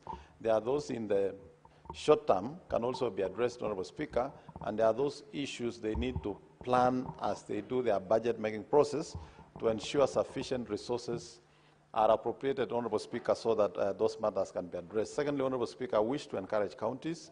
From our visit, we found that it is extremely necessary for them to have support visits of all facilities in terms of inspection through the county health management teams, Honorable Speaker. Honorable Speaker, that will ensure that small matters like curtains, seats, beds that needs repair, Honorable Speaker, can be sorted out. And Honorable Speaker, this House has done its job by passing the Facilities Improvement Financing Act, Honorable Speaker, that then allows the individual facilities to have funds that are being managed and administered within the health facility, Honorable Speaker. And therefore, the small issues that look small but matter in terms of healthcare delivery can be addressed from the resources that have been raised through the FIF Act, Honorable Speaker. Honorable Speaker, the other issue that we want to ask counties and county assemblies to make sure the county executives adhere to is to ensure that the funds that have been raised in the facilities through the FIF should only be utilized for purposes of health and in the facility, Honorable Speaker. Honorable Speaker, we get dismayed as a House to find a county government that has expended 5 million from a facility for a conference or a benchmarking tour for agriculture, Honorable Speaker. Something totally not related to health, Honorable Speaker. We want to encourage counties to make sure that those funds are utilized for that purpose that has been set aside. And with that, Honorable Speaker, I wish to reply. Honorable members, I will direct that putting of the question to this motion be deferred to the next sitting of the House. Now, Honorable Senators, for the convenience of the business of the House, I will rearrange the order paper, and I will direct that order number 15 be called out. Clerk, call order number 15. Order number 15, motion, implementation of an automated and decentralized certificate of good conduct system in Kenya. Senator Joe Nyutu, proceed to move this motion. Thank you, Mr. Speaker. This is a motion on implementation of an automated and decentralized certificate of good conduct system in Kenya. Aware that a certificate of good conduct is a major requirement for Kenyan citizens in accessing employment, business opportunities, and in some instances, financial engagements with financial institutions in Kenya, with the certificate having a validity period of 1 year. Concerned that many Kenyans are compelled to travel long distances to access this service, both for the initial application and for any subsequent application, making the process tedious, time-consuming, and costly. Further concerned that the current manual application system is prone to delays and inconsistencies, which may compromise the authenticity and integrity of a certificate of good conduct. Cognizant that the importance of introducing an automated good conduct certification system, including the utilization of biometric fingerprint verification through the deployment of biometric kits, will enhance accuracy, security, and expediency in verifying individuals' record. Now, therefore, the Senate resolves that the National Police Service Commission, in collaboration with the Ministry of Interior and National Administration, to 1, develop and implement an automated good conduct certification system designed to streamline the issuance, renewal, and verification of certificates of good conduct. 2, incorporate advanced technologies such as biometric fingerprint recognition, data encryption, and secure communication protocols to ensure the accuracy of individuals' records. 3, establish decentralized service points and deploys mobile registration units across counties to enhance accessibility, especially in remote areas. And 4, scale up public awareness initiatives in rural areas on the application and renewal process for the certificate of good conduct. Mr. Speaker, just like the motion states, a certificate of good conduct is a very important document, Mr. Speaker, because like stated in this motion, you may not be able to get into or any employment opportunity without a certificate of good conduct, Mr. Speaker. We know as people who underwent an electoral process during the last elections, Mr. Speaker, that it was also one of the requirements that we had to meet in order for us to be able to vie for public office. Mr. Speaker, sometimes you need it when you are applying for a bank facility or a credit facility. And this is a very important document, Mr. Speaker, especially for young people. Young people take a lot of time sometimes before they get the certificate of good conduct, and basically because it is manual, Mr. Speaker. And so automation of a certificate of good conduct will save on time, because, of course, anything that is automated, of course, takes less time than anything that is manual, Mr. Speaker. And, Mr. Speaker, you also know that we those seeking certificates of good conduct sometimes are forced to travel long distances in order for them to go and have their biometrics taken, and this physical form failed, Mr. Speaker.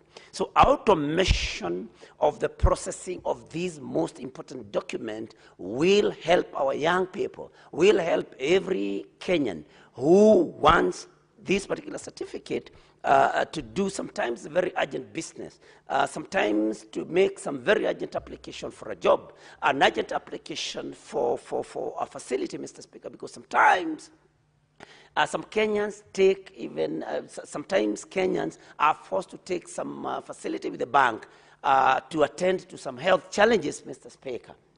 I do not want to bring politics into this, but sometimes you need, you need to be liquid at the shortest time possible. And when you get to a bank, you need to have a certificate of good conduct, which if then it continues being manual and takes all this time, will sometimes even cost people their lives, Mr. Speaker. And so it is only important that as people who are progressive, as leaders who are progressive, as leaders who care about our people, especially our young people, our elderly people, our people who are seeking facilities, Mr. Speaker, that we automate the process of this, of obtaining this particular document, Mr. Speaker. And so the benefits that will come from an automated way of processing a certificate of good conduct is something that I cannot gainsay, Mr. Speaker. They are there for everybody to see. And Mr. Speaker, I beg to move and ask that the good Professor Tomo Jienda, Senior Counsel, seconds this particular motion, Mr. Speaker. I thank you. Senator Professor Tomo Jienda. Thank you, Mr. Speaker. I second the motion on the automation of certificates of good conduct, Mr. Speaker, because this would not only be the foundation of convenience, but would ensure, Mr. Speaker, that our young people spend less time and are able to access certificates of good conduct in no time, Mr. Speaker. Mr. Speaker, this is doable because the ID system or the issuance of IDs, and now that we have centralized the data system, Mr. Speaker, this motion is commendable, and I second it. Thank you, Mr. Speaker.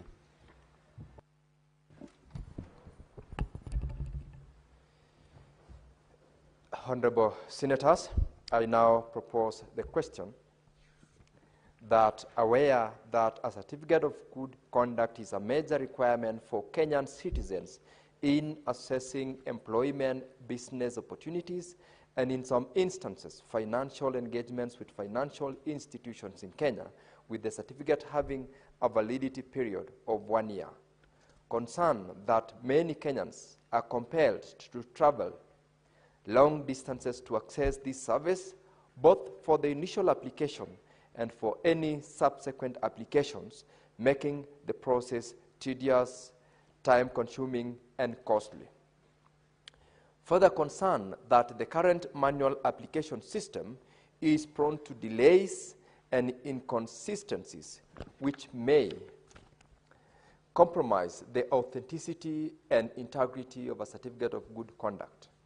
Cognizant that the importance of introducing an automated good conduct certificate system, including the utilization of biometric fingerprint verification through the deployment of biometric kits, will enhance accuracy, security, and expediency in verifying individuals' record. Now, therefore, the Senate resolves that the National Police Service Commission, in collaboration with the Ministry of Interior and National Administration, 1, develop and implement an automated good conduct certification system designed to streamline the issuance, renewal, and verification of certificates of good conduct. 2, incorporate advanced technologies such as biometric fingerprint recognition, data encryption, and secure communication protocols to ensure the accuracy of individuals' records. 3, established establish decentralized service points and deploys mobile registration units across counties to enhance accessibility, especially in remote areas. And lastly, 4, scale up public awareness initiatives in rural areas on the application and renewal process for the Certificate of Good Conduct. Now, honorable senators, this motion is now available for members to contribute to it, having been moved and by Senator Joe Nyutu and seconded by Senator Mandago. I will call upon those who are willing to contribute to it, and I'll start with Senator Mandago Jackson Kiplagat.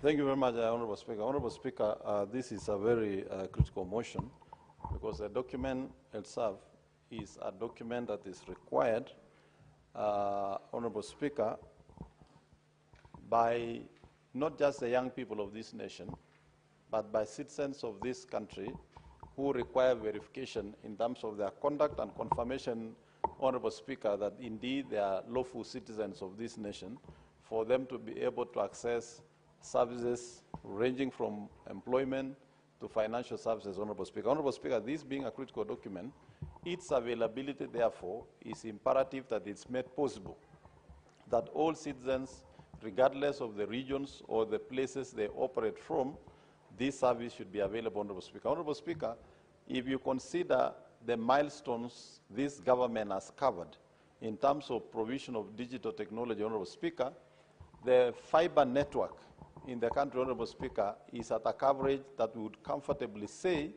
this service should be available at each and every ward in this country, Honorable Speaker, because of the fiber connectivity that the government has put in place. There is no reason absolutely as to why citizens should still have to travel, Honorable Speaker, from their comfort of business locations or where they reside to look for this service that can be availed digitally, Honorable Speaker. Honorable Speaker, I therefore want to urge that resources be availed to make it possible for the National Police Service Commission to avail this process, this document, Honorable Speaker, to avail a process that citizens can apply wherever they are.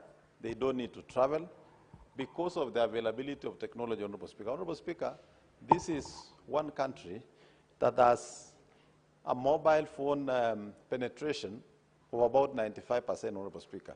And Honorable Speaker, most of the citizens with mobile phones can comfortably operate those phones, do the applications using their phones, Honorable Speaker, and also receive the documents, Honorable Speaker, through their phones, making it easy, fast, and effective to deliver this service, Honorable Speaker. Honorable Speaker, I therefore wish to support this motion and ask the House and the National Police Service Commission to actually consider this, Honorable Speaker, because it is a critical matter, Honorable Speaker. Honorable Speaker, the other matter along this certificate of good conduct, Honorable Speaker, is that we have prisons in this country, Honorable Speaker, which are correctional facilities, Honorable Speaker. And I think there is something critical there that needs to be addressed.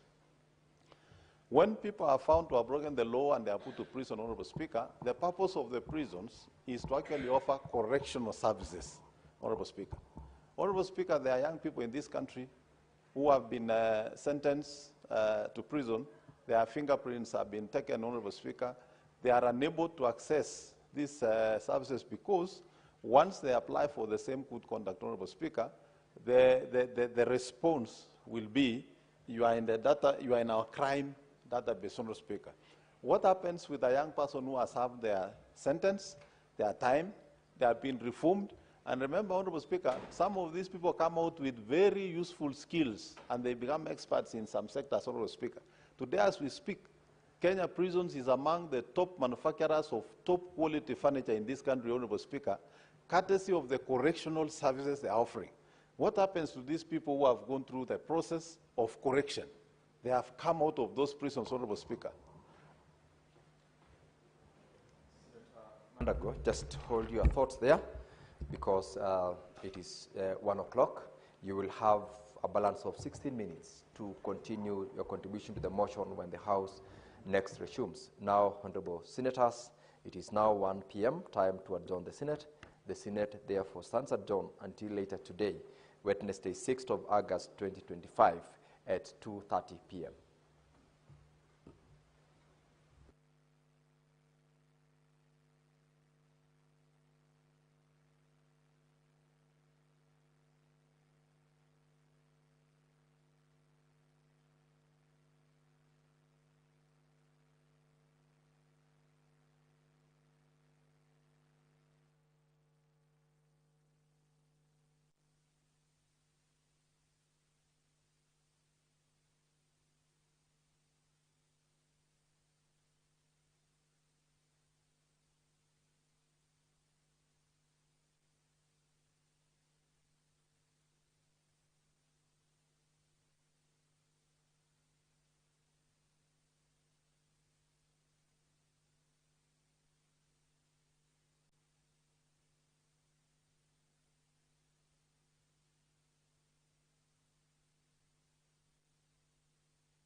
Allow young people, don't allow young people, the youth of Kenya, don't allow people who have had their time, people who had opportunity, they had a career, they did all they wanted to do, and in their dying years, they want to incite you to destroy the country and leave you with a broken country. Don't allow people who have had their time to waste your time, because you need your time so that you can also get the... Thank you very much. So nawashukuru sana, nawatakia kila laheri. Mimi naomba tumalizie hapo. Kuna vile PS alisema, and this PS is 29 years old. Huyu PS is 29 years old. So, and he sits at very high decision making levels. He has access to the head of state. So if it is getting the agenda of young people channeled into government, the PS for Youth Affairs is there, 29 years old. I don't think the president would have done anything better. So, vijana power, vijana power. So I want to suggest that we formally have the national anthem, and then after that, the person who was supposed to come and close can come here and close with us. And once again, the leaders who have not spoken, I apologize. We just had to do it this way, but you will always be around to have your meetings. I just thought I should share a little bit, and then we finish and leave it at there. Asanteni sana. God bless you.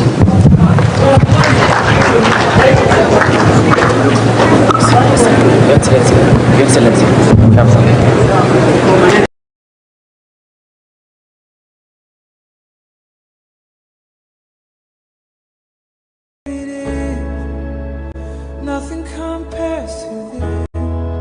What a beautiful name it is, the name of Jesus.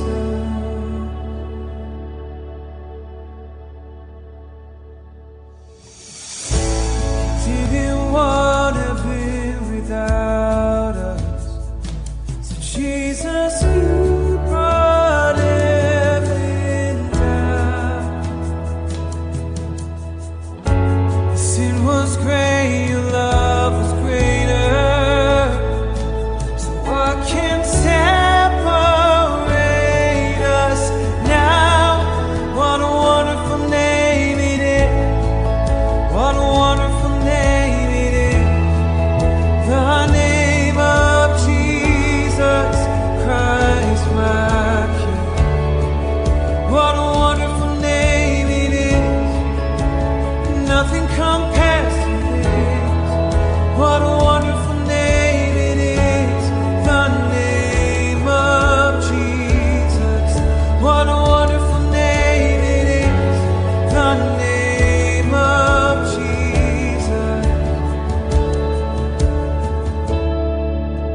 told me